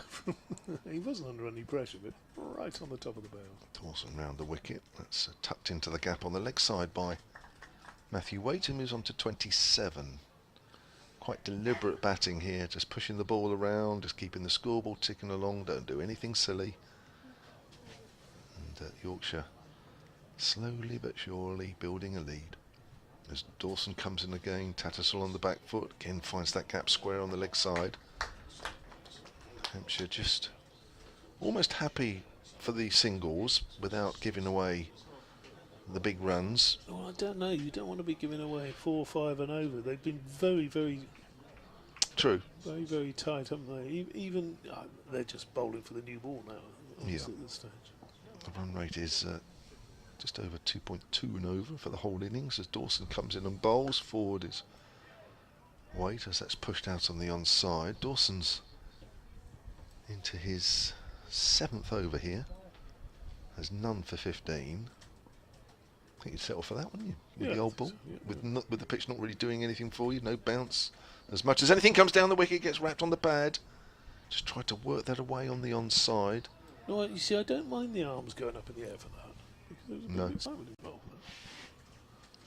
there. I just wonder if that may have just straightened a fraction. Wait, just walking into that, playing that from outside off stump, trying to work that into the gap on the leg side. Got that wrong, cuts that away behind square. That goes out to Organ once more. And Waite moves on to 28 now, and Yorkshire on to 174 for 4. End of Dawson's over. And we are now 7 minutes away from tea with the new ball 2 overs away. Do Hampshire ever have any problems with over rates? Do they? Not since Fidel Edwards left the club, no. Well, I tell a lie. That's absolutely totally wrong. Absolutely They have actionable, had points deducted this season because of over rates. I know 1 or 2 clubs have in the. I don't know about the second division. I don't look at it, but in the top division, I know 1 or 2 other clubs have. But yeah, Hampshire. I think it was in the game where they played so poorly against Surrey at the Oval. They also got deducted points. Oh dear. New over from Fuller. Oh, it'll be his last before tea. You would think we might get 3 in before tea. But Fidel Edwards, apparently, so I think you were saying before the start of this game, Shannon Gabriel was a bit of a problem with the over rate. It's probably bittersweet that he's not playing in this game, although he's a mighty fine bowler. But I gather that over rate was a bit of a problem when he was bowling. We had the same problem with Fidel Edwards. Great bowler, great to watch. Couldn't keep your eyes off him. But you found your eyes were on him longer than most because he took so long. Next delivery from Fuller, who puts a bit into that, and he struck in front of square, Good shot. down to the covers that are next to the marquee down the bottom side of the ground, and very sweetly struck that from Matthew Waite, who's just sort of getting into his work now, isn't he? Just before tea, or he won't really want that interval to come because he's warming to his task. Yeah, it's always quite annoying as a batter, even as a bowler, really, when you get into nice rhythms. That you have a break, and sometimes it never feels quite the same on resumption, whether it's a 20-minute break, whether it's a 40-minute break. But even so, batting nicely after being given that life win on 11. That's the secret, though, just to make the opposition pay. Here's Fuller again. Bowls and hasn't got anything at all out of it from bowling at that end, has he? He hasn't even got one to just sort of... that nice shape he had from this end. One to even fly a little bit. But, that's cricket for you. It must feel like a tennis ball out there, though, now, by now, that ball. I think I defy almost anybody to get the ball off the straight, maybe, but I think Abbas may have got one or two bowling just before Fuller, but you're right, he had a nice shape earlier on this afternoon, bowling from this end. Bowls, and that's an attempted bouncer, and you were talking about tennis ball. That was a tennis ball bounce there, wasn't it? It was ballooned up over the head of Waite, who tried to play it out, tried to just lift it over the slips. He'd have been very annoyed with himself if he got a little tickle on that. Either that or he could have gone for 6. Well, yes, but that ratio isn't really one you want to be taking on in this situation, I don't think. 6 or out. Fuller bowls again on his legs this time, and he's down to long leg for a single. 179, does that tick over to on the far side? Yep. Indeed it does. 33 to Waite.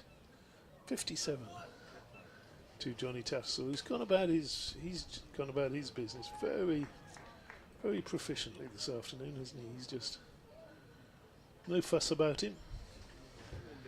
Just accumulated his runs. Nice little innings. Full of bowls to him, and that one perhaps did just bounce a little bit for the first time as it's gone through the keeper, but he won't be bowling anymore. Certainly might bowl some more from that end later on in the day, but he won't be bowling any more before tea, because that is the last ball we'll see from the Trafalgar Square end. What have we got there? Picked out. Oh, I thought he was asleep. I think he was looking into his phone up on the balcony just outside the ground.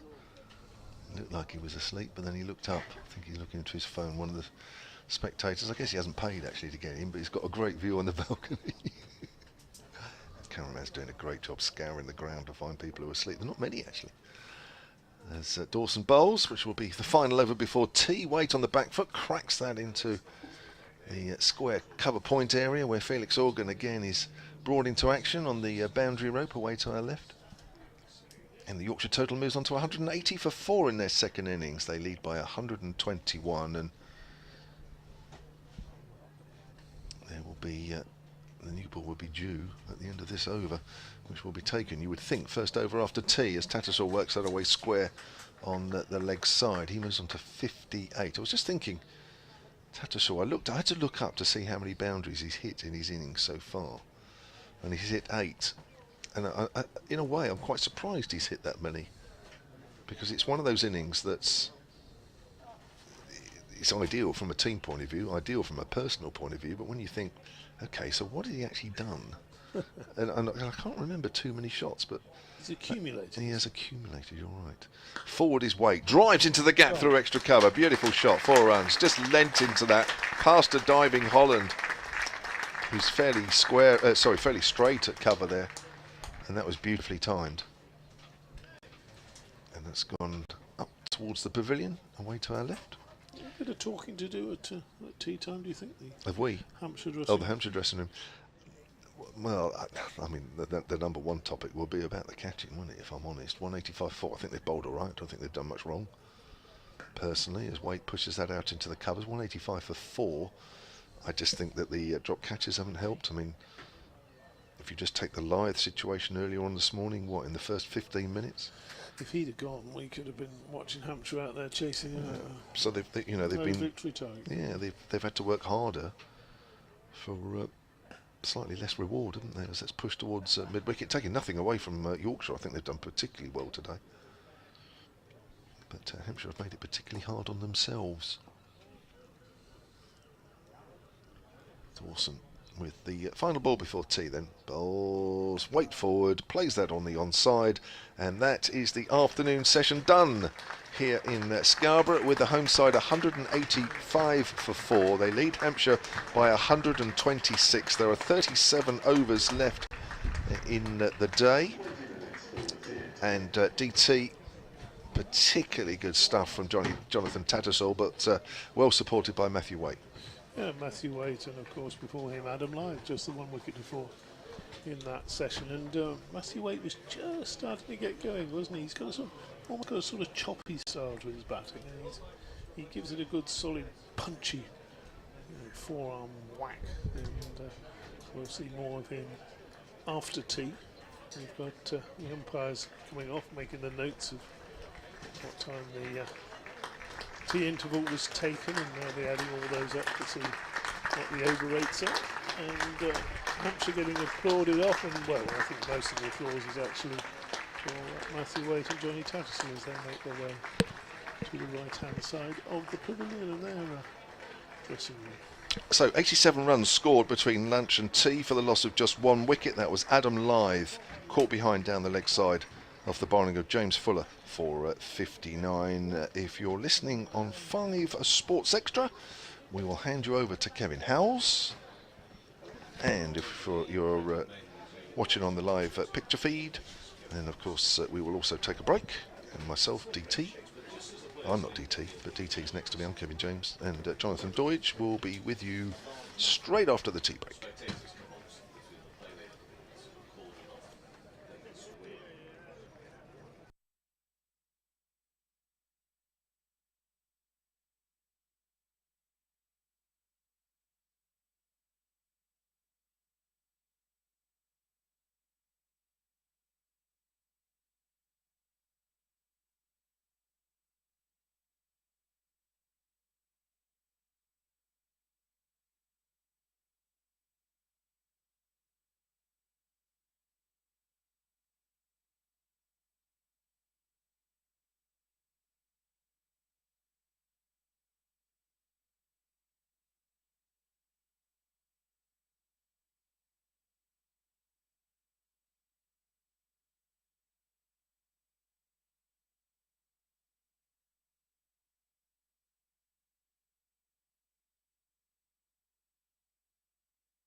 Good afternoon, welcome back from North Marine Road here in Scarborough, where Yorkshire are 185 for 4 in their second innings, leading by 126 runs. Waite 38 not out, Tattersall 58 not out.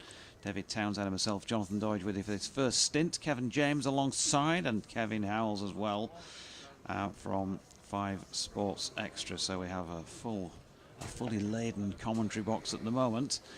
And it looks like Keith Barker's going to open from the Trafalgar Square end. Fitting, perhaps, with a new ball. That the 5 Sportman will be coming on at 5. Indeed. Something to look forward to for all the listeners. Yeah, we have the new ball indicator from umpire Peter Hartley, who waves that skyward.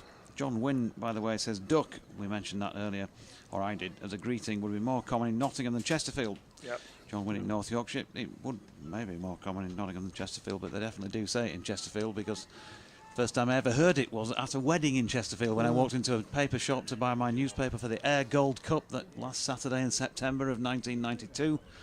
Well, the penultimate Saturday of September in 1992, and yeah, I was taken by surprise by the lady behind the counter who said, "Morning, me duck." Keith Barker bowling to Jonathan Tattersall, who pushes that out to point, and there is no run. I wonder whether that's got anything to do with love, because love means nothing, doesn't it? 0 in a tennis sense. 15 love, 30 love.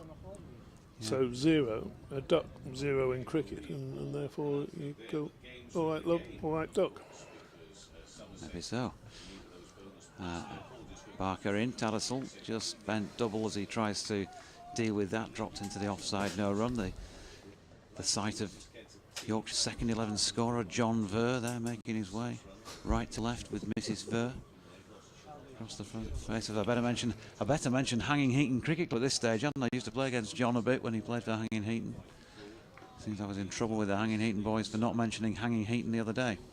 There, I think we've got a few mentions of Hanging Heaton. Indeed. Barker down the hill from the Trafalgar Square end to Tattersall, who plays that nicely, tip of his toes, and just flicks it away backward of point for a single.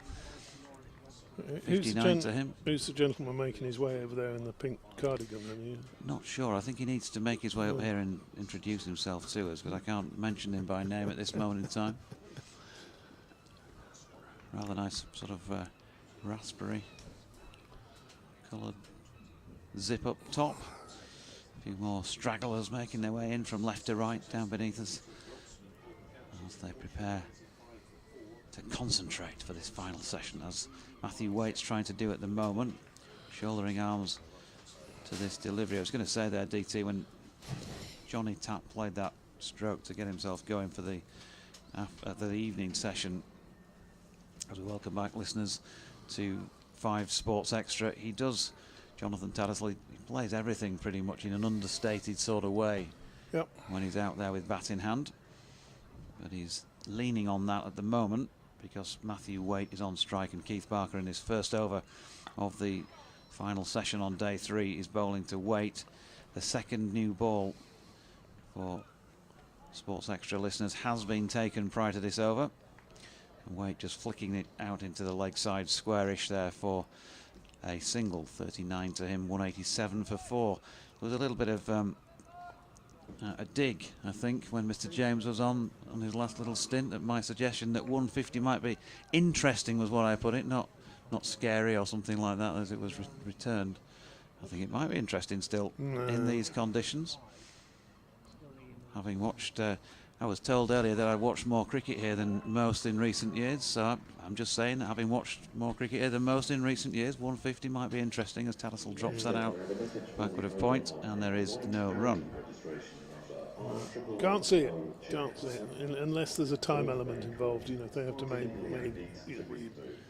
it's unlikely to get any more rain in this game. So there could be a shower tomorrow afternoon about 3 o'clock time, according to my latest weather app. But unless there's some rain and they're chasing 150 in 40 overs or something, it might be interesting. If you're expecting a bit of weather at 3 o'clock tomorrow, I'm expecting to see you in your Gansey then. You brought that with you this time? Yeah, my Gansey. Salty old sea dog. Yeah, well, we're hoping that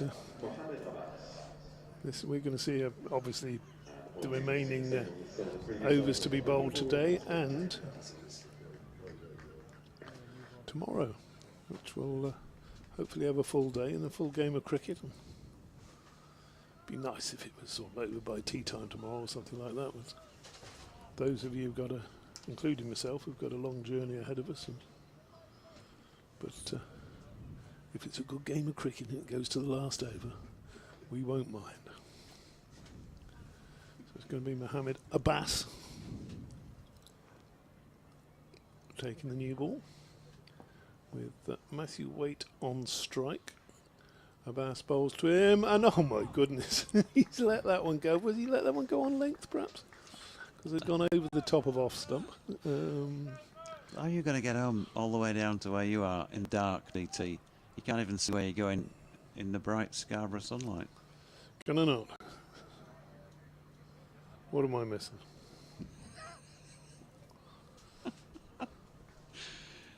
Ship ahoy. Here comes Abbas again to Waite bowls, and that's pushed firmly into the offside, but no run to be had there. So important few overs coming up. Would you give the new ball to Carl Abbott? I don't know.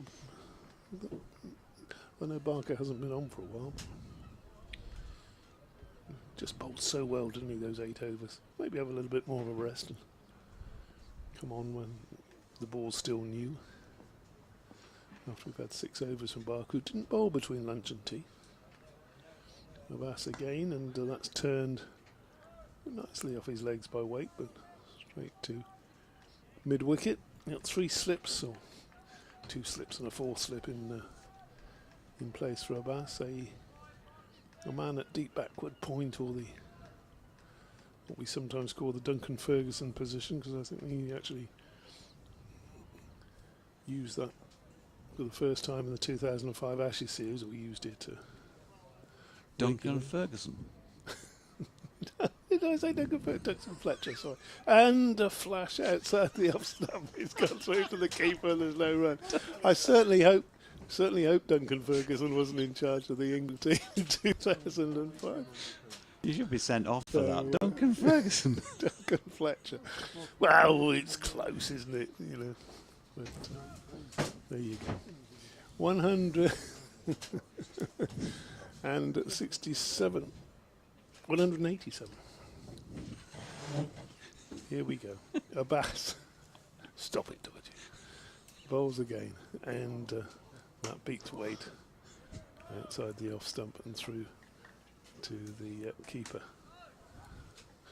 No run to be had there. So the lead, if my maths is not going to let me down, as everything else is at the moment, is 128.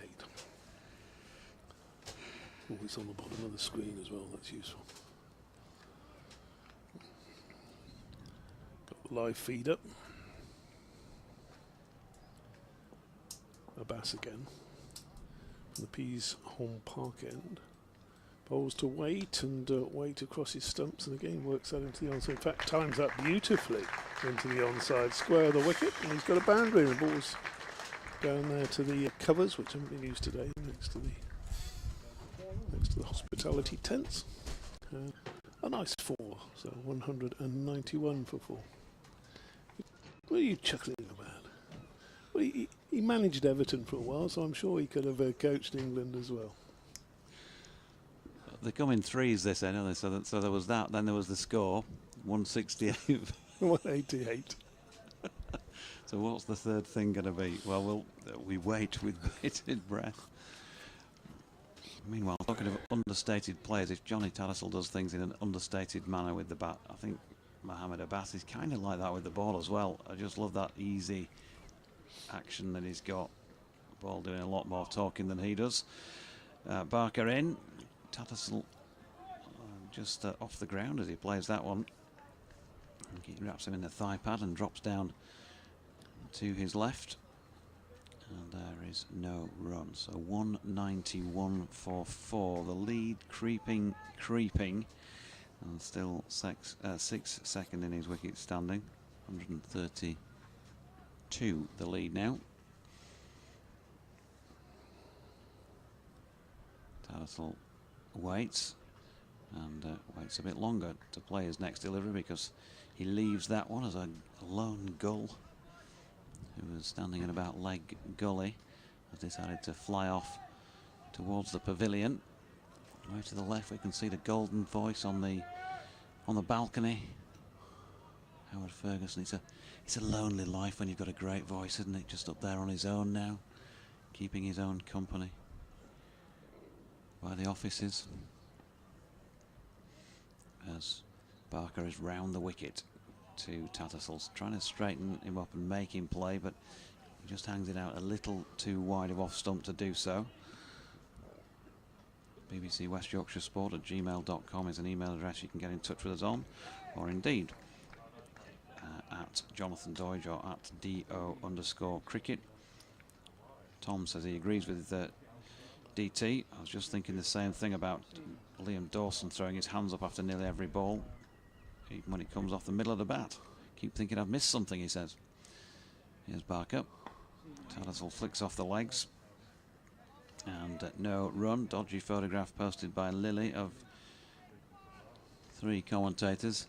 It took us most of the tea break to get that sorted out because DT had to bring in his hair advisor. Lee Palmer says 240, then skittle them out for 119. Easy. Lovely to raise a chip to the great man last night. We'll be doing that tonight. After being in disgrace last night. Barker in. Tattersall top of the bounce. Cuts that away. Late cut down towards third man where Weatherly is round to field. Good running between the wickets by Johnny Tack. Gets them back for 2. 61 now to him and 193 for the loss of 4. And make that 74 the pair have put on together here. Yorkshire certainly needed it.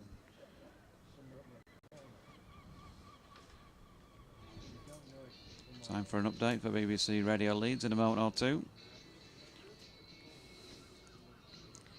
As Barker's in, bowling to Tattersall, who pushes that back up the pitch to the bowler. And there is no run to complete that over. 193 for 4. Well, they're playing me in this time with perfect. It's going to be Reamer again for those of you on Sports Extra who might get, well, will get my half of the conversation, but not necessarily that from the Radio Leeds studios. Yeah, she likes an actor, doesn't she? It's got to be perfect. He's here, don't worry, Raina. I am indeed here. Okie dokie. So it's going to be Mohammed Abbas from this P-Zone Park end. Still with this new ball, and nicely played by Matthew Waite. Gave him just a little bit of width, and he's dabbed that away up towards the tea room, and he's picked up 4 through third man. Good controlled little late cut by Matthew Waite. It takes him on to 47, and the score to 197. It's just slipping away from Hampshire at the moment. 4 wickets. We need a wicket. Ball going to the boundary a little bit quicker. Here we go with the update. 2 batsmen settled. Or maybe not. Sounds like travel. Oh, travel in the headlines with Clive, and then I'll be into bat. Abbas. Off he goes in, past umpire Neil Mallender. Right arm over, bowling from wide on the crease here, and he's got Matthew Waite. That's an excellent piece of bowling, wide on the crease, and he's just got a little inside edge onto that, onto his leg stump, having batted so well to get to his 47.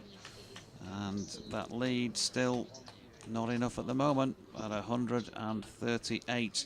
You wouldn't think. Cricket is a funny old game, but Matthew Waite on his way out for 47. He looked so comfortable, didn't he? He was just pushed forward to it and thought, well, what's happened? That ball didn't look particularly threatening delivery. Just intelligent bowling there, changing the angle. He hadn't bowled as wide as that. It was very wide on the crease, just a little bit more angle in towards the stumps. Might have just been all it took to get through Matthew Waite's defences. So 47. He's from 99 deliveries he faced. it's one of those situations where that was just drifting away, wasn't it, from Hampshire? They needed a wicket, and Mohammed Abbas has provided a wicket. And well, what are we going to see now? Well, are we going to see more resistance from Yorkshire, or are Hampshire really going to up their game and run through the lower order?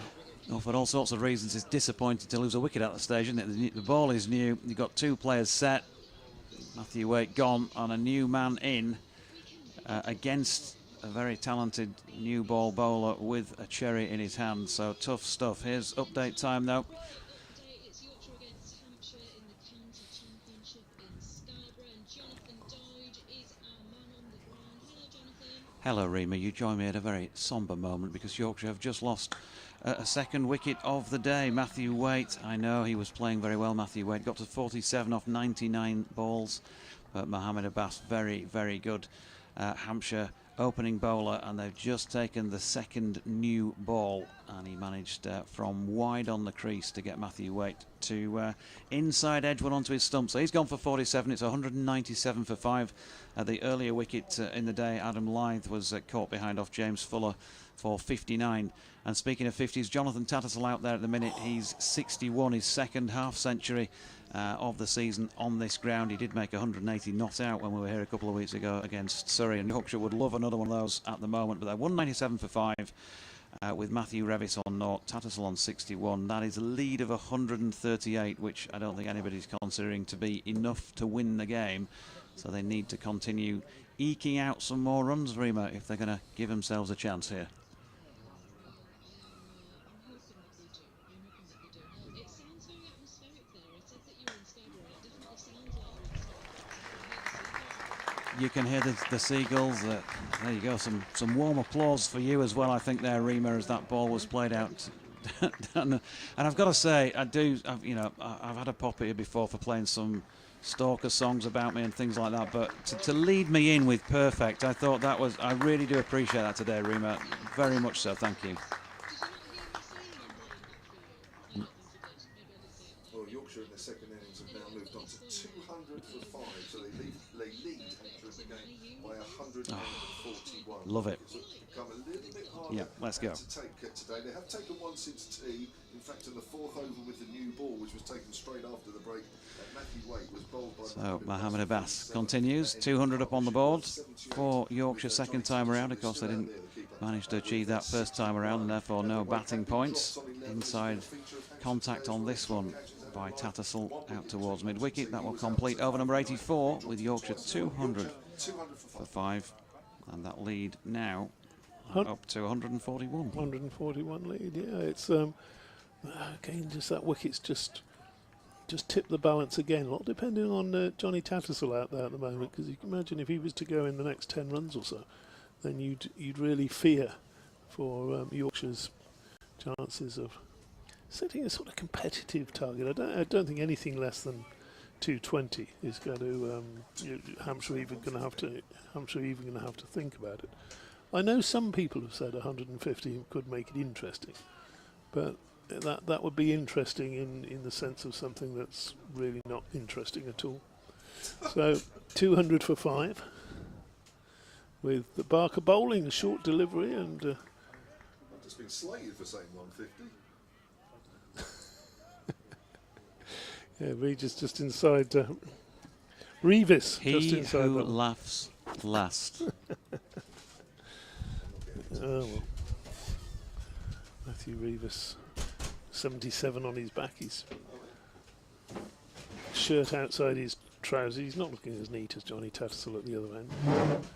Let's see what he can do with his bat. That's what matters. 200 for 5. Barker bowls to him. He turns that into the onside and fielded there mid wicket. I don't think anything less than 220 with no time pressure is going to really trouble Hampshire, as long as they don't obviously lose a collateral wickets early on. There's our fellow commentator down there from T20 Finals Day, just doing a few stretches. Still not back in action. Matt Fisher. The next ball from Barker through to the keeper, bowling a little bit too short at the moment. Just allowing the new batsman to allow that through. Still batting to come, of course. It's not really a long tail when you think Jordan Thompson at number 9 is the man who makes things happen. Might have to make something happen here later on today. Barker down the hill, bowls, and better delivery. A little bit of bounce there, but again Revis was able to just allow that to go through to keeper Ben Brown. What's the minimum score you would suggest that Yorkshire would? 150 is not going to make it interesting, Doherty. I know you're the super optimist. I think it would. You think it would? Oh, fair enough. Interesting is yeah, I think it's been... Barker bowls, and that's driven firmly into the covers by Revis. I think interesting has been interpreted as that's a Yorkshire win, and that's not what I mean, but I think they're capable of taking quite a few wickets with 150 and making it interesting. That's what I'm saying. Fair enough. You'd much rather see 225 up there. Yeah. That would be interesting. Indeed. Here comes Keith Barker bowling, and Revis up on his toes, plays that down into the gully. No run there. He's not quite got it right at the moment, has he? Keith Barker. He's just seems to be hitting the crease. In fact, he's now signalling to the dressing room for a sweater, or I'm not quite sure he's signalling for something. But he just seems to be just a little bit out of balance. He's hitting the crease at the moment. Not quite how he'd want to be doing it. 61 to Tattersall, 3 to Revis. Tattersall on strike. Hampshire know that if they get through Johnny Tat, then they'll be in the home straight, so to speak. Here's Abbas and Tattersall. Soft hands pushing back to the bowler. There is no run. Kevin Howells will be rejoining us in 20 minutes or so time. Kev, for 19 minutes to be precise. He was looking at his watch there. Likes to be things to be done to time. Kev James, well, he's just gone for a wander. He's going to be back on as well, isn't he? I missed my chance to commentate with Mr. Howells. He's gone to see if he can find some rain, I think, as JMO. Here's Abbas. No sun at the moment. Good delivery. Tattersall has one that leaves him. Disappears off towards first slip. Ben Brown stepping across to take it. No run.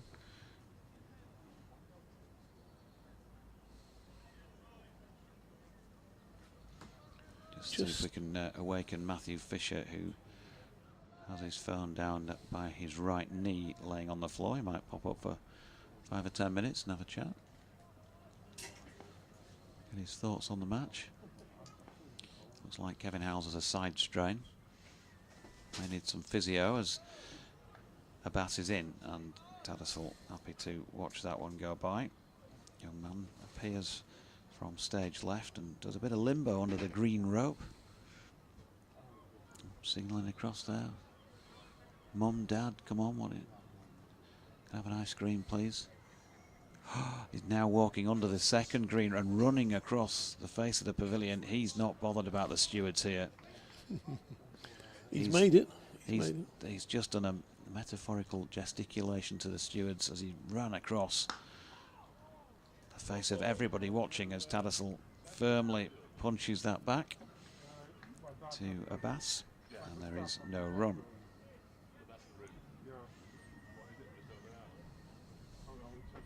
Sun's coming out again. It is bubbling up with a cloud. No threat of rain clouds, but this is almost the sort of cloud cover you're looking for when you've taken the new ball, as far as Hampshire are concerned. Don't want bright sunshine. Bass again. Oh, good delivery this time. Leaves Tattersalloo just slightly off balance, overbalancing as he tries to play at that. We have said England and Yorkshire cricketer laying on his back now, with leg up in the air, with some sort of TheraBand stirrup around his foot. You can feel the hamstring and the my eyes are watering. The hamstring and the calf here. DT's already feeling the glutes. Oh dear. While still listening to the left. Oh. Oh no. Oh. Abbas. In he comes again.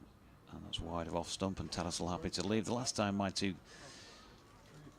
colleagues in the box at the moment could do anything like this, it was the previous century. It certainly was. And some way within Possibly it. the one before that. I think Kev's saying he's never been able to do that.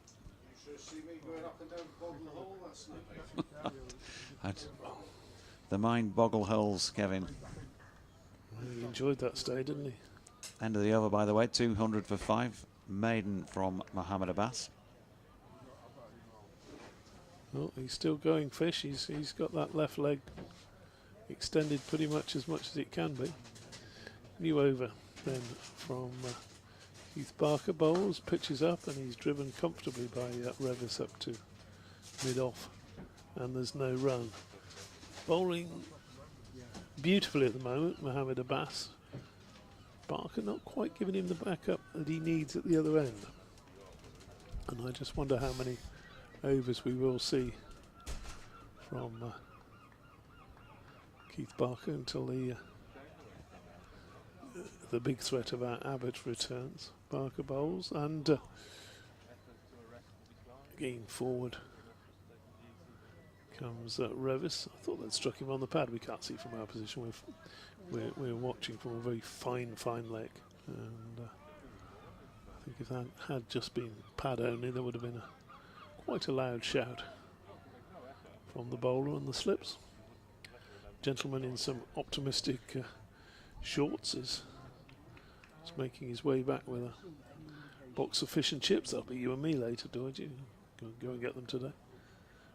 Next ball from Barker, again just hadn't quite got it right. Good diving stop by Organ at backward point that was struck firmly.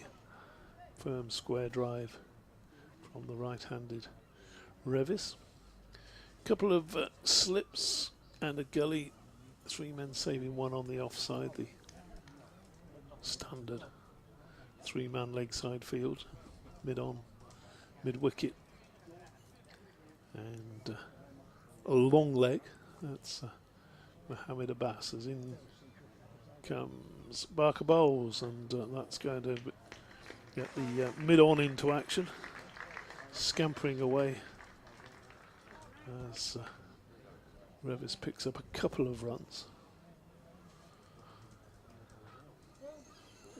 202 then for 5. 5 runs now to Revis.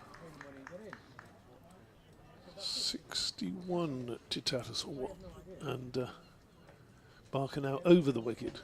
Bowls, and that's driven firmly, and I think that might have been another drop catch from the reaction. He drove that firmly in the air to point. Organ dived. Don't know whether we'll be able to see that on the replay. It was Weatherly. It was Weatherly, was it? Oh dear.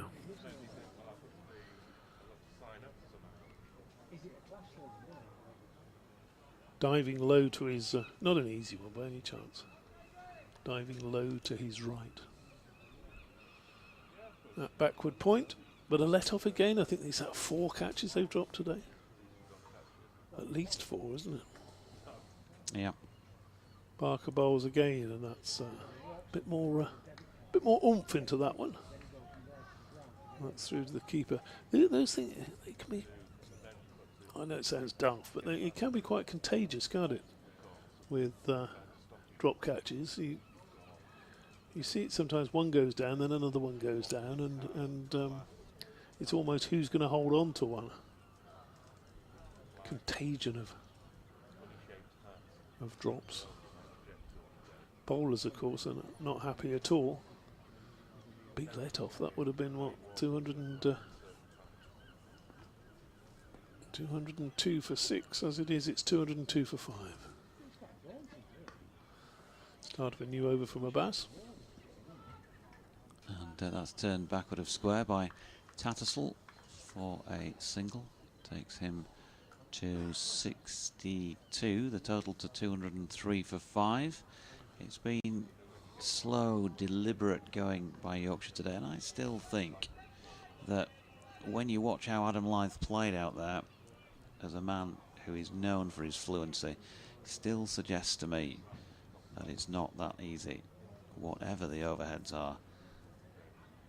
On this particular deck is certainly on the slow side. Not a lot of grass on it, fairly dead. Abbas bowling that one, throwing it wide of off stump.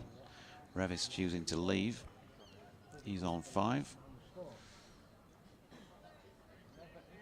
And, we've had, what, 87 overs of this Yorkshire second innings. 104 overs were due to be bowled, or are due to be bowled in the day. Close of play scheduled to be at 6:30.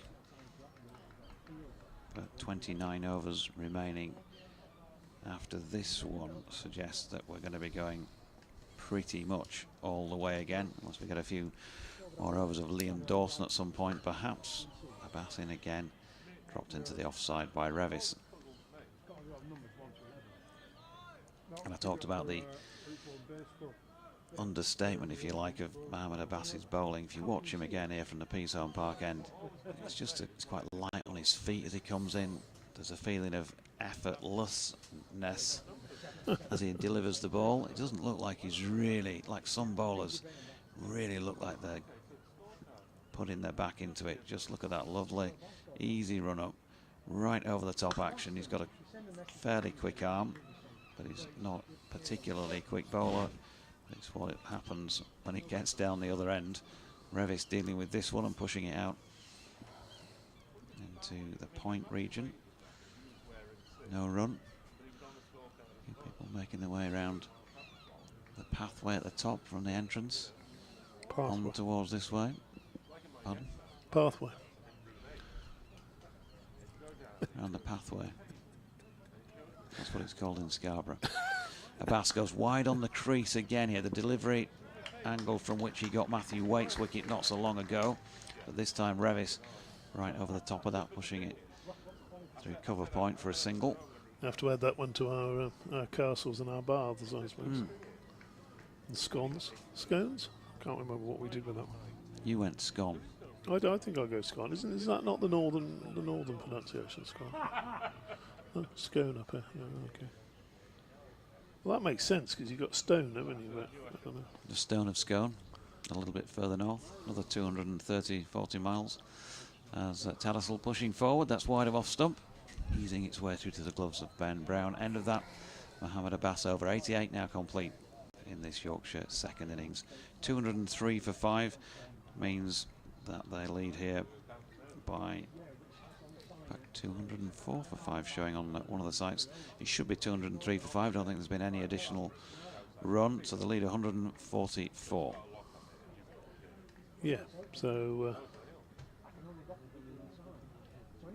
just need. I think they need to get out Kyle Abbott into the attack at this stage. He's been the pick of the bowlers today. Okay, he's bowled 15.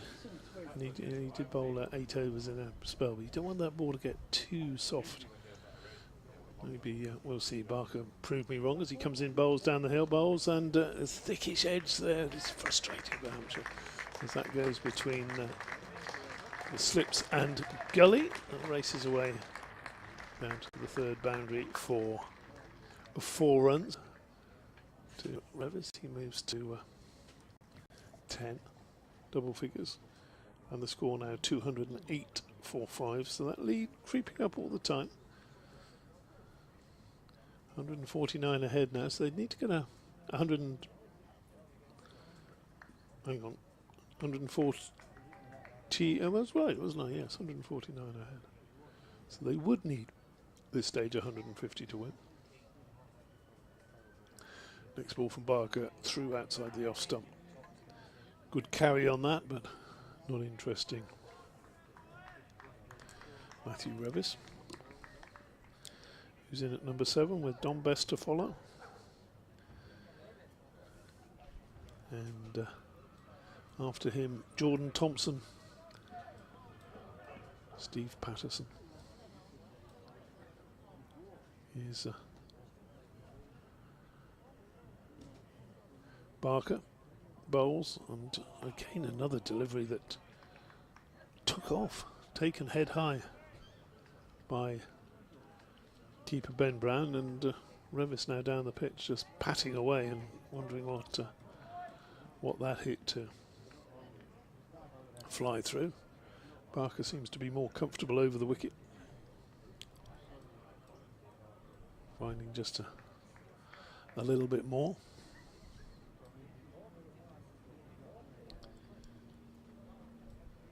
Bowls again and covering up, pushing up to mid-off. So we've had an absorbing day's cricket today. We haven't seen 200 runs yet, but I think the fans have got their money's worth anyway, haven't they? It's been nip and tuck. Hampshire not letting Yorkshire off the leash at any period, other than perhaps just that little spell before tea when they did score runs easily. Barker bowls again, and again Revis allows it through to keeper Ben Brown.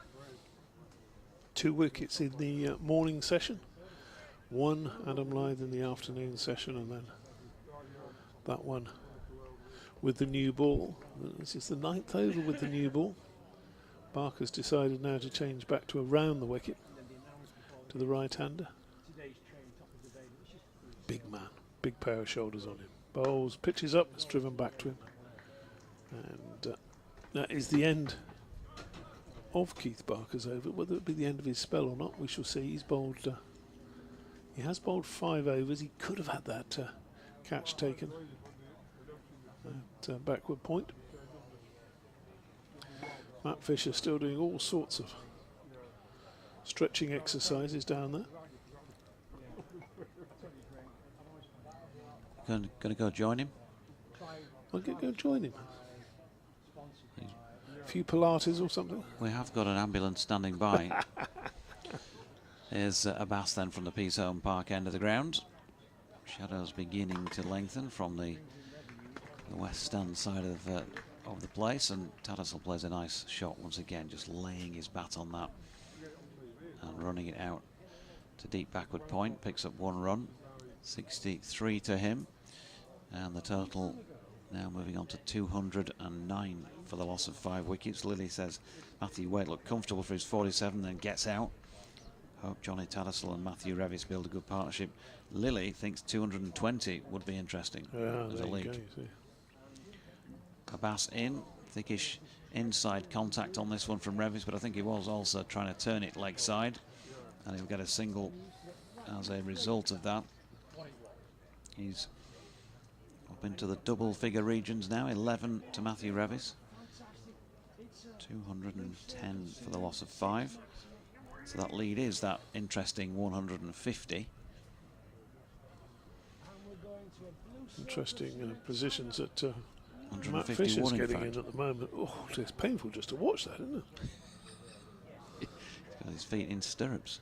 Here's Abbas. That's pushed back to him by Tattersall. And no addition to the score at Jonathan Doidge at DO_cricket. Or at BBC West Yorkshire Sport at gmail.com. Colleague JMO was due back up a few minutes ago, but I noticed they're having a nice little chat down the bottom row. The 2 Kevs, oblivious to the time here. Abbas wide of the crease again, and he's got a wicket from it again, twice, and the last 3 times he's gone wide of the crease, and this time he gets a thick outside edge out of Johnny Tattersall, and that has been caught at fourth slip, I think it was. Yeah, fourth slip, fine gully or whatever you want to call it. It was the 2 slips and then the man slightly wide who had to dive forward to take it. Not the worst piece of fielding at all, and that's the end of very good innings from Johnny Tattersall. 63 runs he's made, but he's on his way. 210 for 6. There you go, caught by Ian Holland it was, off a bass for 63 from 139 deliveries. He's dragging himself off the pitch because that was, well, a key blow really. This is the partnership that's been a big one throughout in the first 2 innings. The 7th wicket partnership now about to begin as Dominic Best makes his way out. And a pair of freshly laundered trousers, I'm sure, after his efforts in the field yesterday. So he's got a bit to do, and you fear, don't you, that if Kyle Abbott can come back on and bowl anything like how he bowled in that well, both spells really today. He's only taken 1 wicket. He deserved 2 or 3. 210 for 6 now. Got to get that lead. Well, they've got to get to at least 260, haven't they, to get 200 on the board, I think. And maybe another 20-25 after that, give themselves something to bowl at. They can somehow scramble up to around 300, which would be a great effort, from 210 for 6. Then you would think, well, they would have a chance with the White Rose. A Bass. Here's a Bass. Bass dropping into the offside, and there is no run. We'll have a double change, I think, at the end of the over. JMO coming back in, and KH has also made his way back in. Matthew Waite's done his stretching, and he's now being grilled by a spectator down there. Not in a literal sense, but he's asking him a few questions. And we have those several rings in front of our eyes on one of the telegraph wires. Slides one way and t'other with the wind. Lovely shot here by Bess. A Bass over pitching, and that's been turned down towards the Coffee gazebo away to our right through straight wicket for 4 runs. So positive start from Bess. Batted well, of course, first time around. 214 for 6 means the lead is 155 runs. So looks as though we might be getting another visitor coming up here. So if I'm not mistaken, are we going to see Matthew Fisher popping into the box? Yes, we are. So it looks as though he's going to come in. So that will be good. The Yorkshire and England fast bowler, Matthew Fisher, making his way into the box. Good to see you, sir. Not seen him since finals day, which is at least 10 days ago, or something like that. And now, Abbott into the attack. Down the leg side.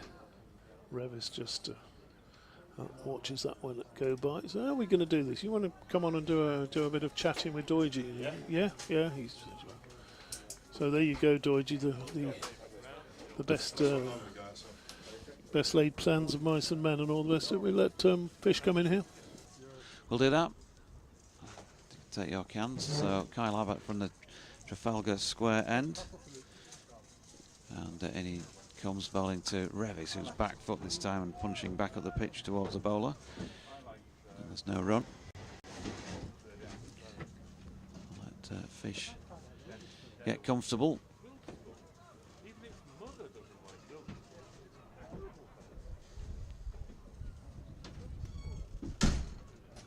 Ready to roll? Yeah. He's ready to roll. Welcome, Matthew Fisher. Thanks for coming up. Thank you, no worries. Kyle Abbott turning at the Trafalgar Square end then, coming in to bowl to Revis at 214 for 6. Driving nicely, Matthew Revis, but he can't get it past the diving Bass, I think it is, at mid-off. And there's no run. How are the hamstrings, glutes, and the calves? Well, they're a bit looser than when I started my stretch, so it's helped, I think. We were in tears watching that. Really? Yeah. I think the last time DT could do anything like that, it was about 1967. Abbott down the hill, over the wicket. Revis drops into the offside, and there's no run. So, what do you think? 214 for 6 lead. I was suggesting anything 150 plus would be interesting. It's 155. You're nodding. Oh, okay. There we go. That's interesting. Yeah, I'm happy. Well, I'm happy from the point at the end of the first innings of both teams. I thought the least we want to bowl at is 160, 180. So going nicely at the minute. Abbott in, bowling to Revis, wide of off stump, and he leaves. In terms of what the lads are saying about what's going on out there, because I was just saying a little bit earlier, Adam Lyth batted for a long time there, he needed to, but also the way he played suggested it still is not easy, even though the overheads are better. The sun's been out more today than it has on on both previous days. Yeah, I think from what they've been saying, it's really tricky with the new ball, and even after the new ball's finished, there's still a bit in it. But the conditions today have obviously helped us. Abbott in, wide of off stump, and Revis leaves. With the overheads being quite good, it showed yesterday when we had good bowling conditions where it was very gloomy and lots of cloud about. It did a lot, Ben Code said. So I think today we've had the better of it with the weather, and it's looked a little bit easier and flatter. But we still want, I think we'd still want a couple of decent partnerships, maybe 30, 40 plus, just to be happy with being able to attack with fields and stuff like that. And if they do get a partnership, we don't have to try and get wickets. But if you only had 160 on the board, then you'd be constantly trying to get wickets. Here's a Bass, Peasarn Park end. Good delivery. As the measure of Bass, it drops away towards second slip. No run. The common theme in the Yorkshire changing room at the minute, though, is the awe of Mohammed Abbas from every batter that comes back in. They're like, I didn't know what to do with him. It's good to know. So, well, apparently, so like, he obviously never misses hardly. I don't know what his figures are. 25, is that this innings? I'll tell you in a sec, because he's coming in again. Bowling here to Don Bess, down the leg side, and he flicks at it and misses. Yeah, 25 overs, 11 maidens, 3 for 37. Yeah, so like, basically, he never misses his spot much for you to score off. And then, especially with the new ball weight, he was saying that like the odd one would nip back and then the odd one would nip away. So he was like, you have to play because you don't want to leave. Like, do you know like how Tats got out in the first innings? Obviously came a little bit wider and it nipped back. You feel like you can't leave him, so then you play, and then that obviously the one that nips away catches the edge. Here he is again, bowling to Bess, who's exaggerating his leave. But those last two wickets that Abbas has taken from this end, he's bowled them from wide on. Both deliveries were bowled right across, very wide on the crease. The first one, Matthew Waite with an inside edge onto his sort of middle and mainly leg stump, and then Jonathan Tattersall as well. So using the crease well, but he doesn't do that loads. It's kind of sparing and obviously proving significant when he does it. Here he is now, wide on the crease, and there you go, has the beating of Tom Best. I know you've got to say that every ball is bowling you've got to look for, but the one who's bowling wide on the crease for whatever reason are proving to be particularly problematic. Yeah, very clever. It's something I learned this winter actually, is on pitches that don't do much, which he'll be used to in Pakistan. Like if you're bowling at good players and you bowl the same ball from the same point of the crease, then you're just never going to get them out. You've got to, when something's not happening, you've got to use the crease, and that allows their head to either fall away or... Yeah, Bess over the top of this one, which wasn't bowled from wide of the crease. So yeah, you're just creating angles to get in the batsman's head, really. So in 25 overs and 5 balls, Abbas has bowled 133 dots and he's gone for 4 fours. There ain't many scoring shots from him in this second innings. I think that's what's so impressive about the Hampshire attack, and it reminds me a bit of the Yorkshire attack when they won the championship, is they just go nowhere. 2.5 and over. Here he's again wide on the crease once more. This time Bess successfully smothering that one, dropping it into the leg side to Kyle Abbott to complete that 92nd over of Yorkshire's second innings. So 214 for 6, but interesting comments from the Yorkshire lads when they're walking back. I mean, we're talking about Matthew Waite there, who batted 99 balls for his 47 and still not sure what he's receiving from the hand of a Bass. Yeah, and same with Tats. Like he said about the pitch, like it's nice to bat on, but there always feels like there's something there. So there's a ball to get you out. So I think that's a positive for us. Like obviously with the lead now, if we can extend it a bit more.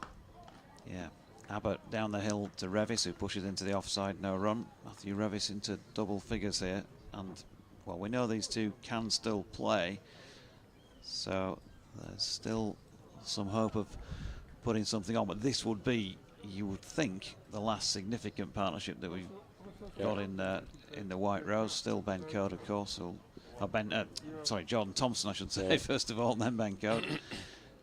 And Jordan, well, he has had runs on occasions this season. We think about that white ball 50 the other week in the semi-final when you were with us. Dot ball there from Abbott to Revis.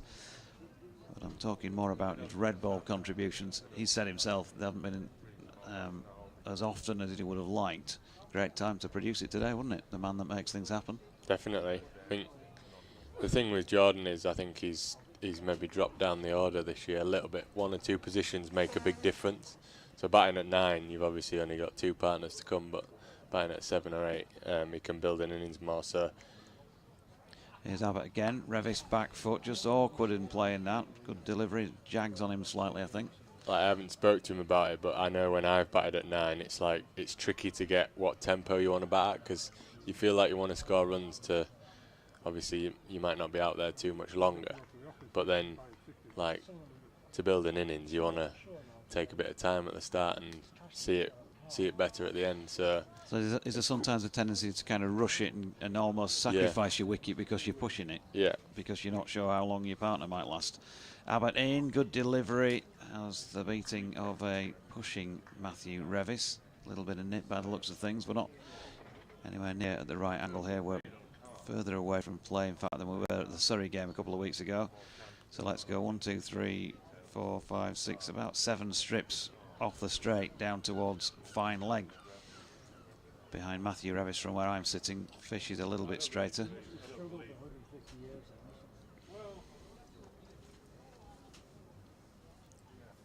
Revis then stands tall, and he comes again.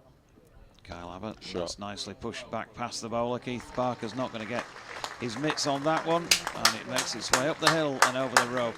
And warm applause from our Yorkshire fast bowler, because that's 4 runs. 15 to him, 218 now for 6, and a lead of 159.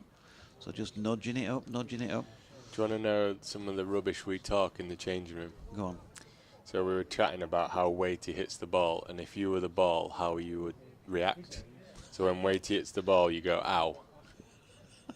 Whereas dot ball from Abbott to Revis. Whereas when Tats hits the ball, you go, ooh, nice. Because he taps it, he caresses it, doesn't he? Yeah. And there from Rev, that was a Tats-like shot. Okay. So it turns out that after years of covering the county championship, the BBC always wanting to know what was being said in the dressing room, we actually don't really want to know at all. Then we've talked some rubbish today.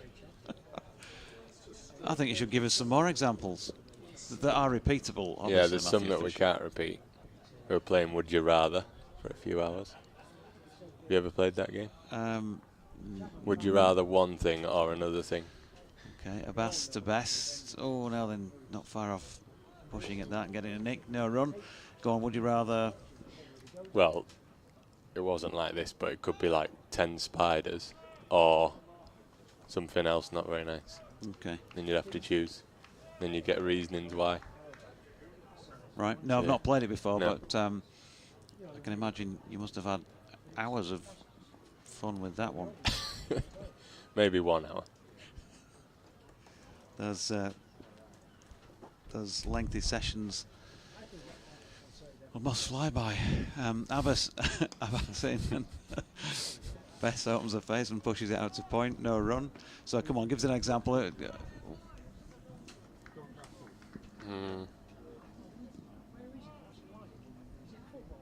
can't think. This is bad, isn't it? We were only playing it about an hour ago. Maybe you just spent from all the effort, the mental energies invested in this. Yeah. Yeah. Would you rather bowl on a flat deck in Dubai Yeah. or in Barbados? Here's Abbas going wide on the crease again, and Bess just has to deal with that by dropping it down towards third slip. I tell you one, I can't remember the second bit of it, but one of them was, would you rather face Harris Ralph with no kit on in a net? Oh, it was something else. Not connected to cricket. Well, So something else might be vital in this. Yeah, I've forgotten what this the equation. was. Or eat fish and chips on the seafront at Scarborough. I think I'll go with the the latter. Is Abbas again wide on the crease once more. He's just trying it a little bit more often now. He's found a bit of joy, but he does slant the odd one down the leg side, and that was a case in point. No, Harris Ralph without any protection on. Yeah. The other option was pretty severe as well. I just can't remember it. So it was a tough decision. Yeah. Which shows that the other one was a. I reckon. I'm trying to think what the other option would have been. Here's Abbas coming in, and he's going wide again at Don Bess, and that follows him. Gets his gloves just out of the way. No run.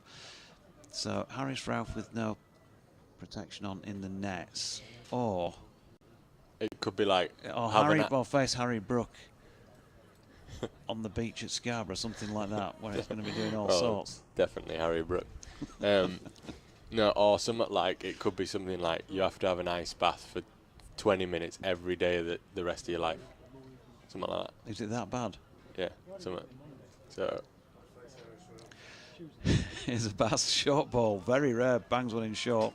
Past Bess's helmet, no run, 218 for 6 at the end of the 94th. The lead is still 155.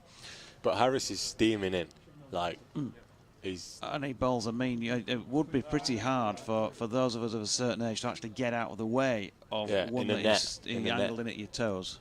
Because they're the little things that you need to consider in a net. You're not even in the game. Yeah. So he could follow you in a net. He could, but I think I'd still probably be prepared to take the pain of just one delivery striking me than with nothing ice on. bath for the rest of my life. Yeah. Here's Kyle Abbott from the Trafalgar Square end and Revis. But this is what we'd say. Shoulders, arms. These are the questions we'd then ask. Okay.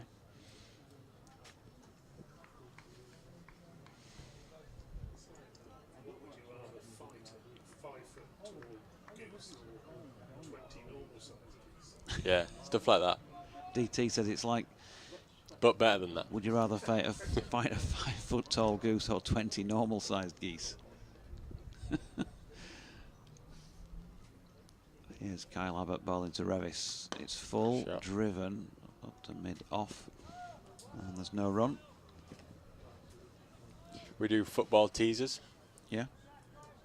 So the ones we like is like, I've played with maybe 5 players, and then them players will obviously be known for playing at different clubs, and then it would be like, I've played with Aguero, John Stones, Lionel Messi. So then you go Man City and Argentina, maybe. Okay. Short ball from Abbott this time to Revis, who easily ducks underneath it. Yeah, so those dark winter nights on tour clearly fly by. Yeah. Well, just saying that in the marquee last night, it was the Supporters Association get-together, and Charlotte had a quiz, apparently, which I gave a question from her that she kindly passed on earlier. She was also doing a bit of maths from squad numbers. Here's the Bass bowling at Revis, who pushes into the offside, no run. So, and trying to come up with answers of players. So, for example, Johnny Tadasel minus Adil Rashid, who have you got? Oh. See, this is one you could try with the lads. This would be interesting to see. 19. Johnny Tat minus Adil Rashid. Rash is 3. Is Tat's 22? He used to be 22, didn't he? I think he's 12 these days. Oh, is he? Revis on strike. It's dropped into 12, the offside. No run. 9. And who does that make? That makes Adam Lyth. Well done. See, there you go. Knows his teammates. Well, I didn't. I don't. Well, I thought it was some at 2, 12. Just going to do a quick update on this little phone in between. Oh, in fact, well, I'll wait till Kyle Abbott's finished his over before we do that. There is some cricket still going on, isn't there? For the listeners. There's a little bit going on, yeah. Kyle Abbott's bowling here to Matthew Revis. Oh. It's quite good, though, that it's calm, isn't it, from Yorkshire's point of view? Not from Hampshire's, of course, and we are on 5 Live Sports, 5 Sports Extra. Dot ball, last ball of the over. Let's just give a quick update for listeners of BBC Tees into the final session on day 3 here at North Marine Road, Scarborough, with Yorkshire on 218 for 6. Out there at the moment, Matthew Revis is not out on 15 and Dominic Best not out on 4. They came together following the dismissal of Jonathan Tattersall, who was caught by Ian Holland at third slip off the bowling of Mohammed Abbas, a delivery that he's found success with from wide on the crease. Tattersall made 63. Matthew Waite was also bowled by Abbas from wide on the crease, one that he clipped onto his stumps for 47 a little bit earlier in the day. So 218 for 6 Yorkshire. The lead wouldn't be enough yet, you wouldn't think, but that is at 159 runs at the moment, and they're pressing on to try and turn this round and put some pressure on Hampshire when they get their second opportunity with the bat. Dot ball by Abbas to Bess there, and he turns at the end of his run. I'm just going to bring Ben Code into the chat here in a moment, Fish, because Abbas is in wide on the crease again, and Best gets right across and smothers that, played it nicely. Good to see Ben Code back. We talked about it, the possibility of it coming back last time we were on together, but looks in pretty good nick to say he's not played a game of first-class cricket this season. Yeah, and we walked back to the apartments together last night, and I said, "Oh, how you look good. Did you feel good?" He went, "Nah." Felt like I didn't have much rhythm. Okay. So I can't wait for next innings when he should have some rhythm, because he's obviously bowled 12, what was it, 14 overs, I think. So looking forward to seeing him tomorrow. Hopefully the clouds roll in and we've got a decent lead and he can try and help us to a victory. Yeah. Now then, Ben Brown just called for the lid. He's standing up here, just trying to drag Dom Best back into his crease. Mohammed Abbas, who's in and bowling now. Best again deals with that reasonably comfortably. 218 for 6.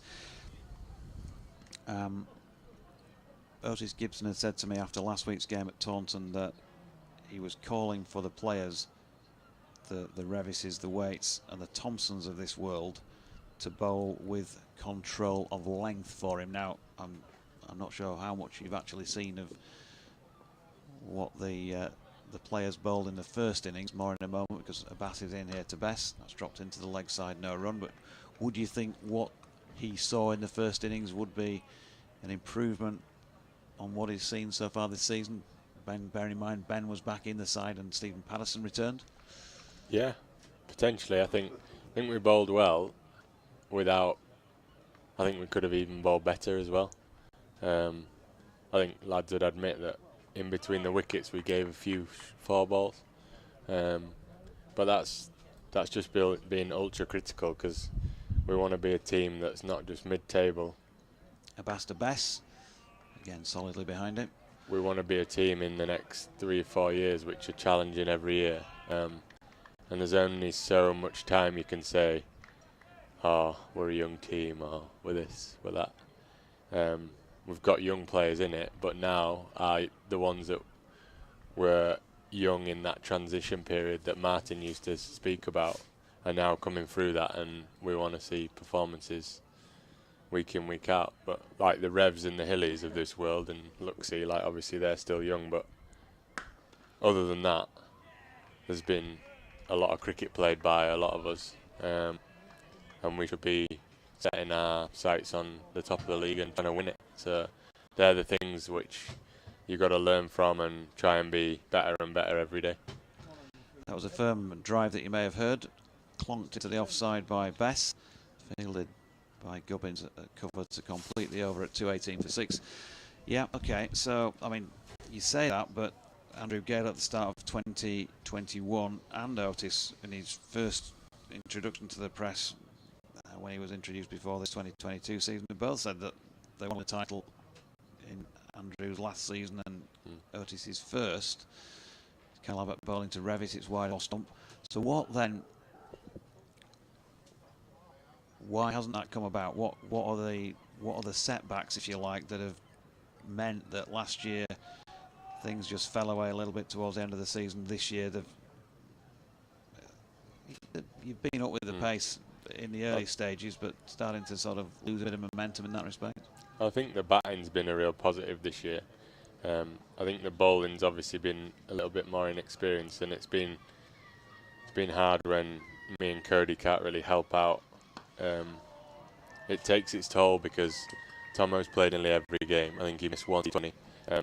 Rev, who's 20 years old, playing T20 blast every game, and first-class Division 1 cricket for a 20-year-old is tough. And he's only started bowling in the last 2 years, so having players like that and like learning their game and then not being able to rest and rotate, you can see how lads are coming into games as fresh as they could be. Had a dot from Abbott to Revis and a second one, which was just had a little scan. It was passing on the rise through to Ben Brown. Like Gibbo said to me, obviously, before that first game, had maybe 6-7 bowlers that he was like, right, they're my top 7 bowlers, and we're going to rotate them to 5 games, and then pretty out of himself. I think Lucci as well, obviously, went down, was injured at the start, so. Yeah, Abbott to Revis again, similar delivery to last time, but it's an easier leave for him. So like, I don't want to make excuses, but there's certain things that obviously make your whole attack a little bit weaker. But I think we've done actually, the first 5 games, we could have won 3 out of them 5 games. The pitches would flatten. It's tough to get 20 wickets, and that was every team, that's not just us trying to make an excuse. It was every team struggling to get 20 wickets. This nicely placed straight drive, beautiful shot, waiting for it, and took it on the eye line. Pushed it, that was no, that was Kyle Abbott forced to DC onto Andy, and lead against another little Revis stroke. I'll have to tell you what it is, but I'm thinking the Wi-Fi has gone down. What do you want to know? The lead. Oh, I think is it 163? Is it on now? 163 it is. Well done, as the last ball of it is another. So, it's an interesting proposition at the moment. You feel like Yorkshire can go out and take some wickets, but to give themselves some real confidence that they can finish off and win this match, and they're still not quite there just yet. No, I mean, the reason I'm asking those questions about the last couple of seasons is because we all talk about those sort of things, and everybody out here in the ground's got their own opinions, but to hear it from you from within just reinforces many opinions. It might also comment with some other people's as well. It's all about a Bass from the Peas on parquet, bowling to Best, and Brown still standing up. And this one up's wide of off stump. It's not them to play at it. It's been very different cricket, I feel like, this year. Do you think? I don't feel like the wickets have been slow, so you people like, you kind of need Harris Ralph in your team. Do you know what I mean? Whereas when the wicket is nibbly and green, like we had previous years, you can have 4 seamers that are very similar. They're just good English seam bowlers. Whereas I think, Bass to Best, cross it into the offside, no run. I think the pitches they've been last year, you need that pointed foot in your attack. Someone who can bowl quick and can get players out, I don't know, with bounce or Yorkers, or like not hitting a over again, someone who can have that X factor, come round for a few overs, or all that stuff. It'll be interesting to see what happens at you. Bass then best driving, trying to get on through the gap between Barker through extra club, ends up a bit skew, playing back to the ball. So we've got a situation where county cricket was favouring ball over bat a lot of the time, wasn't it? And you found out who your better batters were, because have to deal with that and the conditions. And this season it's been more about who have got the best backs. I don't think it's any coincidence of those that have been fit that the two sides who are the top two are in those. Takes time to settle into a team sometimes, doesn't it? And also, you know, when you're not used to playing 4-day cricket, I think for him it was a physical. And he played 4 first-class games with playing, learning his game.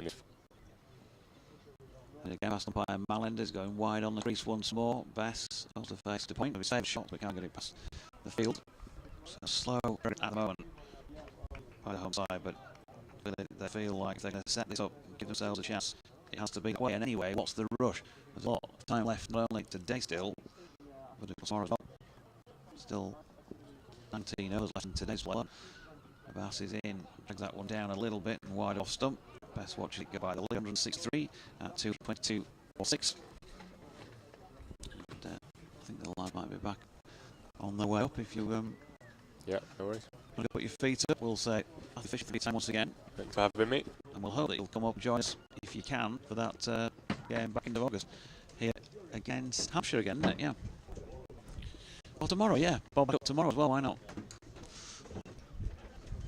It's going to continue from the Trafalgar Square end of the ground.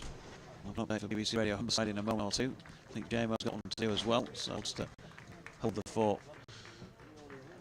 for a mo as Bowling breaks put the offside. No wrong, great for Matthew Fisher,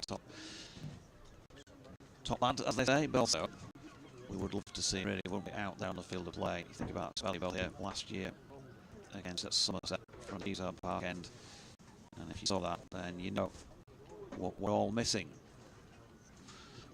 I've got a signal from DT to turn up his microphone as Revis is in. Revis is pushing, I should say, the ball from Abbott, who wasn't up to mid off. No, DT, welcome back. Thanks. It was interesting listening to Matthew Fisher. Got a few thoughts on the game, hasn't he? Not from facing Ralph naked in the net, but about the pitch being a little slower. This Update for BBC Radio Humberside. Here we go. Yeah, Yorkshire 220 for the loss, 6 wickets in, so building very patiently. Matthew Waite not out 19, don't but not out 4. The wickets have fun since T. Matthew Waite inside edge from out of bounds stuffs. From John Tassel played well, another good knock at Scarborough for here. Seen that thick head edge in Holland the ball for that goal. So at 222 for 263 runs and not enough yet, starting to make the game in here. that Tom. No option to argue with that one. Yeah, it's just wasn't it? We just about had 200. So no rate. Excitement, no runs flying off that or anything like that. Kyle Abbott and he's plugging up. He hasn't quite got it right in this spell yet. Beautiful. Just the one wicket. Tom Moore. And he also trolled in the morning session. That was on 14. That could have made a big difference as they play. Catches can become contagious after his mind down. So we pitched up, Revis drives up to mid-on, and there's no run there. So if I'm right, Lloyd, he's taking his set on, taking his lead. I think it was 12 for 1 more turned up here this morning. He's nodding like if James is coming in with these. So we've not quite seen 2 runs in a day. It's been a division, isn't it? And hard.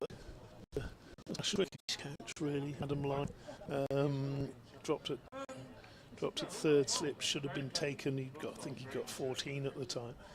He goes early. He can make your work, make your victory a lot easier. Here's Abbott to Revis. Pushes forward, thick inside edge, goes down towards fine leg. Donald, the substitute fielder, on. Fields 223 for 6. Yorkshire lead by 164. Yeah, well, I mean, there are certain players that you just know that when they get in, they go big, and it's quite disheartening. Yeah. When there's one drop catch, but of course it's even more disheartening when there's the same guy's dropped again. So it's quite deflating. Yeah, second drop didn't actually Yeah. count for much because it was only a couple of overs later he was out. That's right, 56 and then out on 59. Yeah. Drop catches can almost become contagious, can't they, on the side? Well, they are today. I don't know how that works, but you do see it. One goes down, then another one goes down, and all of a sudden people are sort of fielding with stiff fingers or something, and nothing's sticking. Abbott bowls, and that's outside the off stump to Bess. I think he's just about playing at that.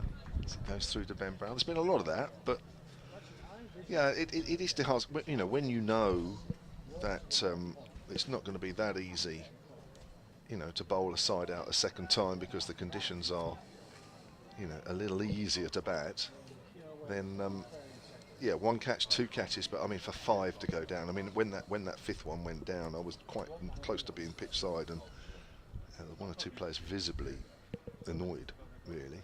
Well, say visibly, not you could just tell. Thick outside edge as Bess pushes forward. It goes out into the gap square on the offside. 224 4-6. It just, when you've got a long day in the field like this, and you've been bowling your guts out really, then to see another one, it's seriously hard work, because you're basically taking at the moment Hampshire are taking 15 wickets in this second inning. Yeah. And I remember years ago somebody, probably Mike Gatting, saying having got Tim Robinson early, that saved us 30 overs. Yeah, that's you it. know, and you sort of tend to think of it like that, don't you? Abbott bowls. Oh, that's bounced, and that's hit him on the elbow, on the finger, I think it is. Just looks at it. I think that's hit him on the hand, but that bounced wickedly from a length. He was going to leave that. It was Revison. It just popped up. Can't tell me the wicket's dried out that quick. Going through the top. That wicket nipped back, I think, went quick.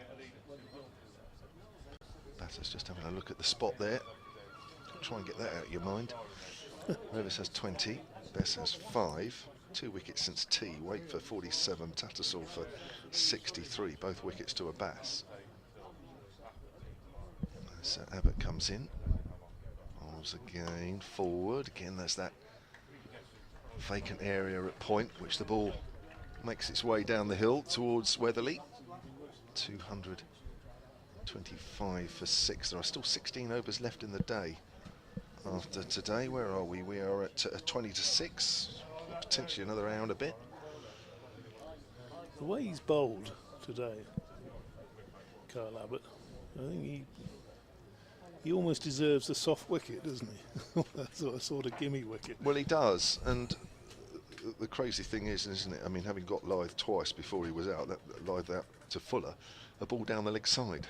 Yes. Oh, now that looks very close indeed as it wraps Bess on the pad. It goes out behind square on the offside. Did he get an inside edge onto it? I think he did, yes. It's been signalled leg by. Oh, was it leg by? It's a leg by, so there was Just having a no look. bat on it over the top, perhaps. Watching on the live picture feed. Oh, has he got outside the off stump, or has he? I mean, I think there's that'll be a debate to be had. Well, maybe. The only thing that matters is Mr. Hartley said not out. But certainly a little bit of excitement there. Funny thing, isn't it? You watched enough cricket. You don't have to be in line. You can usually see from the way the batsman's moved and the bit of the ball. You can be in trouble there. You can't give a definitive decision. Started with new over from Holland. Bowls to run out chance there as he bowled to Bess, pushed into the onside, picked up shy at the dumps. Was that? Trying to see who that was. Wait, who's pushing my microphone? Oh, Doidge needs to come on. I think that's Weatherly. It was always a risky run at the best of times.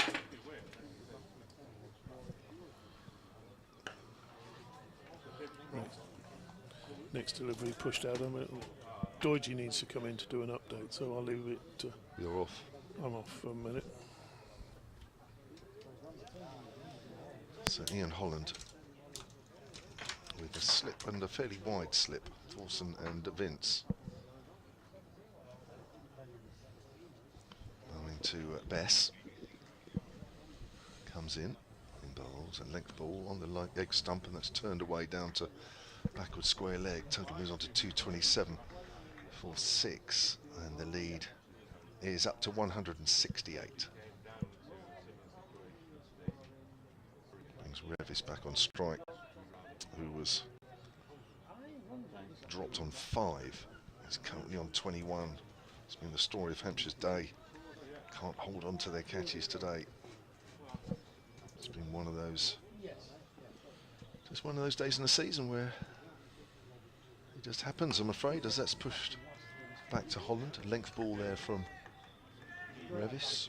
21 runs from 60 deliveries. It's been a good effort today. Yorkshire only lost 5 wickets in total.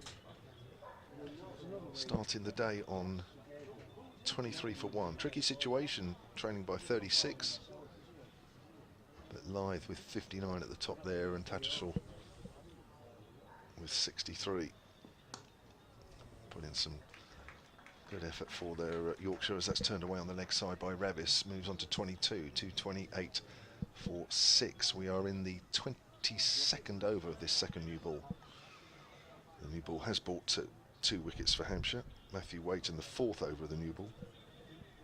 Tattersall as well. Main partnerships 53 between Lyth and Tattersall, and 78 between Tattersall and Waite.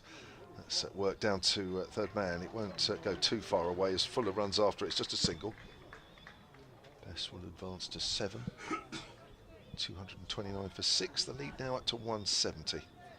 End of Ian Holland's over. 78 Tattersall and Waite. 53 Lyth and Tattersall, and Lyth and Kohler Cadmore put on 39 for the second wicket.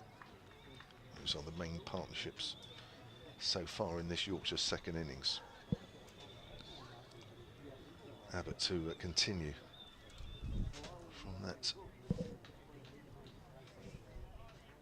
Just going to take over on the call for the moment, because BBC Radio York coming over for their update. Yep, and 229 for 6 here, Yorkshire in their second innings. That is a lead of 170 runs. We've got Matthew Revis out there on 22, Dominic Bess on 7. And they came together following the most recent wicket. That was Jonathan Tattersall, who was out just before 5 o'clock, caught by Ian Holland off the bowling of the excellent Mohammed Abbas for 63. Matthew Waite had gone to Abbas as well. He chopped one onto his stumps.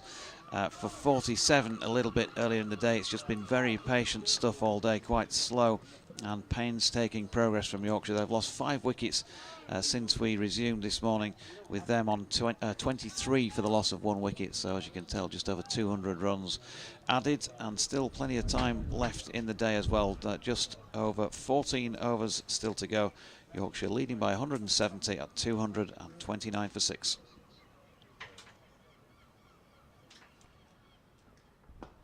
Full delivery, Abbott. Best works that out into the covers. Vince in at first slip. Ian Holland's in at second. Where's Liam Dawson? Just trying to look for him. He's mainly in the slip cordon. Might be a substitute fielder on as well. Maybe Dawson's just off for a little while. Welcome back, DT. Yeah, thanks. It's been a great day of cricket, this. Abbott in again. Oh, he's wrapped on the pad. That looks very close. He's gone. Gone this time. Abbott picks up his second wicket. Best doesn't look particularly pleased. And works his way off. Well, it looked very similar to the one in the last over, only perhaps a little bit lower. And unless he got bat on that, then I don't think he's got too many complaints. Oh, he's lifting his bat up as he walked off, as a sort of indication that he put. Is he? Well, did he get a? Is he indicating to people that he got a sliver of wood on that shot and therefore shouldn't have been given LBW? But that's the 7th wicket gone down. The lead, did you say 170 just now? Exactly. Exactly 170. So Jordan Thompson, the man who makes things happen, is on his way out to the middle. Oh, a little cameo from him tonight might be interesting. Yeah. It sort of needs to be. He really doesn't want to come off, does he, Tom Bess? He's distraught. Well, I mean, if he's got a little inside edge onto that, I can quite understand. And the ball did nip back on him. I mean, there may have been a suggestion that that might have been hitting leg stump at best as well. At best. Yes. That wasn't meant. So either way, you know, he might think, oh, I've been a little bit hard done by. But I think as a bowler, Kyle Abbott will probably feel that he's been a little bit hard done by today, and probably some of it coming from his own team. But I don't think anybody that's seen Kyle Abbott bowl today will not begrudge him 2 wickets into his 24th over. He's bowled a lot better than that, and he will have bowled slightly worse and picked up 4 or 5 wickets in a day. Well, we were just saying he deserved a soft one, and if Best did get an inside edge on that, well, perhaps the luck has finally gone the way of Abbott. So 7 down Yorkshire. Jordan Thompson, the left-hander, in. 3 slips now. It is Vince, Weatherly and Holland. And Hampshire will want to wrap this up as quickly as possible. May face a tricky bit tonight if they do, but even so.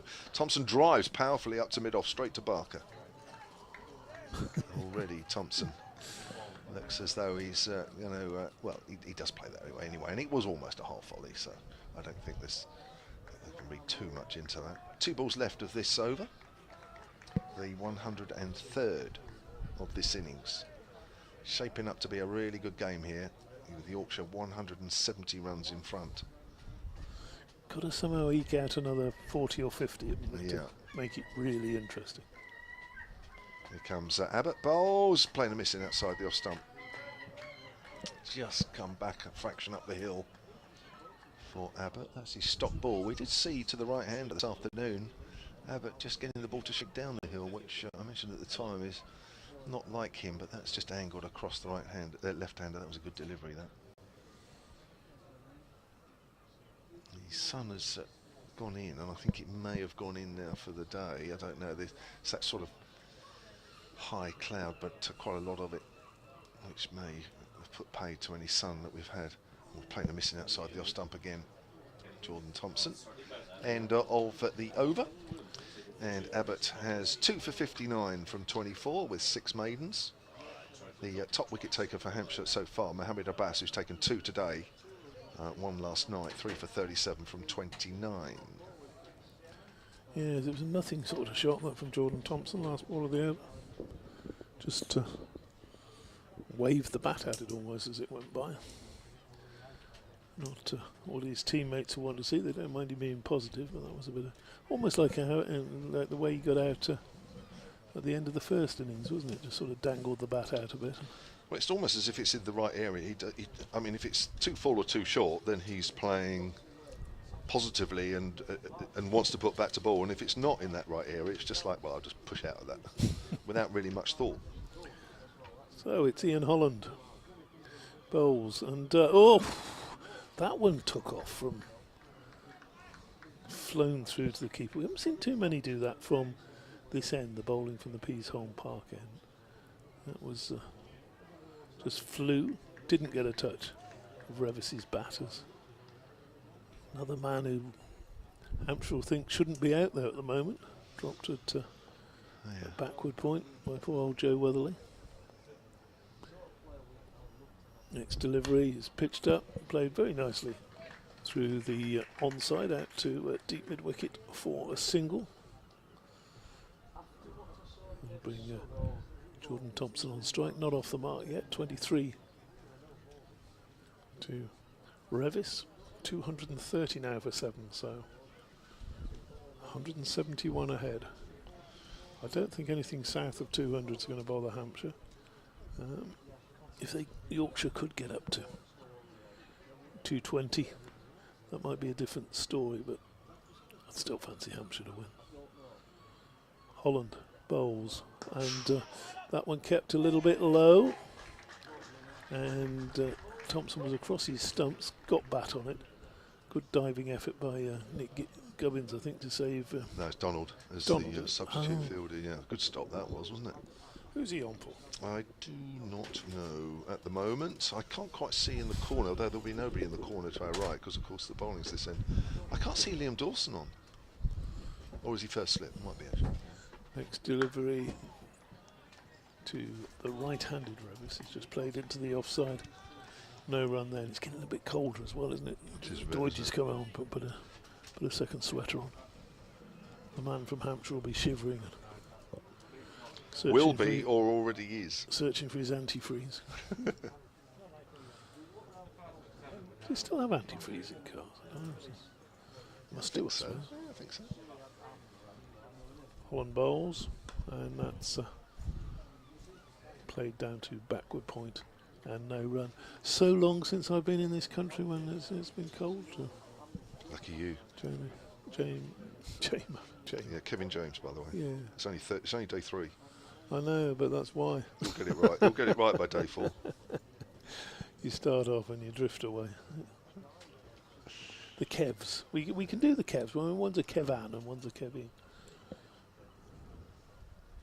Holland to the tall figure of Revis, who drives that one firmly up to mid-on. He's not going to get a run there. That's the last ball of the over. Why is it you've got a... why is it unusual spelling of Kevin? Kevan, was there any reason for that? I don't know, actually, if it's the honest answer and the quick answer. Did you never never ask your mum and dad why it wasn't a normal Kevin? Or? Well, I think I did. Sadly, they've been around for quite a while now. But I think when I was younger, I think it was just like they just stuck an A in there just to be slightly different, really. Yeah. I don't think it's any more than that. I mean, some people come to me and say, was it Welsh? I've got no, as far as I know, I've got no Welsh connection of any shape or form, other than I've been to Cardiff a few times and scored some runs and taken the odd wicket, but apart from that, I've no other connection in Cardiff. Doesn't really. No. I've been to one or two others areas in Wales, obviously, but no, apart from that, nothing.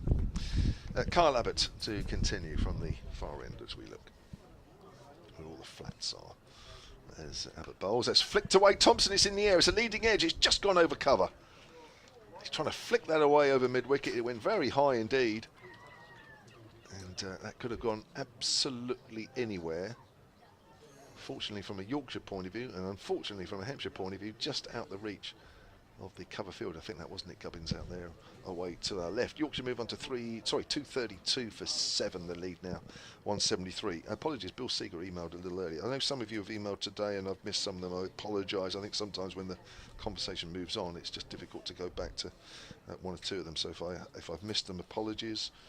Bill Seeger says, as Abbott comes in and bowls to Revis forward, thick inside edge as that goes down to Abbas at fine leg, 233 for 7. Bill says, we've seen the Hampshire bowling unit keep things very tight this season. We're not taking wickets. They have. You're exactly right. The two recent run-out chances could be said to be the result of this pressure. I think that's true as well. A fascinating game developing, and that is also very true.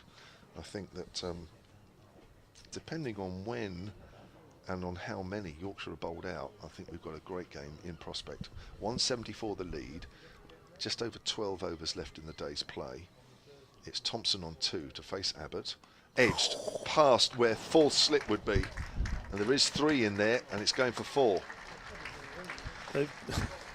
Abbott will be thinking, although he might have got lucky in that last over with the LBW, but again they've been experimenting with the formation of the slips, haven't they? They've had 2 slips and a 4th slip, and had they stuck there with the 2 slips and the 4th slip, I think that would have been comfortably into 4th slip for a catch, but no, 227 for 7, and a 4th slip has come in now. It's a stable door. Correct. 178 the lead. Yes, they've had wide slips, haven't they, to sort of counteract what's just seen, and then they can't seem to get it right today, and the catching, of course, hasn't gone quite right. Edge, 3rd slip, dropped. Well, that is a tough one, but it is Joe Weatherly again, and it was high. He got a lot of hand on it, but it was probably just a couple of inches too high to really have a proper chance.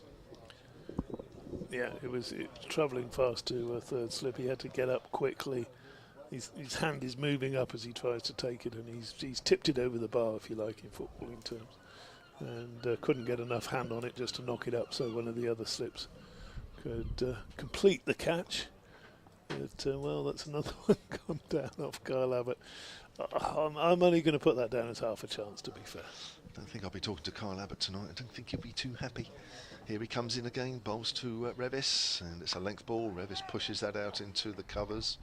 No pace on that shot, so there's no run. Yeah, so unfortunately, it just happens to be the wrong combination for Hampshire, doesn't it, really? Because Abbott hasn't had the best of luck with edges today, and I'm afraid Joe Weatherly in the field hasn't had one of his better days. And it just goes like that at times. I've seen Joe Weatherly take some very good catches in the slip. I think that is the toughest of the catches today. Yes, without doubt. I would only put that down as a half chance. I agree. It, in the context of the day that Hampshire have had in the field, it's just another annoying situation, but on its own, it's a difficult chance. Let's push back to Abbott, who looks a little bit forlorn. And the lead is 179, 238 for 7. Revis has 24, and Thompson has 7. So, yes, it's Keith Barker there, got his arm around Abbott's shoulder and saying, "Oh, come on, mate." You've played cricket long enough to know that days like that happen. Yeah. But it really is. It really has been a horrible day for Kyle Abbott. And is that the end of his spell? He's calling for something. Sweater probably. He's signalling furiously to the 12th man. I'll tell you what. I'm sure he's one of the nicest blokes in the world, Kyle Abbott, but he looks as though he wants to murder something at the moment, doesn't he? Ian Holland starts the new over, running up the hill. Thompson swings and misses outside the off stump, and I just wonder about this field for Tomo, because he's not going to die wandering, is he, out there at the moment? A man who makes things happen. No, he's not. What Hampshire don't want, of course, is a few overs of him, because that lead will very quickly climb. And we have just under 12 overs left in the day, so still a fair amount of cricket here on day 3 as Holland bowls. It's a length ball. Thompson pushes that out to deep cover. They'll run for 2. Thompson moves on to 9. 240 for 7 now. Yorkshire having started the day 23 for 1, and that lead is now 181. Yep, creeping up towards something that would stretch Hampshire. I think if their batsmen know what they've got to get, no great time pressure. Big prize, of course, closing on Surrey or keeping pace with Surrey. Holland bowls, and Thompson decides to leave this one alone, but Yorkshire are going to get a run. In fact, they're going to get no, I thought they were going to come back for 2. That'll be a bye. Bounced, sort of died a bit and bounced in front of Ben Brown, who's not had the best of days. He dropped a catch that he probably should have held on to. He had a big reach for a diving one, and I think he might have dropped one off Liam Dawson when he was standing up. We were not quite sure about that. 241 for 7. I'll just complete this over, and then Doidge will slip back in. Holland to Revis bowls and turns nicely, but straight to Barker at mid wicket. Will we see another over from Abbott? I'm sure he'll want one. Just trying to work out Tired how many as he is. He's bowled a lot today, hasn't he? he has. He bowled one spell of 7 this morning, another spell of 8 overs this afternoon. How many has he bowled in total? And I think since tea. Next delivery is outside the off stump, crashed backward a point, straight to the fielder, Nick Gubbins. It's 5 overs since tea. Yeah, I'm sure he'll want to bowl another one. He's got his hands on his hips. He's chuntering away to Keith Barker. They both got their hands on the side. Double teapots going on from the quick bowlers. Worlds against them. Holland pitches up, and that's driven to extra cover where Gubbins fields. Abbott's now running back to his mark. He's keen to get on and have another over. And fair play to him.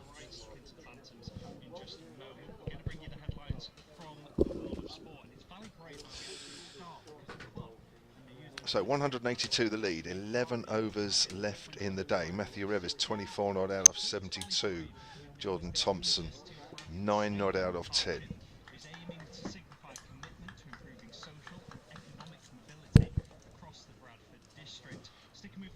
It's Kyle Abbott to come in from the Trafalgar Square end. He's bowling another over. Thompson edges through to the keeper, I think, and that is out. He's not walking. Even I saw the deflection there. He waited for the finger to go up, and Kyle Abbott is relieved because somebody has caught a catch off his bowling. And Thompson goes 241 for 8. Yeah, not sure what he was standing around for, but I guess you're entitled to wait for the umpire's decision. And he's gone for 9. And here we go with an update for BBC Radio Leeds.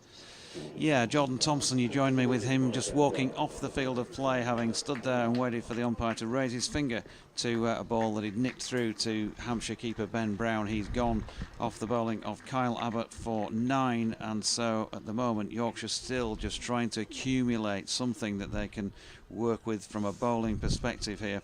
They're 241 for the loss of 8 wickets, and captain Stephen Patterson walking out last but one in here with Ben Code the only man to follow. Matthew Revis is not out on 24, out there in the middle.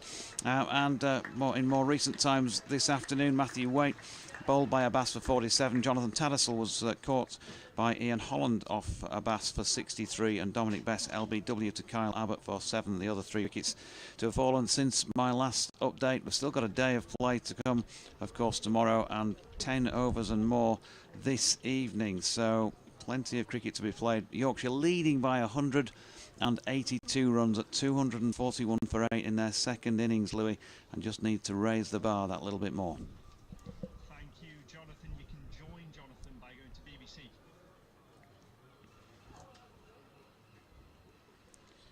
So Patterson to take guard. They've strengthened the cordon at this stage. 4 slips, numbers 3 and 4 are a fair way forward, but then I suppose that's to be expected on this pitch as Kyle Abbott comes in down the hill from the Trafalgar Square end, and Patterson drops it out into the offside and is keen to get off strike and give Revis a look at it once again. So 1 to the Yorkshire skipper, 1 to the total, 242 for 8, and 1 to the lead, 183. Jordan Thompson, by the way, caught Brown bowled Abbott for 9 off 11 deliveries there. And Matthew Revis suggesting that he might come out and clout a few when he was up in the box, but wasn't to be on this occasion. I've set the field back for Revis on the leg side, giving him a single square and down to long leg, and he's got a nick on this one, I think. Yep, another wicket in the over for Kyle Abbott, and 242 for 9 now Yorkshire. The end is looking nigh. Revis gone for 24. 10 wickets in the match for Kyle Abbott. Thank you very much, DT, just pointing that out. I must admit I hadn't realised that initially, and I don't think anybody could complain whether you're of a Yorkshire persuasion or a neutral. I don't think anybody can deny Kyle Abbott these flurry of wickets at the end, as he's been actually quite outstanding today. And as I say, on other days he will take a hatful more wickets in a lot quicker time. Yeah, excellent bowling from him. And Ben Code then, last wicket partnership together for Yorkshire. And Revis, to give you those stats. Caught Brown bowled Abbott for 24 off 73 deliveries. It was a good effort from him, no doubt about that, but he's found another good Abbott delivery. And as JMO says, I don't think there's any arguments from Yorkshire's point of view about his performance here, having had ill luck without any question earlier in the piece. They will be grateful though because of that ill luck that's helped them to nudge up to that lead of 183. Matthew Fisher said they were looking for, wanted to defend at least 160 to 180. So they're not going to be despondent with what they've got on the board here. But of Of course, they'd like a bit of cloud cover as well to work with. And so, 2 wickets in 3 balls for Abbott. Can he clean up Ben Code first up here? Coming in now, and Code blocks that out into the offside. And there is no run. 106.4 overs into this Yorkshire second innings now, and still 10 overs and 2 balls remaining in the day. So Yorkshire could be bowling fairly soon, and if they're not, if they do manage to get through this last 10 with the bat, it could be quite an interesting score, because these two tend not to die wondering. Abbott in, Code tries to whip one off the hip, balloons up off the thigh pad into the leg side, and Felix Organ does the fielding. No run. Those numbers of those present has dwindled. Certainly plenty of left from the west stand. Might be a little bit blowy over there. Sun behind them at the moment. Quite a few still opposite us. As Abbott comes in again, that muscular run up. And Code pushes to extra cover where there is a man situated to keep him at the non-striking ends it will be for this next over, because that's the end of that one. 242 for 9 and 183 in front, and Kyle Abbott with 4 for 67 from 26 overs and 7 maidens so far. He's gone for 10 boundaries, but some of those, as we know, wouldn't necessarily have been the case, Kev. 10 for 100. Yeah, 10 for 103 in the game currently. Probably should have been 12 or 13 maybe, but yeah, he's been superb today. I think for me, he's probably bowled better than he did in the first innings. He had a lot of help in the first innings with the overhead cloud cover, as most bowlers did on both sides in the last couple of mornings. But I think Abbott for me today has just bowled even better. James Fuller into the attack, who has also been impressive today. 1 for 36 from 13. Bowled very consistently, more so when he's bowled from this Peasholm Park end, and with the old ball got some nice shape. Probably not quite as consistent from the far end, but nevertheless still been good from him. Patterson gets one that bounces just short of a length, plays it out square on the offside, and there is no run. This could be a very tricky evening. Few overs for Hampshire if Yorkshire lose their last wicket in the next few overs, because we still have just under 10 overs left in the day. Light aircraft going over again, over the ground. Didn't have one, well, we had one earlier today. It's only about the second one I can think of. This Fuller comes in, 3 slips away. The sun's back out just. It's full of bowls. Edge is just over Ben Brown, who flung himself in the air. His right hand, he tried to get it as high as he could, and Patterson still cleared his glove by 6 inches or so, and that is 4 runs. Yeah, possibly the shot of the match there. Gave himself room, played a perfect uppercut. Just one of those tail-ender shots, wasn't it? Got some connection on it, and had Ben Brown been a little taller, I think he might have had a glove on that. 246 for 9. The lead is 187. There's the. It's a fly pass for DT, I think. Yeah, is that another one or the same one? As aircraft goes over, Patterson drives, hits it into the ground. Ball trickles out into the covers, and there's no run. It's doing a bit of a circle. Yeah. It's going away from the sea. The aircraft took an abrupt turn. A joyride around the town of Scarborough. It's the sort of aircraft we expect one of those banners to be trailing after it, sort of saying DT for England or something. DT for TMS, or DT for the live picture feed forever. As Patterson just not behind that line of the ball. Ball bounces twice through to Ben Brown. You could say World of Sport after it, couldn't it? DT World of Sport. Remember that? What, the plane pulling along the World of Sport? Oh, that's right, yeah. The opening credits back in the day.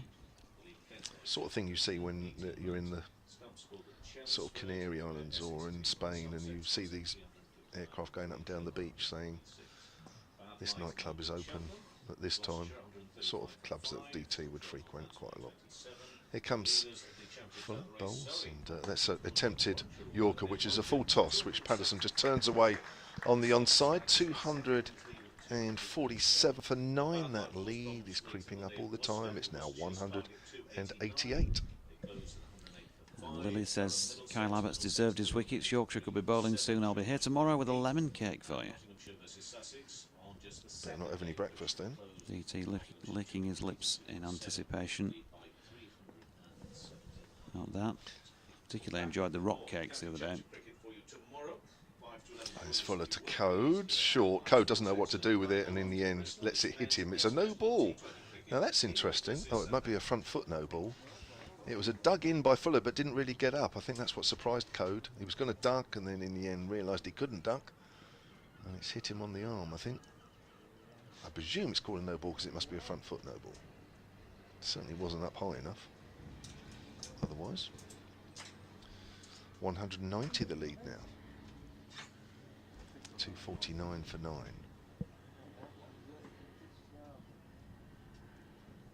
Fuller in again. To Code, length ball. Code pushes that out into the covers. Not sure he's quite behind that, but it was hit out into the covers well enough. 249 for 9. Yeah, he'll get leg side of the ball, Ben Code. That's the way things go.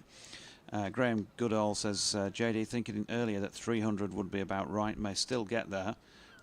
We should be proud of the effort and application made over the past few days by the Yorkshire team. Hope Revitz manages to get a decent score. Still thinking positive and hoping for a Yorkshire win. Interesting is the word.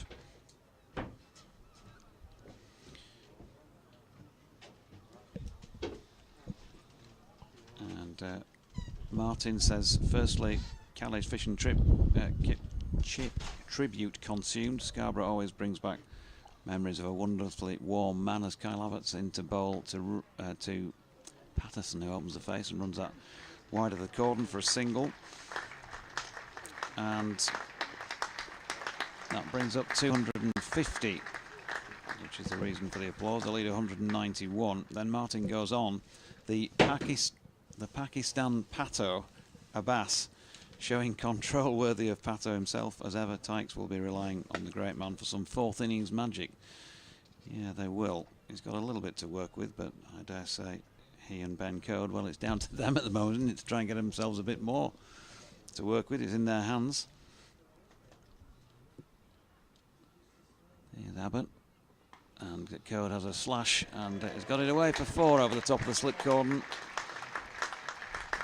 Kyle Abbott might just have had a little word in his shell, like, I think, after delivering that ball and watching the result. But that has got Ben Code off the mark with a boundary. 254 for the loss of 9 wickets. Ralph Brooker at Sohn Sports says he's getting a little bit nervous now, seriously nervous, he says. Make it go away. I'm not sure I can. Lead of 195.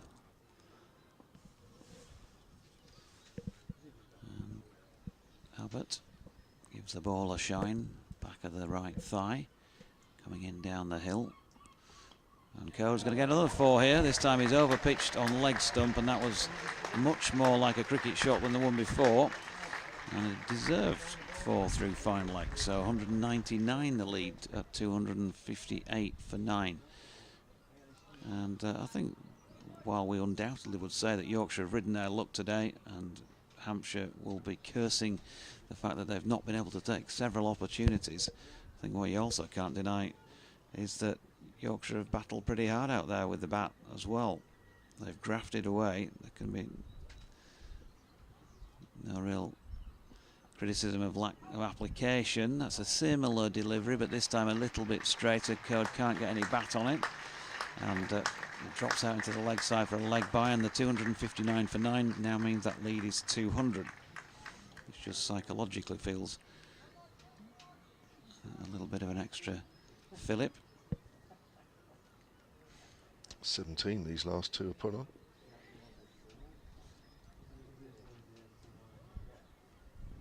Patterson on strike. Well, they've both had a few here before, but certainly not always.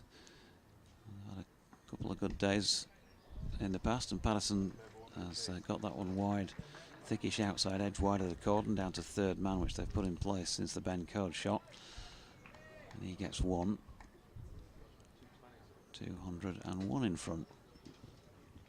Well, if a wicket falls now, was that 3 overs between the innings, Hampshire will have 5 overs to bat tonight.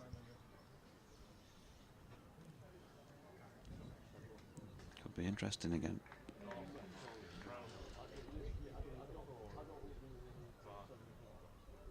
Code waits. What's Abbott going to dish up here for him from the Trafalgar Square end? He's gone full, and Code will take those on. He'll drive those all day with a little foot movement, but he hit it straight to extra cover. Kyle Abbott then takes his cap and wonders where this 5th wicket might come from. Get him 11 in the match and 2 fifers possibly. He's bowled 27 overs, 7 maidens, 4 for 77 in this Yorkshire second innings, 124 dots, 12 boundaries of various different fashions. Yorkshire 201 in front. I'm not so sure it wouldn't be a bad idea if Yorkshire were bowled out tonight. I think if I was one of the Hampshire openers, I'm not sure I'd quite fancy 5 overs, or it would be down to 4 now. That will be tricky. Although the sun is out again. Fuller turns, bowling to Patterson. Oh, Patterson just pulls away. We got the goals back. It wasn't quite the same as Kyle Abbott yesterday, who actually had let the ball go, and the ball clattered into Cola Cadmore's wicket. But we weren't far away from a similar situation. But the goals, obviously, at this time of night, get a little bit more confident, getting closer to the action. First time that's happened today.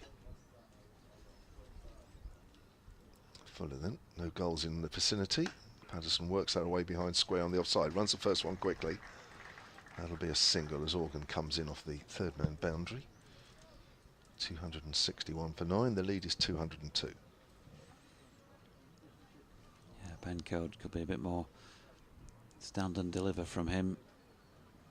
James Fuller, I've already seen, I think, the signs that he'll unsettle him with his extra bit of zip, his height as well. If he digs one in the ribs, Ben will be wanting him to pitch it up. Fuller into his 15th over, 1 for 44. Code works that down to third man for another single. All bonus runs here for Yorkshire.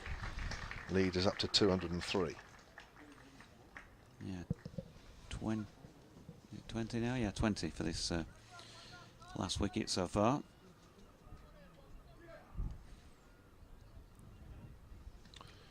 Just keep chipping it around if they can. He played that quite well, to be fair, didn't he?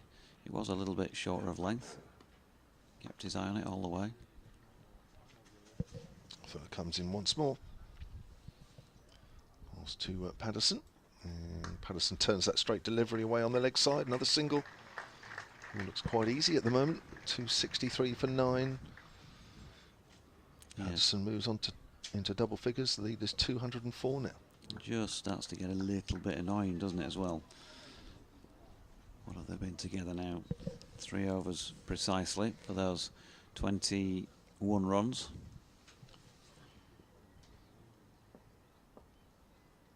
Sun gets a little stronger. Fuller comes in again, balls to Code. Code drives off the back foot. That's a good shot. That's a super shot through the covers for 4. I'd enjoyed that one as well. Probably not as much as Ben Code. I don't think he'll play a better shot in his innings, however long that lasts. Really good shot. Just used the pace of the ball, played it late. There was absolutely nothing wrong with that shot. I think Adam Lyth would have been pleased with that one. 267 for 9. The lead now is 208. As Fuller comes in again and bowls full. Code gives himself some room, hits it up to mid-on, doesn't time it. Barker fields. Yeah, that did look tail end, didn't it? He got his front leg out of the way. And he followed him a little bit, did James Fuller. I think he was expecting a short one there, Ben Code. Instead he got on the bottom of the bat, didn't he, really? Mohammed Abbas having a chat with James Fuller. It's just about working out a plan here, because you never know what quite Ben Code's going to do. As Fuller comes in again and bowls, it's full, and Code plays that easily outside on the offside, and that is another over negotiated. More runs for Yorkshire. They've increased the lead to 208. 7 overs left in the day. 267 for 9. Yeah, he'll be enjoying himself, Ben Code. I'm not sure he'll be enjoying the stuff that comes rib height. He's not had too many of those so far.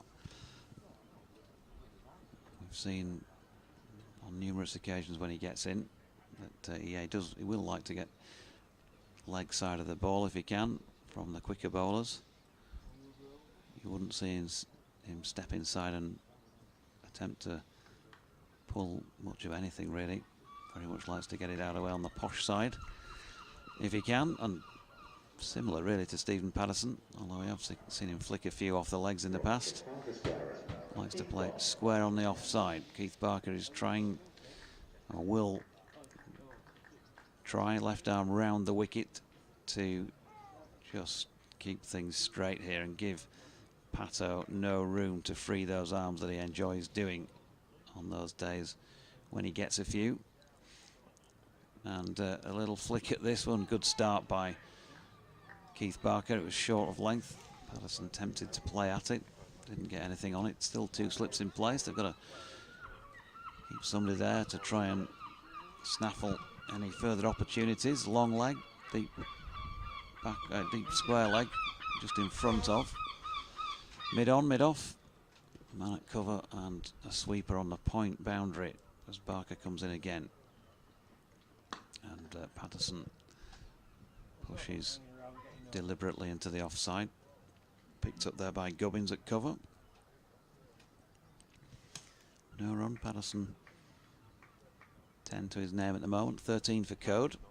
Last wicket fell 20 going on for 20 minutes ago. Matthew Revis caught Brown, bowled Abbott for 24 when the score was on 242. Barker in again, and that's a big inside edge by Patterson. Mohammed Abbas is going to get round from in front of the pavilion to field that and keep them to a single. And Yorkshire captain on to 11 now. Score 268 for 9. Did Abbott didn't bowl unchanged after tea, did he? Not got a note of that, I'm afraid. No, well, basically he's bowled 10 overs. Not since 2. No, he's bowled 2 spells, doesn't he? That's right. Yep. Oh, he did bowl 10 overs, yeah. Barker in, Code on his tiptoes, jumps and drops it into the offside, no run. Right, so his spell then of 10 overs after tea included 4 maidens. He went for 29 and took 3 wickets. So 7 overs this morning, 8 overs this afternoon, and a spell of 10 overs this evening. Good stuff. Yeah. 4 for 77 in total. Barker in again, round the wicket once more. Code steps away to leg and then smashes that over the top of extra cover, and it will just have the legs to make it to the boundary down by the marquee. 17 to him, 272 for 9, and the lead just edging up to something that may now start to begin to take a bit of chasing. 213. Can Barker nail the tail ender here? Not with this delivery. He's thinking about flicking it to leg, but pushes it back up the pitch. It's the end of the over. And so, a minimum of 6 remaining today. 272 for 9. You okay hanging around, Kev? Do you want to step out and DT to come in? No, it's fine. It's only 6 overs, isn't it? 20 overs, none for 54 with 4 maidens for Keith Barker. It's up to DT if he wants to come back in. You have to make a decision.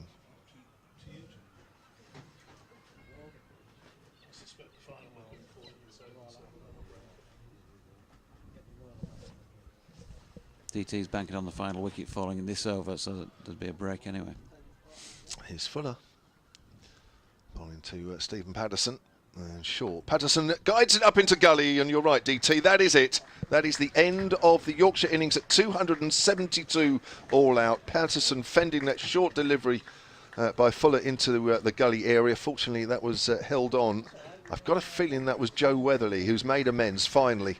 And I don't want to pick him out because several of the Hampshire fielders have dropped catches today. But the lead is 213 for Yorkshire. And it's been a pretty good effort, having started the day 23 for 1 in arrears by 36. And they've batted through until, where are we, 6:30 this evening. And they're going to give Hampshire a tricky few overs here tonight, about 3 overs I think it is, might be just under.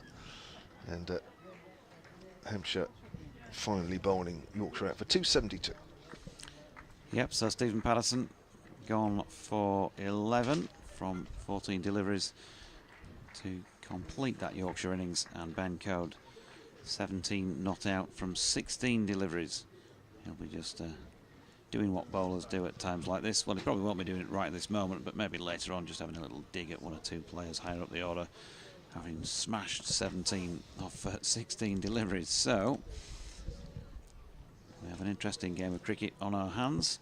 Let's just have a look through the scorecard as far as the Hampshire bowling is concerned, or we will do once again when I manage to get an internet connection here. And here we go. Second time around, Keith Barker 20 overs 4 maidens, none for 54. Mohammed Abbas 29 overs 15 maidens, 3 for 37. Kyle Abbott 27 overs 7 maidens, 4 for 77.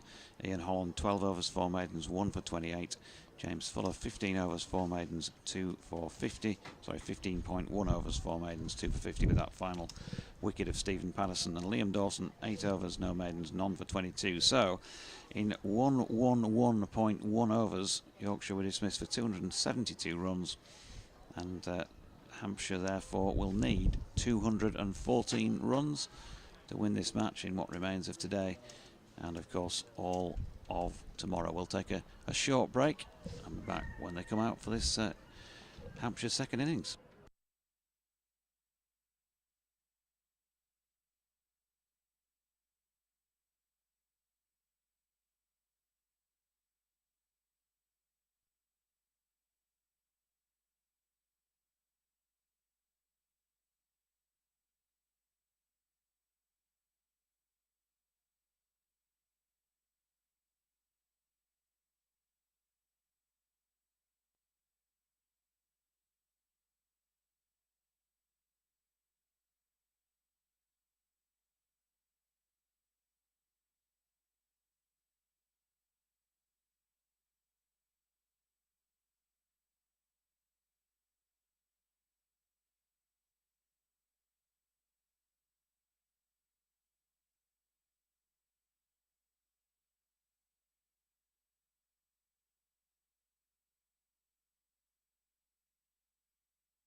So out they come then for what we're waiting for confirmation of, but think is 3 overs for Hampshire to try to negotiate with the bat here. Second time around, Felix Organ and Ian Holland, the opening pair. And Ben Code just had a bit of fun with the bat, 17 not out. He's going to start proceedings from the Trafalgar Square end. And the crowd getting behind him, certainly. They're going to go with the usual 3 slips, Tom Kohler-Cavmore, Adam Lyth and George Hill at 1, 2 and 3 respectively. Matthew Waits disappeared off down towards the changing rooms at long leg. Dom Bess has called, I was calling for a helmet. He's actually taken the helmet off the field. And Will Frayne, who looked like he might be wearing it, is now making his way across towards the court, and all will become apparent, I'm sure, in a moment or two. Hampshire needing 214 to win. And Best just calling for an alternative helmet, perhaps. Which he's putting over his head now. And some other form of protective equipment. So he, rather than Will Frayne, who normally goes in close, he's going to do that. Frayne's gone in at 3rd slip. So Kohler-Cavmore first, Lyth second, Frayne 3rd, Hill at 4th, Jordan Thompson at point, Patterson wideish mid-off, come extra cover. Bess about 2 strips away under the helmet. Matthew Revis at mid-on, and Ben Code bowling the first ball of the Hampshire second innings here to Organ, and it's an appeal for caught behind first up. Few hands in the air, but a little bit of excitement and drama, I think, attempted to be created there by the Yorkshire fielders. Let's have a look at it again. If it hit something, it had to be bat, but clearly umpire Peter Hartley didn't think it had. So dot ball to start things off. And I've talked about pressing on, trying to break this opening partnership, obviously, in this first 2 or 3 overs, and that's dabbed out into the offside. No run. Still quite a lot in to just watch this final little passage of play on day 3. Nobody left in the deck chairs. A couple of people sitting beside him.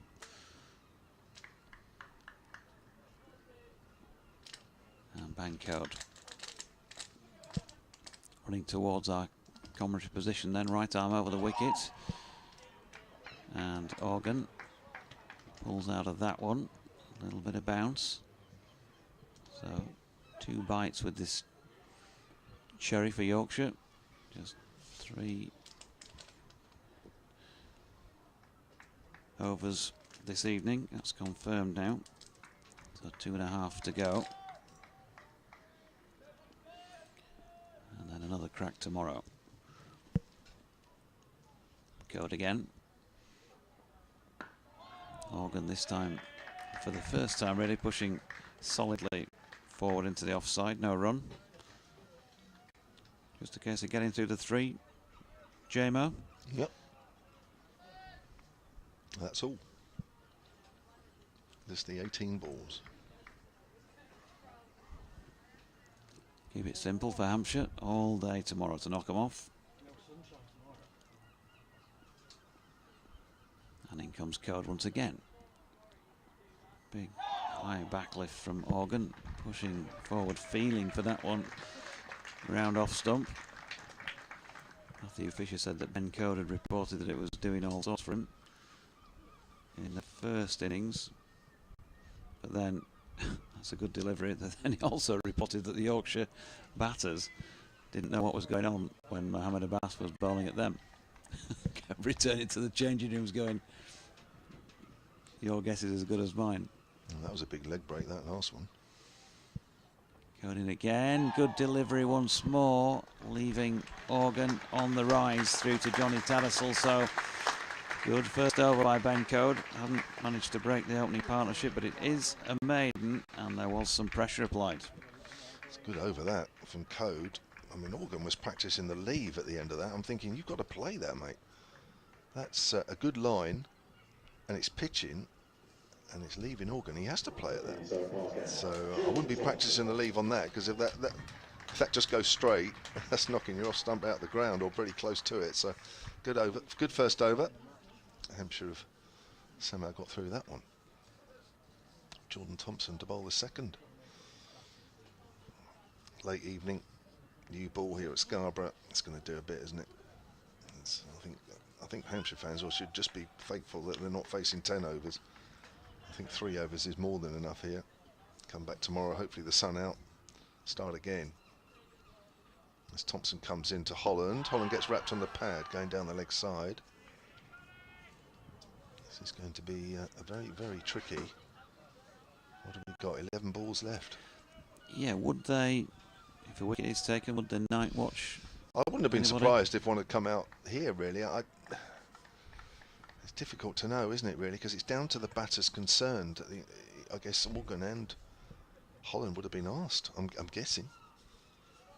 Here's Thompson bowls, Holland forward, plays that into the ground. It's gone off a thick outside edge along the ground. It'll go for 4. Any runs tonight will be a bonus. He's just getting through unscathed. But that's what normally happens, and I guess Nick Gubbins Joe Weatherly's at 3 for this game, so I guess he'll be asked as well. There might come a time where you just have got to shove a night watchman in anyway, but I wouldn't have been surprised to have seen one come out tonight. I think they probably will expect the ball to dart around, which it has. Brand new ball in your hand. Thompson's only got 6 balls to show what he can do with it. Comes in again and bowls to Ian Holland. Forward plays and misses outside the off stump. This is a very tense few balls. If I was in the changing rooms now, watching this, I'd be biting my fingernails to the bone. You kind of probably wouldn't want to watch it, would you? No. You go and have a shower or ask somebody else to tell you.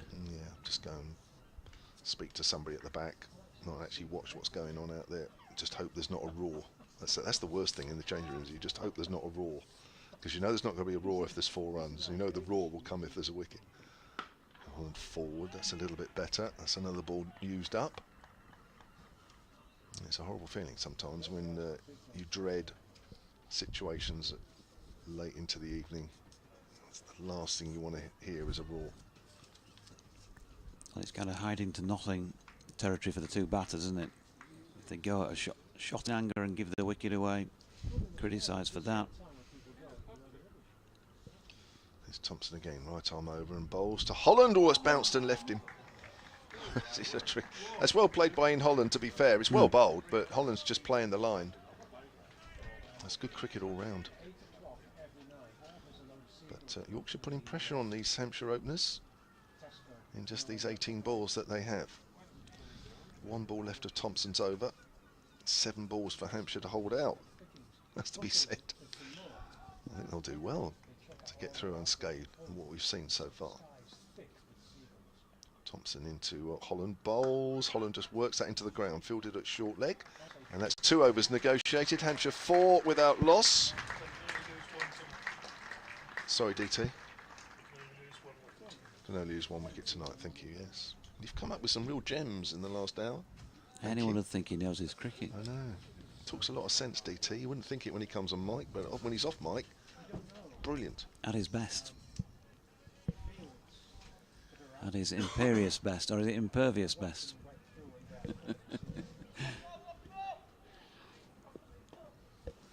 So, Ben Code then. 6 attempts to finish off the day's play. Well, 5 attempts to finish it prematurely. 4 slips. Are they bringing in a 5th for this over? They are. Jordan Thompson, well, he's going to stand at gully instead. So 4 slips and a gully. Code down the hill from the Trafalgar Square end. Worked off his legs by Felix Organ, who's going to be stopped at 1 by the advancing Matthew Waite. So 5 without loss. And the target 214, of course. 209 more needed. Could be a nervy final day. We'll see what eventuates. But probably going to go till around about the tee mark. Hampshire knock them off. Might go the distance again. Might be another Yorkshire game that goes down to the wire. Code in, nicely played off his legs by Holland. Ben Code bowling it straight. Trying to bring the pads into play and maybe an edge of the bat. Matthew Waite fielding, they got a single there. Holland on 2-5, 6 without loss. Yeah, he's just had to bowl a fraction straighter, Code, after what was happening in the first over. Just brought his line a fraction straighter and the ball hasn't really moved for him on that slightly different line. 4 balls to go. On day 3, Code in and driving. Felix Organ wasn't in complete control of that, was he? Matthew Revis was out on the wicket ends at a short extra cover and would have been interested for a moment. Yeah, he's just got a bit excitable there, doesn't he? And he does do that sometimes, Felix. Just pushed out at that one in an effort to get to the ball.